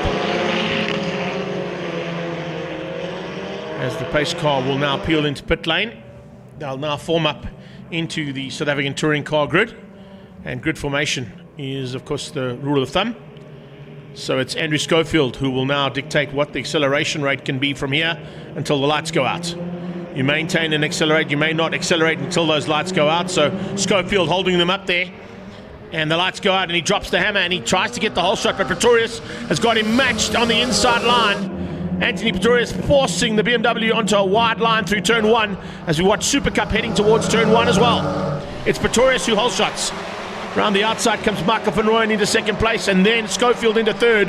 His teammate Robert Volk slots up into fourth place as they head onto the back straightaway. Nicky Verstanis, didn't see much of him in the first one. He's tucked in now behind the Platinum Wheels car of JP van der Walt. And as the touring cars make their way up into turn 4, it's Volk trying to find a way through on his teammate there in Andrew Schofield. Schofield keeping him honest as they go to the top, but it is a fantastic start from Pretorius. And Michael van Rooyen is all over the back. Oh, big crash at the top of the hill. Big touch at the top of the hill there. Looks like it might be the back end of the touring cars where somebody's got it wrong. Back end of the touring cars, and it's gone off track there, but has they been able to kick? The incident looks like it might have been between Natyam Samanga, because he's got some damage on the front end of his car. So Natyam Samanga, oh, and he's putting pressure on to Schofield as well. So the BMWs have swapped positions there, with Volk now getting up into third place, maybe into second. Lead has changed into Michael van Rooyen's hands. So Michael van Rooyen hits the front. Volk goes to second, Pretorius goes to third. In the background is Julian van der Walt, but Pretorius trying to come back here now at Robert Volk. Little touch. Oh, Volk and Pretorius coming together, opening up the door. They both got to the dirt. Volk is sideways. Pretorius gets sent onto the dirty stuff, and he forces Robert Volk into a 360-degree maneuver. Volk is going to have to wait because here come the cup cars. He can't come back on track. How's this for a change-up, for a bit of drama? So Michael van Rooyen needs out. Julian van der Walt is now second. Natyam Samanga with that damaged bonnet is third. Schofield possibly in fourth place at this point. But a big touch there between Anthony Pretorius and Robert Volk, sending them both onto the dirt. Volk eventually looping out right in front of Pretorius with no traction available, of course, on the grass. And he's dropped right to the back of the cup class as well, which is led out at the moment by Keegan Campos. Keegan Campos has got Mogotsi and Visser on his tail. Then it's Brad Liebenberg, Tate Bishop, followed by Jason Campos. So the first 6 cars are a Campos sandwich. 1 and 6 place on track, both in the Campos stable. Behind that, it's Franco. So GSN and Team Red Racing in the 7th place at the moment as the Cup category make their way down into turn 8 once again. Mogotsi ahead of Visser. Visser ahead of Liebenberg. Yellow flags into turn 1, so there's definitely some kind of action happening down at turn 1 or 2. Heading into turn 2 right now. Mogotsi trying to close the gap down onto the back end of Keegan Campos, who leads out in the cup class as they go through into the back straightaway. JP van der Walt pulling away ever so slightly from Dean Fenter, but it's Campos leading things out. The steam train, absolutely. Let's have a squiz at that replay going down into turn 8 between Volk and Pretorius. As they came down into turn 8, there was a big move on the inside here coming from Pretorius. He's got the inside line. Robert Volk tries to close the door, but Anthony keeps his nose in it. They touch. The two of them go onto the grass and open up the door for Van der Walt to dive through on the inside. Natyam Samanga follows him through. And as Volk puts his wheels on the dirt and tries to turn, back end steps out. Pretorius follows through and drives onto the circuit again. Robert Volk has to come back onto the grass to turn the car around. But as he tries to get back onto the circuit, the entire cup class came past him. So Robert Volk has got to try and find a way through on at least 10 or 12 Super Cup competitors before he even comes into thinking about closing things down on the back end of the South African touring cars. And that is, of course, Andrew Schofield's car, a long way up the road. Campos still maintaining the lead there, ahead of Mogotsi and Visser.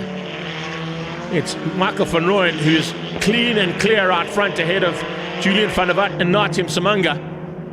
Samanga still with a bit of damage on that front bonnet. That's after an incident between himself and his teammate, Saad Variawa. Variawa and Samanga came together at the top of the hill, with Variawa spinning out and looping down the access road at the top of the hill past the AMG Driving Academy. But Samanga right now hangs on for third place with a damaged car. It's not affecting the ability or the drive of the car, but it certainly might have a bit of an effect on the handling and possibly aerodynamics, which Andrew Schofield needs to try and capitalize on. There's a lot of fluid coming out of that car as well.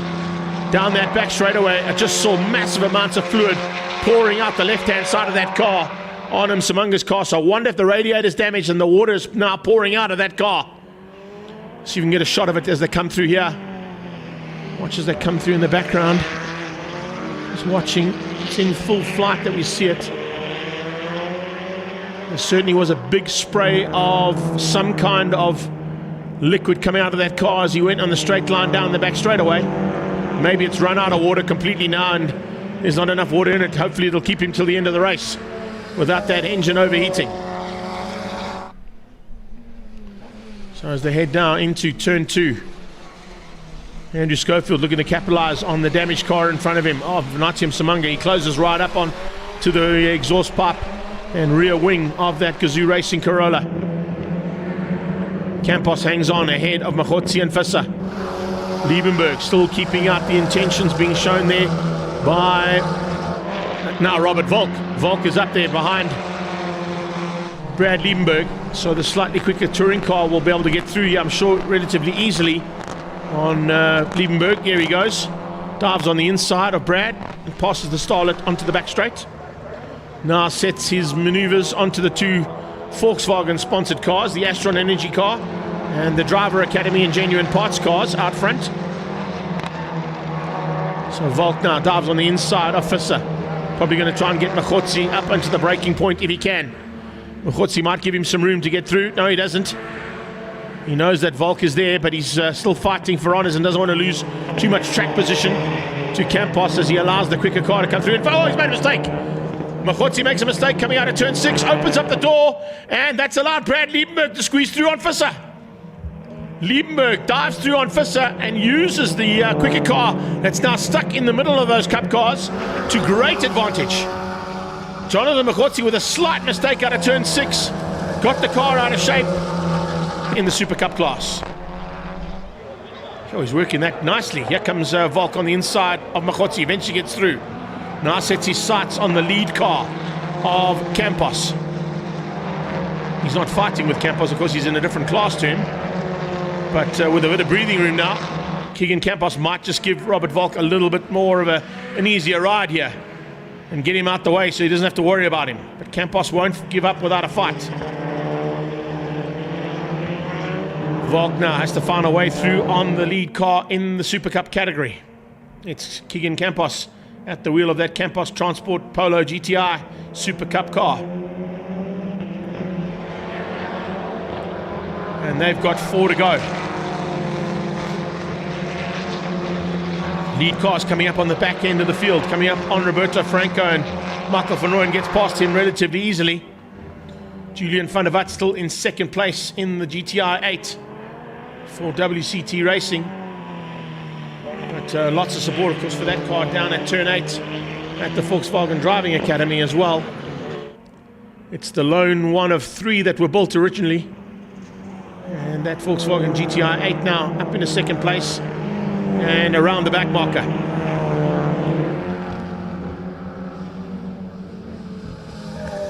Nine down, 3 to go. So 3/4 of the race completed. 1/4 still to go here in the second heat of South African touring cars and Super Cup combined. Oh, Natia Msimanga's bonnet eventually has popped up and he can't see where he's going whatsoever. So it's the end of Msimanga's charge for potentially 3rd place on the road. It's going to gift 3rd place to Schofield. So the pole man staying out of trouble, still got a chance of a podium.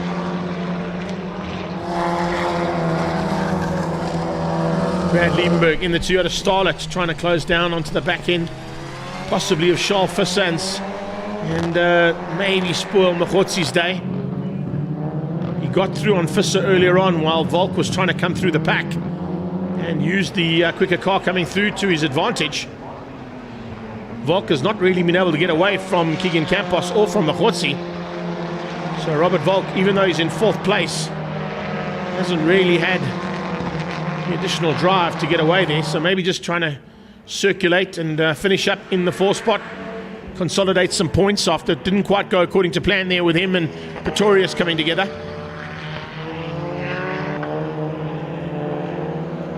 Just looking on the timing monitor as well, Paulie, I don't see Anthony Pretoria still circulating, so he must have gone into pit lane. Had a problem on the circuit after that incident between himself and Volk.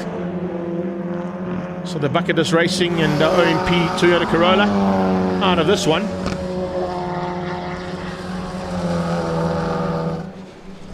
Keegan Campos on absolute flyer at the moment. He said he was going to come into this race with the possibility of 2 wins, and he's definitely looking that way. And it certainly looks like it's not going to be too far away here for him with 1.5 laps to go. Lead cars Van Rooyen. He's done everything right, stayed out of trouble. Same thing can be said here from Van der Vat's point of view.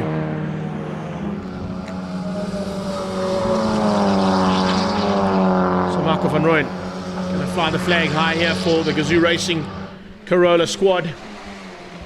And WCT and Chemical Logistics team will have the GTI 8 in second.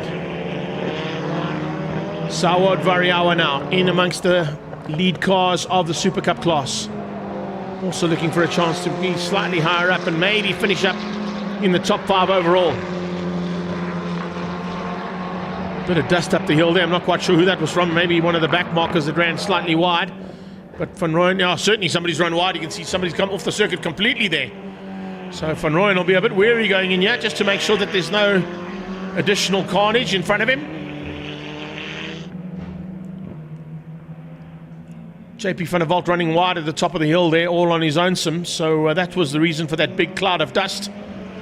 But the cloud now turns to sunshine for Michael Van Rooyen as he takes the victory in the South African Touring Car Championship Race 2. Van der Walt comes through for second place, and Schofield on the podium for the first time in the Sapphire BMW. From pole position, he was able to use the reverse grid to quite good effect there. Stayed out of harm's way and controlled things from the front end to take the victory. Sawad Variawa closing in, so don't worry about that Toyota Corolla. It's the Gazoo Racing Starlet 2 cars back that you got to worry about, and the Volkswagen Racing Genuine Parts Polo of Machotsi that is going to be found wanting and has to take second place behind Keegan Campos again today. Campos with the victory. Double win on the day there for him. Wins out over Jonathan Machotsi and Brad Liebenberg, Charles Visser and Tate Bishop, your top 5 in the Super Cup class. Sure. Action-packed, drama-filled second heat of South African Touring Car Championship, as we expect to see from these guys. They hold nothing back, guys and girls. That, of course, is Cara Hill involved in this one too. Great drive from the young lady. Yet again finishing up in the top 8, I think, overall for Super Cup. But that wraps up our South African Touring Car and Super Cup category for the day. Robert Volk in 4th place, and he finishes up behind Michael Van Rooyen, Van der Walt and Schofield, your top 3. It is Keegan Campos ahead of Jonathan Machotsi, Brad Liebenberg, Visser, Bishop and Jason Campos, the top 5 there in the Super Cup class. Coming up real soon, Gazoo Racing SA Cup Race 2.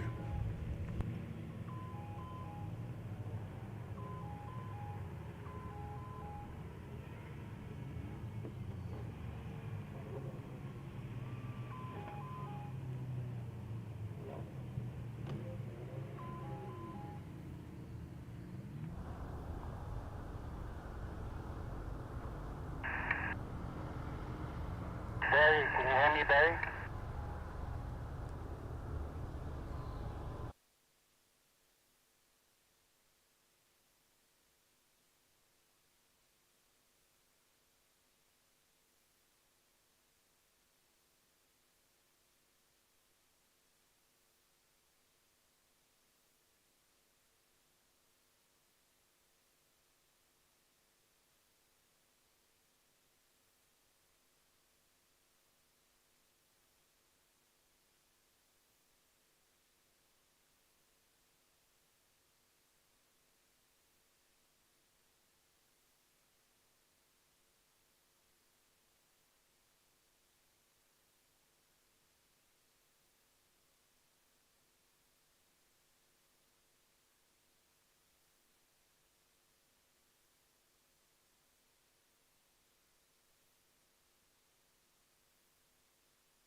So back on track now for the second heat of Gazoo Racing SA Cup.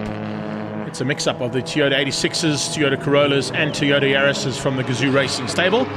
And challenge on here, of course, is to see who's going to be able to take on the race 1 winners in Sean Nurse and Davy van der Merwe. And of course, up at the Gazoo Racing headquarters, looks like everybody is on the sidelines and standing on the balconies. Going to be entertained now. As we've seen all day long, entertainment has been non-stop. And if you're a Gazoo Racing fan, you would have been slightly alarmed at the incident between Natyam Samanga and Saud Variawa that happened right in front of their HQ, up at the top of turn 5 and 6. So the old Zok Club, of course, is where the action took place. And as they went into turn 5, Natyam Samanga looks like he might have come together there with Saud Variawa and ended up with the two of them unfortunately having to retire. Saud Variawa stayed on track, of course, but dropped right to the back of the battle for the South African Touring Car Championship. And Samanga eventually having to retire once that bonnet clip didn't hold all the way through and flipped over the windscreen where he couldn't see anything more anymore. Had to come in and retire that car after a race win that was also unfortunately troublesome for him. Having been deemed to have had a jump start, he had to then unfortunately fall back 30 seconds in the overall standings after race 1. So it hasn't gone according to plan there for Natyam Samanga, despite him having the race pace that's needed to be at the front end of a South African Touring Car Championship like we saw today in both heats of racing. It's now down to the second heat of Gazoo Racing Cup, and it's driven by Netstar in association with, of course, all the sponsors behind this category, including Dunlop Tyres. And Davy van der Merwe has been the man to beat, but he was pushed hard in the first heat by Sechaba Mashigo. He was the Media Challenge winner last year, and he's been gifted a chance now to go and race it up with the youngsters coming through that Gazoo Racing Academy. And we're going to see some more action amongst them now in the very near future as we get into the second heat. They make their way down. You can see a little bit of weaving there from Davy just to try and get the last bit of heat into the rubber. Ryan Naika, I'm sure, would love to be slightly higher up there if he can find a way through on Sechaba Mashigo and see what they can do coming into turn 1. The lights will go on for the first part of the race, and that's just for the 86 League to make their way down towards turn 1. And it is Davy who gets the drop as expected, but a little bit closer this time from Sechaba Mashigo. In the background, side-by-side action between the Yaris's and Corollas, but Sean Nurse was the man to beat in the first one. And the man from Auto Trader, once again, looks like he's got the whole shot. As that first pack go through turn 2, sorting themselves out in that mid-pack of the 86s, as you can see, coming through there for that first lap in anger. It's an 8-lapper here for them to start things out in the second heat of the day. And watch out for Kent Swartz and Nikos Zafiris mixing it up in the background there, getting real up close and personal. And Praji in the mix as well. The Zimbabwean is not going to hold back here at all. Darren Praji gets a little tap as they go in there and helps out going back into turn 4. So 1 for 1 out of 3 and 4 there for the two 86 drivers at the back of that pack. Nurse leads out, and it's Devon Scott on his tail. So dealers versus the media into the 86 and Corolla battle. Corolla leading things out with Nurse at the front end, but it's once again another dominant factor here in Davy van der Merwe. But I spoke to both Clint Seller and to a couple of the drivers, and it seems that when you have a fast driver like Davy van der Merwe or a fast rider like Clint Seller coming into a pack that is pretty evenly matched, it ups the pace on almost all levels right the way through that pack of drivers and riders. So what we're seeing in terms of improvements like that kind of overtaking maneuver being attempted by the likes of Dylan Praji on Ken Swartz and on Nikos Zafiris shows you that they're starting to up their pace as well to try and catch the likes of Davy van der Merwe, who set the bar at the front end. And Sechaba Mashigo is not too far off that pack, I can tell you. He's found some serious pace this weekend to stay at least within the grasps of the back of that lead car of Davy van der Merwe, and was not too far off the exhaust pipes there at the end of race number 1. See the hazard lights coming on those cars, and the reason for that is they run all the normal road going systems on these cars. They don't disengage any of them, so the ABS system kicks in, of course, under hard braking at every single attempt that they do climb on the middle pedal the hardest they can. And it just shows you that these cars have got great ability. 180 kilowatt cars out front, 221 Corollas and 200 Yaris's in terms of kilowatt outage of these cars. but the slightly lighter Yaris is, of course, a little bit more nimble through the corners, which is why there's such a nice mix-up between the Corollas and Yaris competitors. And then, of course, it's also the ability of the drivers, whether they are seasoned campaigners like Sean Nurse is when it comes to a race kind of format, or the ability of being through the GR Racing Academy Driver Training Academy and having a chance to get to grips with these cars. Alex Shahini, big welcome return for him after that big crash, and right on his tail is Hannes Visser. The two big crashes at the Kyalami round only a couple of weekends ago. Two of them ending up in the wall at Crowthorne at a pretty rapid rate of knots. One car eventually ended up right on top of the tyre barriers. That was Hannes Visser, and the other one into the tyre barrier there with the car magazine's Alex Shahini feeling the brunt of that. But as we said in race number 1, an amazing effort there from the Gazoo Racing stable to get both those cars repaired and ready for round 3 of the championship here at Zwartkops. So Mashigo hanging on for second. Vadel is there for third, and Nika is keeping Zephyrus at bay for now. But a lot closer there from Nico Zephyrus onto the back end of Ryan Nika. Nika, remember, spent last weekend at the front end of a BMW M Performance Racing Series fight, and it certainly gave him a bit of confidence, and it's definitely paying off here in his Toyota 86 as he hangs on for third place. The rear-wheel drive of the car he raced last week certainly giving him a bit of prowess in the rear-wheel drive machine he's in today. From the Citizen is Jaco van der Merwe staying ahead of Visser and Snyman. Shahini just up the road from him, and the 33 car there behind Snyman from the dealer team trying to put some pressure onto him. You can just see Mauro de Souza is there. I didn't quite see him in that first place. Here he comes down that back straightaway there. So Mauro de Souza, second of the dealer team cars in the Yaris, and then you've got 3 and 4, or second and third in the media challenge just behind him, de Souza and Shahini. That's Visser, the Roller Toyota going through there as well, looking pretty good. Watching for some progress here on Devon Scott's point of view. And in fact, Devon Scott has made big progress. He's got ahead of Sean Nurse. So Devon Scott finding something pretty spectacular here. He comes from the Driver Academy, and of course they do a lot of laps around this circuit, so he's probably got some additional laps in there over Sean Nurse in terms of experience, and he's now putting it to very good use as he hangs on in the Driver Academy car to take the lead of the media and driver dealer team challenge in the Yaris's and the Corollas. As I said, that Toyota Corolla has got 21 kilowatts more power available to it, but the nimbleness and the ability in terms of handling of the Yaris seems to just keep it well within grasp of the slightly more powerful Corollas. And take nothing away, Sean Nurse was driving away from this pack in race number 1. So for Devon Scott to get ahead of him, he's had to do some work, and he's pulling away slightly there from Sean Nurse as well. Back to the lead of the race, and lead overall is Davy van der Merwe with a lot of breathing room there over Sechaba. And then it's the fight for third, and it's about to become a four-way fight because both Swartz and Praji are about to join the party. Praji bringing Ken Swartz along to get onto the back end of Zephyrus and Nika. And in fact, I'm watching Dylan Praji having to go defensive to keep Ken Swartz out. Ken Swartz is not going to give this up without a fight. You can see them come through there to complete another lap, and we're of course heading into probably just over the halfway stage of this race. Yeah, just over that halfway stage reach now. 5 done and 3 to go. Davy van der Merwe maintaining the lead of this one, and Chaba Mashigo equaling him in terms, almost equaling him in terms of lap times. Fastest lap out of Davy was a 14.022, and it's a 14.202 for Sichaba Mashigo. So very evenly matched lap times coming out of the top 2. But the problem with that is now, if you're that evenly matched, how do you create some kind of advantage to close the gap down? And that's where Sichaba Mashigo is battling. If he had another car to help him out, they could possibly use the slipstream effect to help each other close in on Davy, but he's on his own. And with Davy just ticking them off and maintaining consistent lap times of the low 14s, he's going to be a tough man to beat. So Mashigo in second, hasn't got an answer yet. Third place, as I said, starting to heat up. Nika, defensive into turn 8, keeps out Zephyrus, keeps out Praji, keeps out Swartz.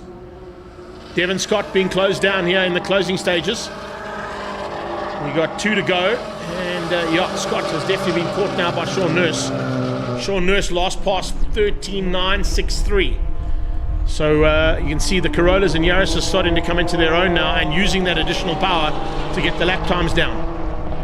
And they're also starting to close onto the back end of that 86 pack. So Ken Swartz will have to watch his rearview mirrors because Devon Scott and Sean Nurse are not too far behind him. Then it's that Motus Toyota that we see in shot right there of Mario De Souza. And now this is where the driver academy man might have the advantage. Sean Nurse is used to fighting in a pack, but maybe not in a pack of 86s, and particularly not in a pack of young guns fighting for Gazoo Racing Academy honours here. Look at that. Yeah, there we go. Devon Scott onto the back end of Swartz. Swartz now has to watch his rearview mirrors as well as go on the attack. And in fact, if you look at Ryan Naka, he's concertinaing this field up big time. He's brought the entire rear end of the 86 League into play, and he's brought along the top 2 from the media and dealer team challenge into that bunch as well. They're not going to catch Funamava, and they're not going to catch Mashiga on this last lap. They will still hang on for first and second overall and shouldn't be troubled by anybody behind them. But Sean Nurse is going to try and capitalize, and in fact it looks like he might have lost out there slightly. No, he hasn't. He's just been able to get through on Ken Swartz out of turn 2. So Swartz loses out, and he's going to lose the toe to the back end of Praji and onto the back end of Zephyrus as well. So can Ken Swartz, dropping behind Devon Scott and Sean Nurse, help Sean Nurse out? Is Sean Nurse going to try and use the back markers to his advantage? That's what we have to ask ourselves as they go into the last 4 corners of the race. No worries at all here for Davy Funamava. Once again, another victory. So that's 6 or 7 in a row, if I'm not mistaken, there for this man. Since stepping into this car, he's only been bettered once, if I'm not mistaken. So a nice move here from Toyota to bring this man along. He's going to set the bench and the benchmark very high for the rest of the field to follow, and that's exactly what Sachaba Mashiga has done, getting up close and personal. But how's that across the line in the dirty stuff? I think that might have been Praji on the dirt. Possibly Dylan Praji getting onto the dirt to keep Devon Scott and Sean Nurse behind him. Ken Swartz finishes up just ahead of Mario De Souza, and then it's Shahini and Fisser, Jaka Funamava and Theo Brits still to come down to the line with the final part of this Gazoo Racing Cup to be sorted out. So at the top end of the field as they cross the line and complete the race, it's Davy Funamava, Sachaba Mashiga and Ryan Naka, your top 3 in the 86 League. A good run there from Devon Scott to win out the Yaris Cup. Sean Nurse will win out the media challenge, beating Mario De Souza and Alex Shahini. And it looks like it's Theo Brits who will finish up there just ahead of Andries de Villiers in the dealer team challenge for the GR dealers in the Yarises. So that's how we wrap things up in Gazoo Racing SA Cup second heat. The 8 laps are done and dusted. Gazoo Racing done for the day as well. We'll move into our single-seaters in a few moments' time with the InvestChem Formula 1600s. They down in the pre-race area waiting to come on track. We'll be back with you shortly.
So there you see the final part of the day's proceedings that's got to kick off here.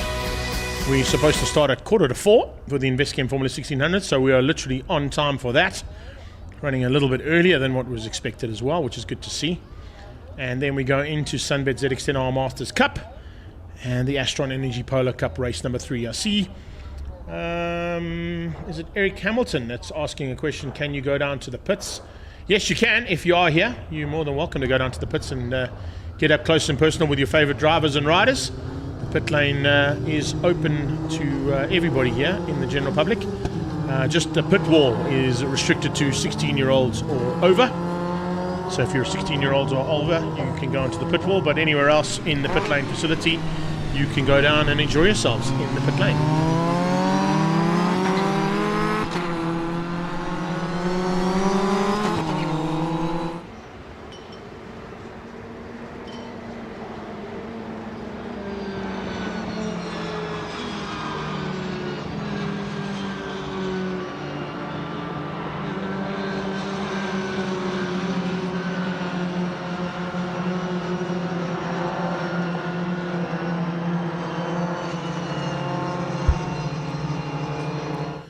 So while we're watching our single-seaters making their way around, trying to get some heat into their rubber, just a reminder, because we are also going out on, of course, on our PA feed here as well.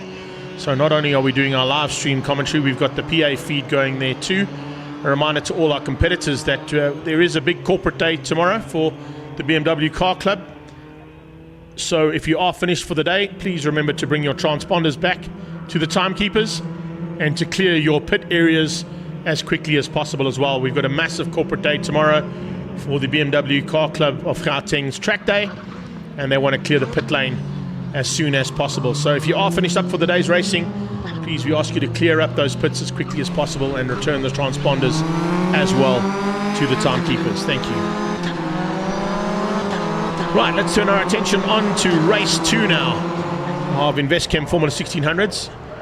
I've mentioned on numerous occasions, but if you've just joined us for the very first time here on Extreme Festival, a big welcome to you. Where have you been? Because we've had some good racing today. Don't forget that this is the biggest prize purse in South African motorsport. A 225,000 Rand prize purse up for grabs, and a test in a touring car for the champion of the category. And of course, last year's champion Troy Dolanchek has stepped out, concentrate on his matric studies this year and getting a chance to just get his studies out of the way. He's participating in a couple of the regional championships down in Cape Town where he's based, but looking forward to getting into a race car, into a national championship race car, I'm sure, next year. And possibly we'll be doing some testing for the InvestChem team by the time the end of the year comes and the exams are out the way, so that he's ready to go for 2025. Man to beat today has been the man out front there for Pretoria, no Toyota, Liqui Moly and Sparko. And Jagger Robertson has certainly found his transition into single-seaters relatively easy compared to most drivers who find single-seaters quite difficult to get to grips with. There's certainly a couple of drivers that find their niche very quickly in a single-seater, and some that battle. But needless to say, it hasn't been the case there for the man on pole position for race 2, Jagger Robertson. He's going to push hard to try and keep Casey Ensor-Smith out, as well as Jason Kutsia and Karabo Malamela. That was kind of the battle at the front, and it came down to the wire, with Robertson having to work hard even to the last 2 corners to keep Casey Ensor-Smith out. So expect another big battle between those two. Possibly Kutsia and Malamela going to join them if they've had some chances to just play around with the settings on their cars slightly. It is slightly cooler conditions here in the afternoon. We heard that from Cancella. He's looking to set up his King Price Kawasaki, and I'm sure that the majority of the ZX10R Masters Cup riders are going to be doing the same, to set the bikes up for slightly cooler track conditions and cooler ambient temperature conditions here in the late afternoon at Zwartkops. If you're on our live stream, we're just west of Pretoria in Gauteng, South Africa. And the start delayed there. I'm not quite sure why.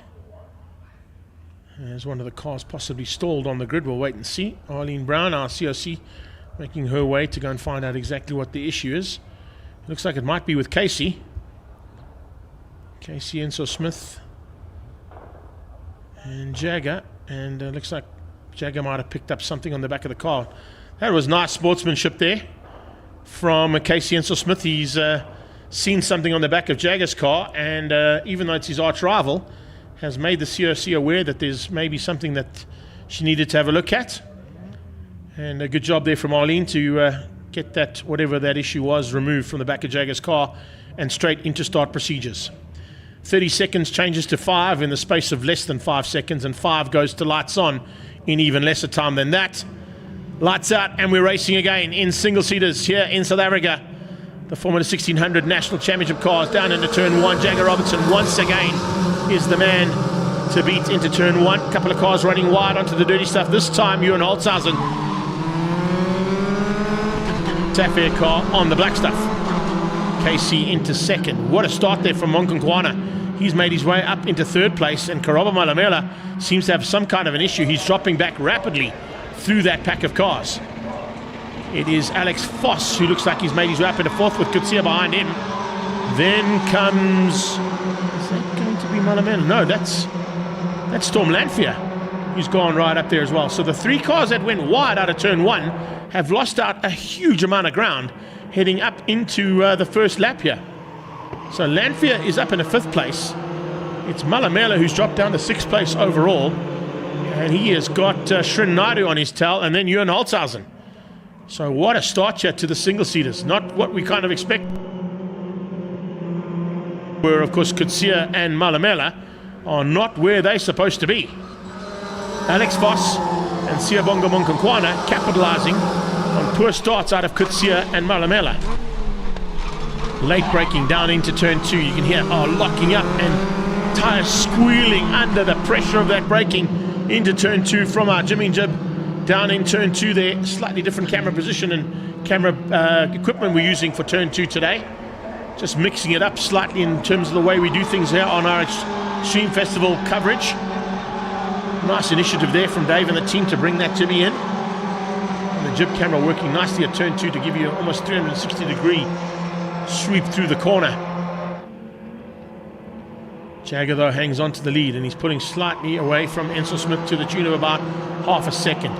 Half a second in single-seaters is a country mile usually. Monkonkwana in 3rd, trying to close that gap down on Enso Smith, and then defensive driving coming from Alex Voss to keep the rest of the pack at bay. Back of the pack is Mikhail Besaidnote. He's actually dropped behind his rival in terms of the rookies of this class, and that's Renzo Ribeiro. So Renzo Ribeiro there having to get into the top 10 in the Huawei car. In the Metal Use Spares car, beg your pardon, ahead of the Huawei car of Mikhail Besaidnote. So Mikhail Besaidnote having a super run, but unfortunately, we saw in the first heat, he broke the rear wing after a touch with the 2 cars that ended up going off and bringing initially a safety car and then a restart. This time doesn't look like you're going to need a restart. Everybody's staying on track and pretty much behaving for now.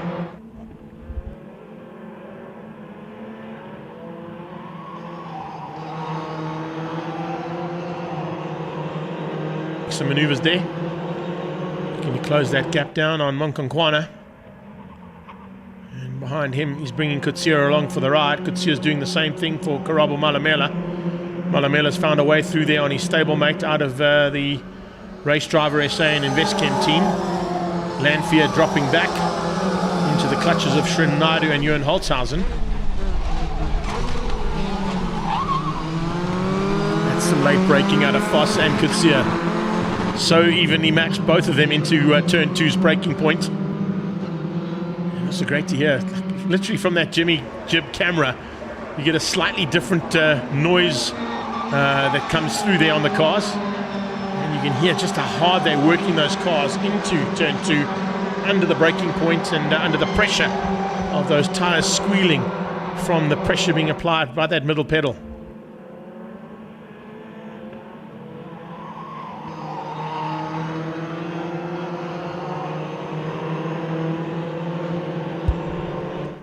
Out of turn 5, 6 into 7, down to 8. Voss and Kutsia. Bit of breathing room now to the 37 car, who's also got some breathing room to the 27 car. Srinadu, though, is looking for a way through there on that 27 car of Lanfear. So Storm Lanfear feeling a little bit more pressure coming from the back end in the form of Srinadu. Pressure being applied, but he's soaking it up for now. No change just yet between those two. No change actually throughout the field. Everybody pretty much staying the same, other than this little battle. As I say that, there's a big move on from Kutsia. Jay just trying to spoil my day there and give me the commentator's curse. Everybody's staying the same, and then Jason Kutsia decides, no, I'm going to have a go. And he had a big look, but Foss had him covered. That Mint Coachworks and DAW car now onto the back end of the race driver and Investchem car of Alex Foss.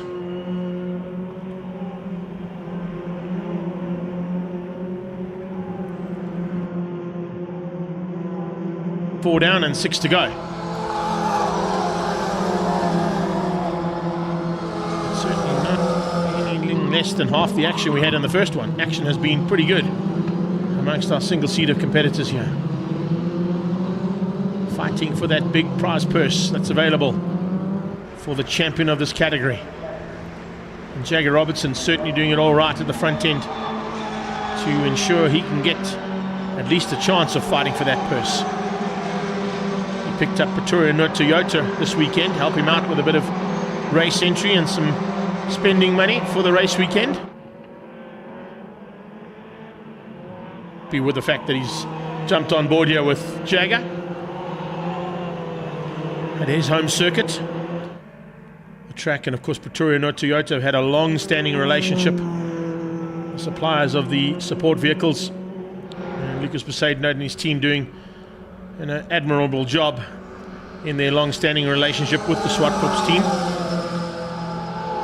Changing the old 86 that we had for a long time out for a brand new GR Corolla this year as the official safety car now for Zwartkops. Also on the side of that Liqui Moly and Sparko single-seater Jagger Robertson as well for this weekend. Oh, someone's off. Someone running wide and onto the dirty stuff there. It was a red car. I wonder if that might have been Siyabonga Monkankwana, or is there somebody else just to the left or right to that? No, Monkankwana is still going. But certainly somebody putting a wheel wrong. Oh, there it is there. It's Lanfear. Lanfear has gone straight at turn 2 and into the wall. So does that require a safety car? We'll have to wait and see. Storm Lanfear is out of the car. The car is not in the, I wouldn't say it's in a dangerous position, but it's not in a safe position.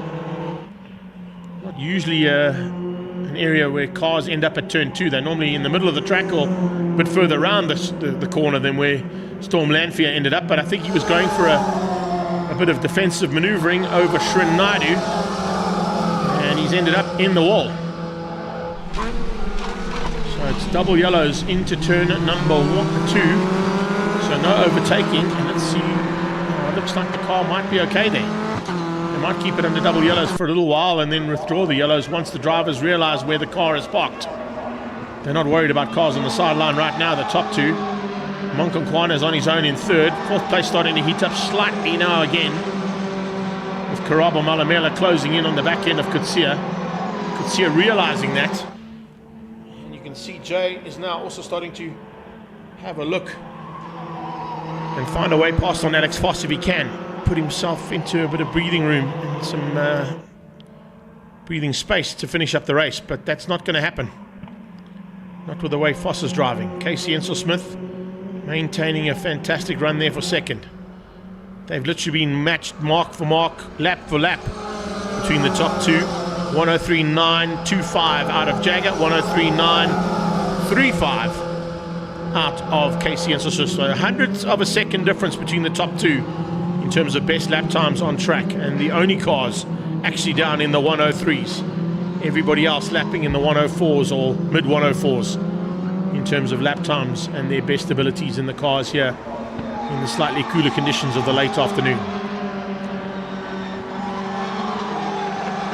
So Jagger from Casey Ensel-Smith Siabonga Monkokwana, he should have third place. It's the fourth place battle we're going to keep our attention on right now, as Voss tries to soak up any form of pressure being applied by both Jason Kutsia and Karabo Malamela.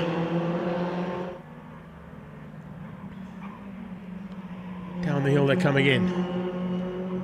This will be completing lap number 8 of 10. 2 to go. Jagger and Casey about 3.5 seconds up the road.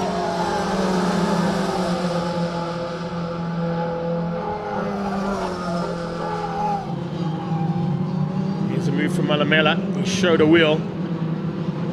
Just wanted to get his nose cone up the inside of Jason Kutsia, but Kutsia saw him coming. Kept him matched. Jagger Robertson, Casey Enso-Smith and Siabonga Monkokwana, your top 3. With 2 to go. Make it 1.5 as they go through turn 4.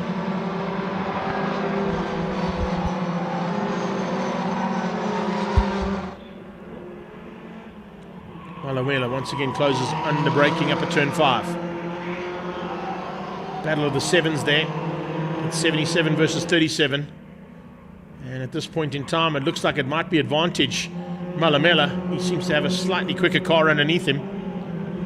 But look at the lap times there. Karabo Malamela 104.1 as opposed to Jason Kutsia's 104.3. So he's 2/10 quicker than Jason Kutsia is Malamela. But it's a case of trying to find a way through. That's not always the easiest thing to do. So Karabo Malamela now putting the pressure onto Jason Kutsia, trying to make him bend under that pressure, make a mistake somewhere on track. Casey's trying to do the same thing, but the 0.6 of a second is his biggest bugbear. Just not close enough to apply enough pressure to get a mistake out of Jagger on this last lap and a half. Make it the last half of the lap now, because they're on to lap number 9 and coming to the checkered flag. So Jagger Robertson is going to sort this one out again. 2 wins out of 2 starts. 2 fastest laps by the looks of things as well, and 2 pole positions. Certainly going to help his championship aspirations out here big time today with a double win in the InvestChem Formula 1600s. Casey Enso-Smith in second place. Monkokwana finishes up in third ahead of Voss. Malamela squeezing through there and beats Kutsia to the line. So there was pressure that paid off in the end from Karabo Malamela to get through on Jason Kutsia. Srinadu ahead of Holtzhausen and Ribeiro, and it's Mikel Besaidnout making up the top 10 as we wrap things up here for our single-seater category at round 3 of the Extreme Festival. So we saw that coming from a long time back. Karabo Malamela was quicker than Jason Kutsia, and on the last lap was able to find a way past and squeeze his way into the top 5 overall. So it's Jagger Robertson, Casey Enso-Smith, Siabonga Monkokwana, Alex Voss and Karabo Malamela, your top 5 in the InvestChem Formula 1600s. We got a few moments break, and we'll be back on track shortly with the second and final heat of the Sunbet ZX10R Masters Cup, where Clint Seller in race 1 set an outright lap record for the ZX10s and beat the current lap record, and setting it into a 102.569 for Clint Seller. So look forward to more of the same here in Heat 2 in a few moments' time.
Not much that can beat the sound of 28-litre bikes on a track at the same time. And ZX10R Masters Cup are back on track for their second heat. Slightly cooler conditions to what we had earlier on in the day. Track conditions definitely would have changed up dramatically here. Maybe a little bit more dirt on the track as well, but tyre pressures are going to be crucial. And hopefully the teams have taken that into account. We heard from Clint Seller, the lap record setter in race 1, getting down to a 1:02.569 as a new official lap record here for the ZX10R Masters Cup. And of course that's an incredible bit of riding there from him. He said he was going to be setting his bike up for the cooler conditions, and I'm sure a lot of the riders will be doing the same thing to see if they can get the maximum capability out of the bikes. We're looking to get the maximum capability out of those Bridgestone R10 and 11s that they run. And those ZX10s will be looking to fire as fast as they can around this track for the next 10 laps. This is a 10-lapper, remember. Change up on the program. If you've got a program in front of you, they've decided to take 2 of the laps away here for the second heat. And it's a 10-lap, not a 12-lap affair for the second heat of the ZX10R Masters Cup. Grid entourage are there, of course, including the red square umbrellas and red square reloads that the riders would have had to give them a little bit of energy here for the second heat. Going to be very interesting to see the mix-up at the front end of this one, as Seller spoke about the fact that the riders are starting to find that additional bit of pace, that little bit extra that's required. One man particularly that found some serious pace in race number 1 was Hein McMahon. Can he do that again now in race number 2? Possibly spoil the day there for the usual contenders in Trevor Westman, Jason Lamb and Graham Van Bedard, the champion. They seem to fight for third place as Seller and McMahon got away. And I'm sure they'll be looking to do the same again here in race number 2. James Barson, hopefully he's got his bike sorted out again, back on track. I did try and get some information, and if Hanley and the doc can hear me down there, and maybe you can just drop me a WhatsApp on the progress or any further progress on the injured rider, Apanagana Pathi. Clint Seller said in his interview with us up here in the studio that he heard there was a possible breakage of his leg, which he would have probably been sent to the hospital to sort out. But off they go on their final warm-up lap now. And seeing whether or not maybe some changes to the front end of this one in race number 2. Saw Trevor Westman throwing it up the inside pretty early on to get through on Jason Lamb, but then Jason Lamb and himself, as well as Graham Van Bedard, fought for third place, and then also fought out for honours in each of their categories and classes. There's class A, B and C in this category, of course. The veterans being 35 and up, 45 and up for the Masters, and Grand Masters, of course, being the 55 and up in this category. Also wanted to find out possibly if we'd heard anything in terms of an update on Teddy Brook, another rider who went down there, the Silver Surfer, on the Brook Refrigeration Kawasaki. I'm just seeing if I can pick him up here as they roll through. There was a bit of damage to his bike as he went down a turn 4, which is quite a fast corner to crash on. And usually on a ZX10, if you crash there, the damage could be enough to put your bike to the sideline and not get you back on track, and it doesn't look like Teddy has made it back onto the circuit for race 2. So we wish him all the very best, along with Apanagana Pathi, for a speedy recovery. But Seller comes to take up his position on pole. Hein McMahon is alongside him, and Jason Lamb will be looking to run at the front with them if he can, to get away from this pack into the closing stages of the day's racing. It's the second last race of 15 that we've had today. So number 13 of 15, or number 14 of 15 I should say, as they now come under starters' orders. 5-second board there from Henny the Flag. The revs pick up, we wait for the lights to come off, and when they go out we go racing. It's a good start from Hein McMahon in the middle of the circuit. He heads down in second place, but Jason Lamb up the inside again squeezes McMahon out for second place. Galgocci going side by side there with the two bikers. They come through and just trying to sort things out there into that mid-pack. It is Jason Lamb who squeezes in and gets ahead of Hein McMahon for second. So Slucky down into third place with Westman on his tail, and then Van Breda as they go out through the right-hand sweep and onto that back straightaway for the first time. Sella leads out. Lamb from McMahon. Westman in the 4 spot. On the wayward Kawasaki there. Bike number 60, the killer Westman from Cape Town. TVBD behind him as they head onto the top of the shelf for the first time, and at the top of the hill, that's where of course the finish line would be for the top of the hill later on this year. As they come through there, they'll be going the other way around in the cars and machines that participate in that event, but right now they're going the right way around Zwartkops, and that's in as fast a forward motion as possible this way around. And Jason Lamb certainly has turned his machine around dramatically in race number 2 to be in second place ahead of Hein McMahon, who he battled with up front on the K9 Security Kawasaki. Max for Tyres, East London based rider, in second place on that ZX10. Further back, you can see Aubrey Murray putting the pressure onto Keith Agliotti. Agliotti getting away from him ever so slightly there for honours further back in that pack. And of course 14th down to 20th place, also starting to get into their own little battles on track. Byron Rothkool with a much better start up into 7th place. He's ahead of Van Dalen, who managed to get his bike sorted out after that crash. He didn't have to have that much damage, I don't think. There was Adrian Van Dalen's bike, but he's back in it and up to 8th place at this stage. Pressure coming from Slucky onto the back end of Jason Lamb. Lamb looking to try and soak that pressure up, and Westman trying to capitalise. These three getting away now from Van Breda in 5th. Varinga's onto the tailpiece there of Graham Van Breda in the background, if I'm not mistaken. Yeah, Big Dave, the juggernaut Varinga.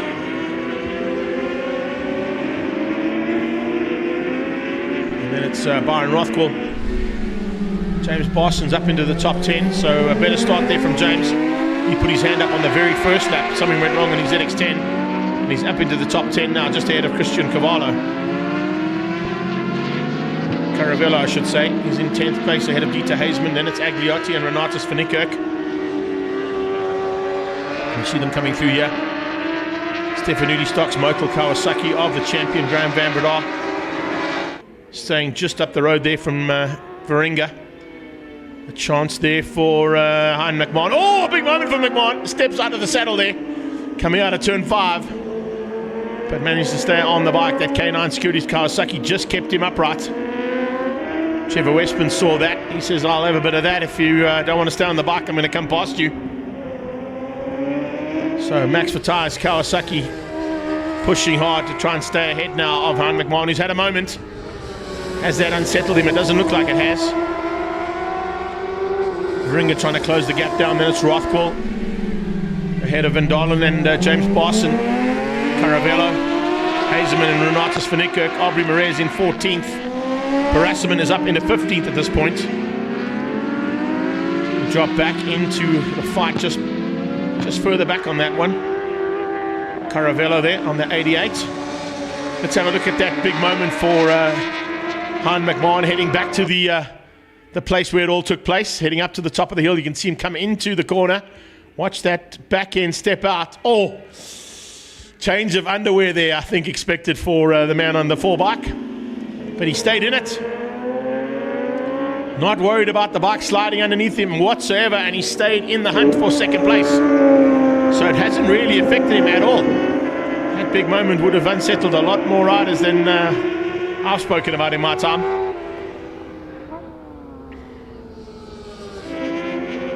So back down here is Caravello. He's got Agliotti on his tail. Kinsella setting a new outright lap record by the looks of it. Yes, he has. 102.372 for Kinsella. So another outright lap record broken by the man at the front end of the field. He kind of said it might happen in the second heat because of the cooler conditions. The track being perfect for lap records. No wind whatsoever here at Zwartkops. And it's a new lap record there for Kinsella. Unbelievable stuff. 102.372 for Sella. Back-to-back lap records there for him.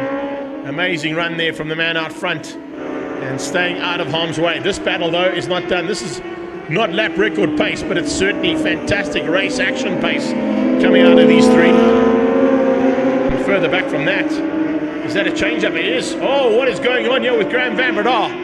Van Breda drops down a position, and the Juggernaut is ahead. Dave Varinga has moved up into 5th place, and Van Breda down into 6th.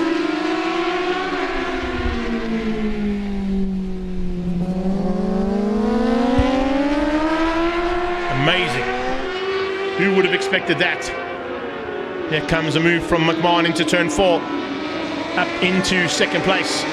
Slucky moves ahead of Jason Lamb. Jason Lamb will continue leading out his class, but he's gone to 3rd place overall now, trying to come back here at Hein McMahon. Nearly touched wheels there going into turn 5. Very, very tight stuff there between Jason Lamb and Hein McMahon, and Trevor Westman sitting patiently waiting for something to go wrong here. Can't wait too long though, because he got caught napping in the end of race number 1. Wasn't able to get through on the 2 riders ahead of him. Further back from that, nice little fight raging here as well. As you can see the 76 bike there of Joao Cruz fighting with the Dog Doctor. Stewie Christie down in 19th place, Raymond Kiel behind him.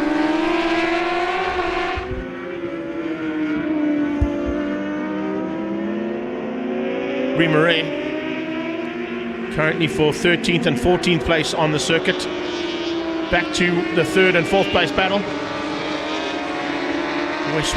Westman on the wayward Kawasaki, trying to find a way through there on Jason Lamb. That Max for Tyres East London machine in the 3 spot, but McMahon's now pulling away from them. So it looks like Slucky just held up slightly there by Jason Lamb. He certainly had the pace. Dave Varinga being caught now again by Van Breda. Then it's the lone ride here from the Magic machine of Byron Rothwell.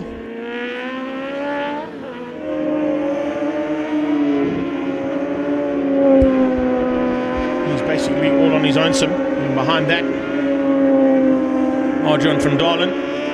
Race 1 crasher went up the inside of Apanaganapathy into the final corner, and the 2 of them ended up on the dirt and on the sideline.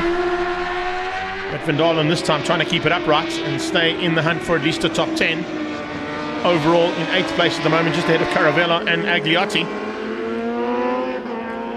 Your race winner from race 1, lap record setter from race 1, and lap record breaker of his own lap record in race 2. Clint Seller coming up on the back end of the 45 there of Tyron Piper. As I said, not too much of an issue there to get through on Tyron Piper, I don't think, for Kinsella.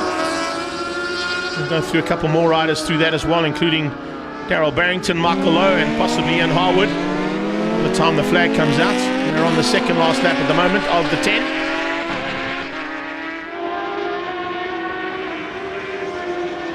Raymond Kiel and Harwood. Here comes Sella onto Michael Lowe. You heard it from Kinsella early on in our interview. He likes to have that breathing room so that when he gets in amongst the traffic, he doesn't have to pressurize himself too much into making the overtaking maneuver that are required amongst the slower riders. There were 28 in total. We started the 2nd heat with 26 of them on track. So not a bad rate of attrition there for the 3rd round of this championship. In fact, it's the 4th round of this championship, in fact. 4th round of the ZX10R Masters Cup. They had their own round at Kyalami, of course. But this 4th round certainly proving to be in the hands of Clint Seller. And Zwartkops now has a new outright lap record for 2 races in a row. He set the new one in race 1 and he's broken it in race 2.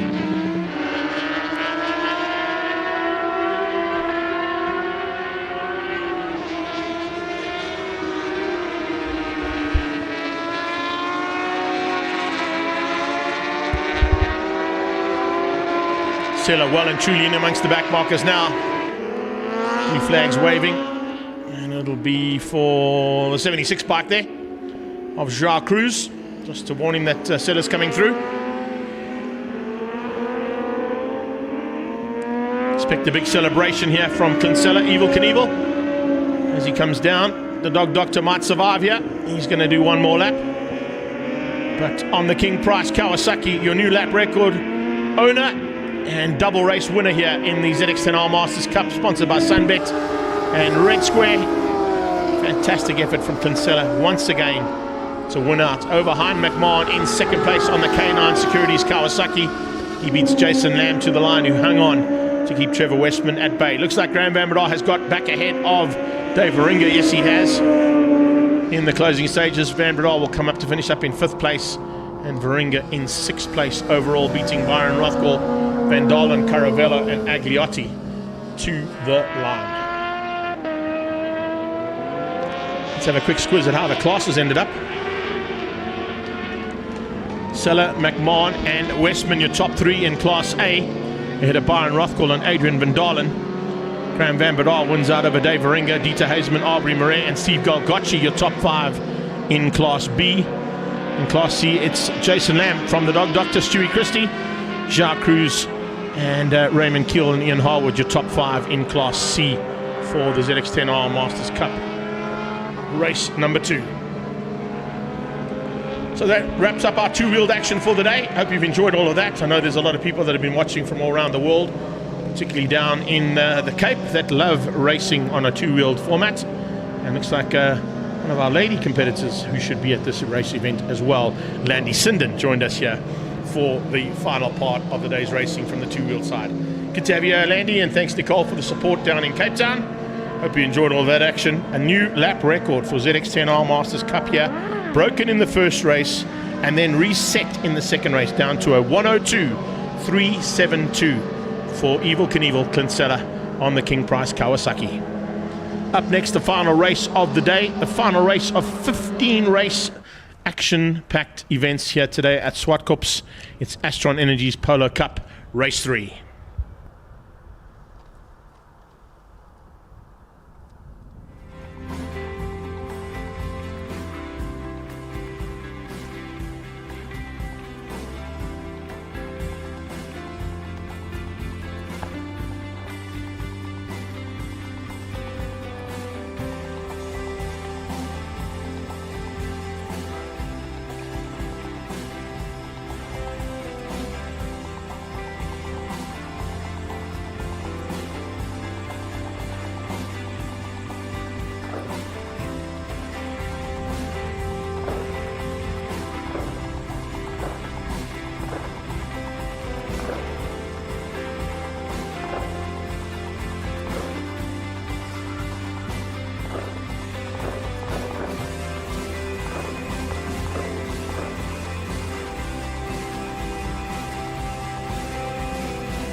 So we get into the final race of the day, and it's cool track conditions, but hot action expected in the final heat of Astron Energy's Polo Cup. 3-race format here is going to set the cat amongst the pigeons, so to speak, because at every race so far this season, it's been 1-for-1 out of the 2 championship rivals and contenders in terms of Jason Loosemore and Nathan Victor. We heard from Jay. He came up here after race 2, was a little disappointed in his performance for race 2, but he knows that from pole position he's got a chance of a double victory of the 3. So 2 out of 3 will certainly set him slightly at an advantage heading into the round down at the home of Astron Energy Polo Cup, Volkswagen's home, of course, in Quebeca at the Aldo Scramanti circuit on the 29th of June.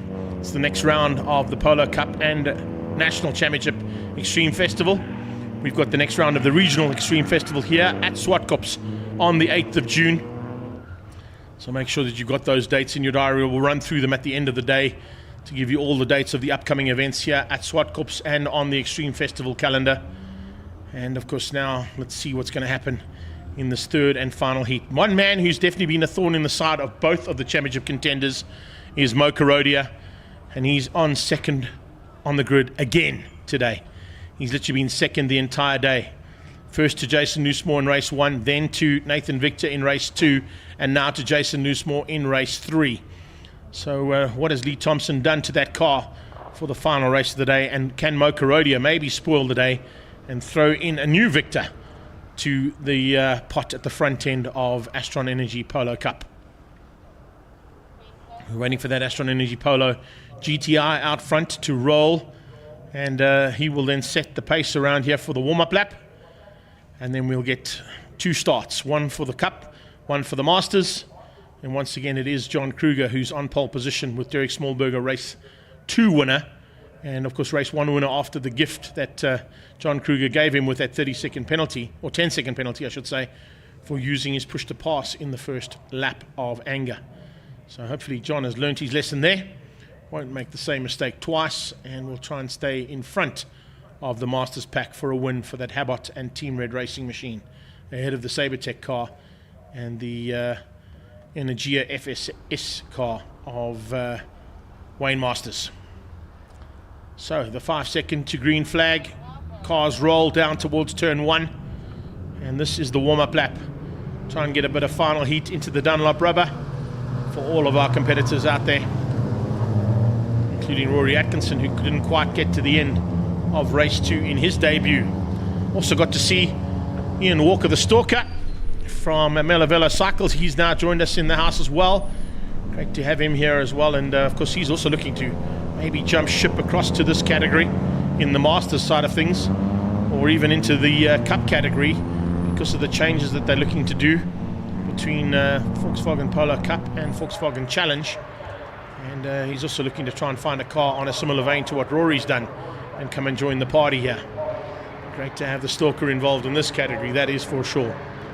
But let's see what's going to happen now in the closing stages. Jody Ihlenfeldt has joined us right in the closing stages from East London. Big welcome there to a couple of guys late on the arrival, but better late than never. You've joined us at quite an apt time there, Jodes, because it's race 3 of 3 of the Astron Energy Polo Cup.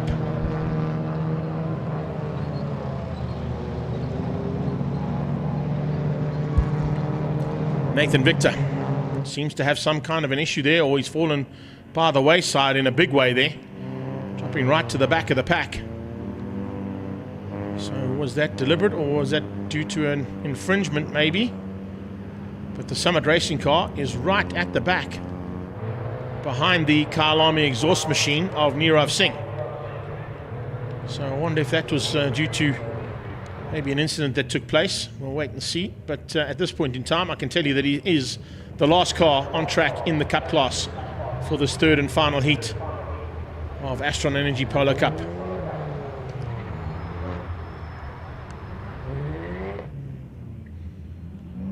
So Loosemore on pole, Karodia alongside him. Behind them, in fact it's Kutsia alongside Karodia there by the looks of things. Yes, a change up there, Kutsia alongside and Karodia behind them. maybe that might be a bit of a change-up in terms of Jason Newsmore's strategy. Looking to try and get into the mix there as well will be Roshan Goodman, Tyler Robinson, and Jean-Andre Marais, all out of the same team that Jason Newsmore pilots his top contending car for in Team Red Racing. But in that mix as well, keep an eye out on Rory Atkinson and keep an eye out on Carl Visser, who starts slightly higher up than what he has done all race weekend long. Let's see what happens now as that first set of lights goes from 5 seconds to lights on. As soon as the lights go off, we go racing in the Cup class. And they get away nicely. Heading towards turn 1 and slotting into second place goes Ethan Kutsia. Mo Karodia into third. In the back of the pack, Nathan coming through there rapidly, trying to find a way through on 2-3 cars. He's got ahead of Nirav Singh as the Masters head down towards turn 1. Into turn 2, the Doctors on the inside of Visser. Hannes trying to find a way through there as well. So the two Vissers there going side by side out of turn 2. Mussolini just ahead there of Roshan Goodman by the looks of it, but it's Loosemore who leads out at the front end. Charles Mohlberger in 4th place. Fending off the attack coming from, that's Loosemore. Why is Loosemore so far back? Jason Loosemore's dropped right to the back of the pack. He's dropped down into 6th place, so Jason Loosemore has lost out there big time. Not quite sure what happened with Jason Loosemore, but he's not at the front end where he needs to be, and out front, that is Roshan Goodman leading this race. Roshan Goodman is leading the race for the very first time in his Polo Cup career with Ethan Kutsia on his tail. So something must have happened when we went to the Masters category for the change up there at the front end. No, it is Loosemore, beg your pardon. Getting caught out there by the sun and the red wing mirrors and orange wing mirrors of Jason Loosemore and Roshan Goodman. It looked like it might be Roshan Goodman, but it's Loosemore out front ahead of Kutsia. Karodia, Smallberger, Roshan Goodman is in 5th place. That's why I'm calling him out. Roshan Goodman had a phenomenal start, and he stays in that top 6 hunt as he did yesterday in the qualifying and Superpole. Carl Visser's behind him, then it's Rory Atkinson and Hannes Skippers. Nathan Victor has made his way up into the top 10 just ahead of Jean-Andre Marais and Bjorn Berthold, with Mussolini and Tyler Robinson, the car falling by the wayside and further back into the pack. Not the start the lady wanted there, that's for sure. There's a move from Jean-Andre. He squeezes one position higher up and gets ahead of Hannes Skippers. Skippers comes back at him on the exit of turn 4. Kutsia from Loosemore. Loosemore at this point in time hanging on. And keeping out Kutsia and Karodia. Ex-teammates, those two, of course, now in separate stables. One out of JRT, one out of Lee Thompson Racing. Tyler just ahead there of Nirav Singh. Then it's John Kruger who leads out in the Masters. He stays ahead of Wayne Masters and Smallberger. So Wayne Masters up in a 2nd place, slightly higher up than what he's been all day long. He got gifted 2nd place, of course, in the first one when John Kruger made the mistake and had to give the penalty. And with that penalty, dropped out of the top 5. So Kruger not looking to do the same thing here in race 3, that is for sure. He now stays ahead of both Smallberger and Masters. This fight here for what is 4th place on track, led out by Charles Smallberger. Goodman on his tail. What a run here from Roshan Goodman. Arguably his best outing in Polo Cup ever in that top 5 at the moment for the Mzansi Motorsport and Upward Spiral car. Part of Team Red Racing. He's got the Volkswagen official factory entry of Carl Visser on his tail, trying to find a way through, and on his tail, here comes Rory Atkinson. Atkinson late on the brakes, looking to try and go there with Visser as he goes on the inside. Can't quite get through there though, as Goodman keeps him out. Roshan Goodman, Visser. Look at Nathan Victor. He's ticking them off one by one, slowly but surely making his way back up into what would be the top 6 if he can get there. He's got to try and get there to keep himself in the hunt for the championship. He cannot afford to finish down in 8th place for Summit Racing. And he find a way past. Atkinson has a look down into turn 1, but Visser has him covered. He's just showing a wheel there, showing the bonnet of that car to Visser, trying to find some kind of chink in the armour there from Carl Visser's point of view. Come out of turn 2. Atkinson applying the pressure onto Visser. Get to see whether or not those push-to-pass mechanisms have been banked or not. Are they still available to the drivers? Jason Newsmore will definitely be banking a couple to ensure that if Ethan Kutsia and Mo Karodia have a go, as we see Goodman going defensive. Trying to keep Visser out, and he's doing that. Oh, Roshan Goodman is having the drive of his life there in 5th place, and Visser is looking to try and get by on him. Can't find a way past. What a run here from the Nzanzi Motorsport man. He is all over. And he's got pressure coming from every which way but loose behind him. Nirav Singh closing down on Tyler Robinson. Once again, the top 3 in the Masters stay the same. No changes there. Smallberger in 3rd, 2nd place as Masters, and leading things out, it's John Kruger. They come down under braking for turn 8. Brilliant race action there from them. And it's the kind of race action we've expected to see in a 3-race format here for Astron Energy Polo Cup. Can they keep it all together now and finish up the day's racing without any incidents? Not always an easy thing to do, that I can tell you. So Tyler Robinson's in 13th, lucky for some, but not for her today. Nirav Singh is 14th for the Carl Army Exhaust team. But 1st and 2nd starting to heat up. Here comes Kutsia. Ethan Kutsia looking into turn 4. He had a big look, but we went back to the battle here between Luigi Ferro and Chris Dale. Coming out of turn 2. He had a look into turn 4, but he couldn't make it stick. Ethan Kutsia going defensive on Mo Karodia now, as Karodia comes up alongside his former teammate.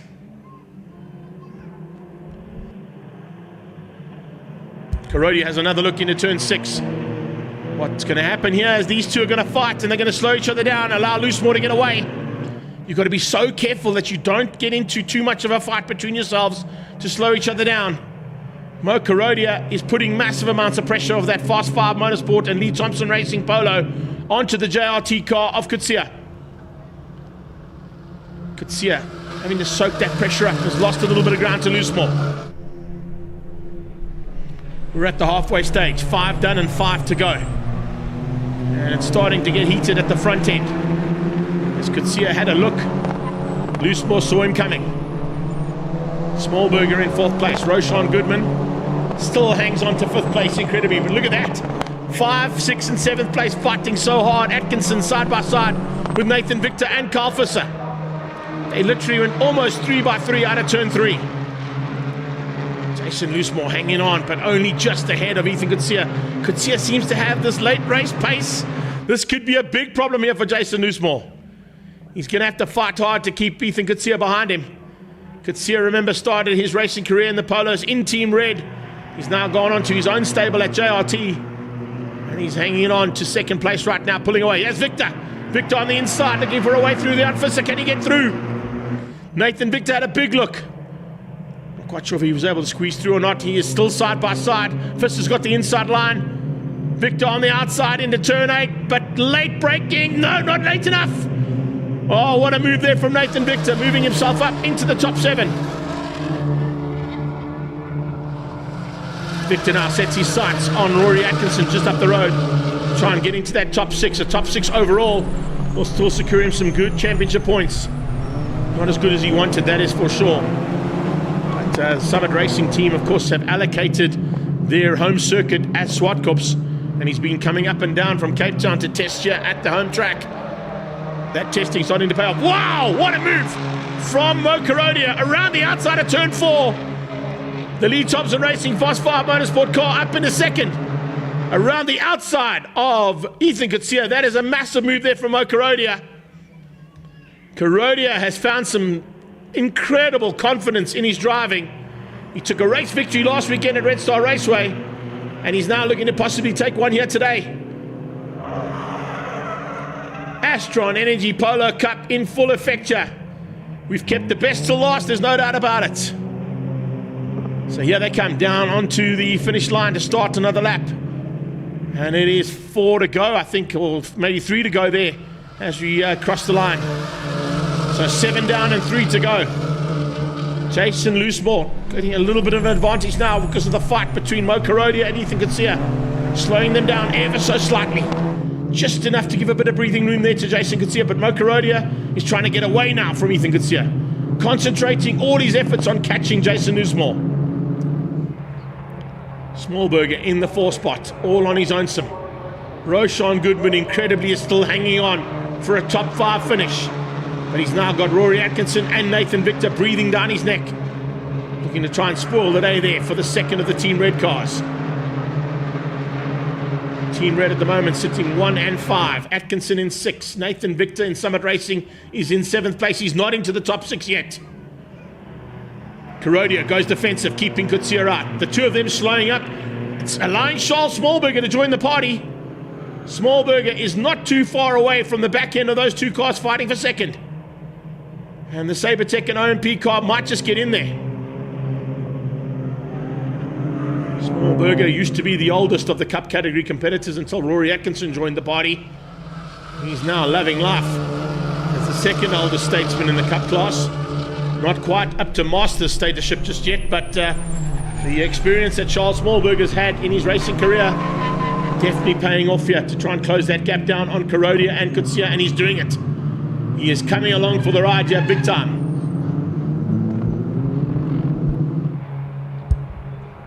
So Jason Nussbaum with a bit of breathing room now. Should be enough to try and hang on for a possible race win with a lap and a half to go. Further back, Mike Barbaglia continues his fight there with Chris Dale. Great little fight there between them. Luigi Ferro just behind them as well, so three-way fight there between Barbaglia, Dale and Ferro. Back of the pack, Tyler Robinson started to tick them off one by one as well. She comes up alongside, looking for a chance now to stay in it. Roshan Goodman. The difference in experience there between Roshan Goodman and Rory Atkinson is like night and day. And the youngster in that Mzansi Motorsport and upward spiral car from Team Red is keeping out a multiple champion in Volkswagen Challenge and a multiple champion in polos in his racing career in Rory Atkinson. We're on to the last lap. It's the last of the 30 laps of action that they've had today, and Jason Nussbaum leads out. Down into turn 2. Cannot afford to make any mistakes right now. Double victory will secure him a chance of the championship lead. Someone's off in the dust. Can't see who it is. We just saw the lights flashing there for a little bit. Trying to work out who that might be. Tyler Robinson, I think. Could possibly be Tyler Robinson who's gone off there. I just saw the yellow livery on the wing mirrors. No, in fact it's Berthold. Berthold who's gone off the circuit as well. It is Tyler. Tyler with those yellow flashes on her car. And that's on the exit of turn number 8 by the looks of it. That could possibly bring out double yellows into turn number 8, which means no overtaking will happen between these 4 cars in the next 2 corners. There should be a warning flag coming out of 7. There'll definitely be double yellows into 8. Jason Nussbaum is going to hang on for the win. A double victory will secure him the lead of the championship here in Astron Energy Polo Cup. And the Team Redman and Renegade Racing car takes the second victory of 3. He had to wait for the third race to get that second victory. But needless to say, an amazing race there between himself, Kurodia and Kutsia for the top 3 honours. Roshan Goodman looks like he's managed to hang on. He has. Keeps out Rory Atkinson and Nathan Victor. And Carl Visser ahead of Jean-Andre Marais and Pierluigi Mussolini. Waiting for the Masters now. John Kruger should be the first of them. And as they come across the line, is it going to be John Kruger to take a victory for Team Red and Havard Racing as well? Are they going to get the victory in the Masters as well as in the Cup class? Here comes Mussolini by the looks of things down onto the braking point. Yeah, Elio Mussolini going to be finishing up. And he finishes up down in about 5th or 6th place in the Masters. Beg your pardon there, just trying to catch my breath after all that action. Amazing race action once again from the Astron Energy Polo Cup, and I hope that everybody at Astron Energy and Volkswagen Motorsport enjoyed that one. They certainly kept one of the best races of the day until the very last race to keep the crowds here. And I'm glad you guys stuck around for that one. So it sees Jason Nussbaum take the victory ahead of Mo Kurodia, Ethan Kutsia, Charles Smallberger, Roshan Goodman, his best effort ever in a Polo Cup in 5th. And beats out Rory Atkinson, the rookie, in 6th place. Nathan Victor, 2nd in the championship, down in 7th. He'll be scratching that helmet along with Tyler Robinson, who's not happy about it, as you can see there, having gone off the track there on the second last lap. So we'll find out from Tyler what went wrong a little bit later on, I'm sure, catching up with her. But that's certainly not the way the young lady wanted to finish up her day's racing. That is for sure. So disappointed there for Tyler Robinson. John Kruger won out over Wayne Masters and Derek Smallberger. Mike Barbaglia and Chris Dale were the top 5 in the Masters. As we wrap up an incredible day's racing here at round 3 of the Extreme Festival of Motorsport at the home of the Extreme Festival, Zwartkops International World of Motoring. A massive thanks once again to our race control for keeping us on time all day long. JL and his team, and of course Eric Schultz and Arlene Brown and all the race control and marshals and medics out there for an incredible effort and a great day's racing at Zwartkops once again. We can't do it without you guys, so massive thanks from everybody here at the track as well as everybody watching on our live stream feed. Speaking of all those people on the live stream feed, thank you so much for your support and for passing it on to all your friends, fans and family worldwide. Once you've watched this at home later on, do the same. Like and share this post and pass it on to everybody that you know so that we can grow the footprint that is Extreme Festival's live stream feed from all around the world. Here at the track as well, a massive thanks to all of the people on the sidelines, all our friends and fans and family that came out to join us here at the Extreme Festival. We certainly enjoyed having you all here and hope you enjoyed all the entertainment that was brought to you on the Black Stuff as well as around the track from Tanya and her team at the Extreme Festival, providing family entertainment of note here at the home of the Extreme Festival. On behalf of the Two Wheels and Up to 60 Seconds live stream team, we brought you all the action that we could and hope you enjoyed all that action as well. And we look forward to bringing you action in a couple of weeks' time on the 8th of June as we return to Zwartkops for the Regional Extreme Festival's next round. National Extremes make their way down to PE on the 29th of June. We've got the Zwartkops Annapolis here on the 20th of July. And make sure that you are tuned in to our live stream on the 27th of July for National Extreme Festival from East London, Regional Extreme Festival from Cape Town on the 10th of August. And don't forget, on the 5th of October, here at Zwartkops, it's top of the hill. And if you want to come and see what those cars are going to do, the test day is on voting day here at Zwartkops. Go and vote, and then come across to Zwartkops to see what the top of the hill is all about. A brand new event being put together at the end of the year and the 5th of October as a hill climb / time attack event here at Zwartkops. On behalf of our entire team, thank you so much for joining us. We'll see you on the 8th of June at the Regional Extreme Festival here at Zwartkops. And from my side, Greg Maloney, the voice of choice. Take care then. Bye-bye now.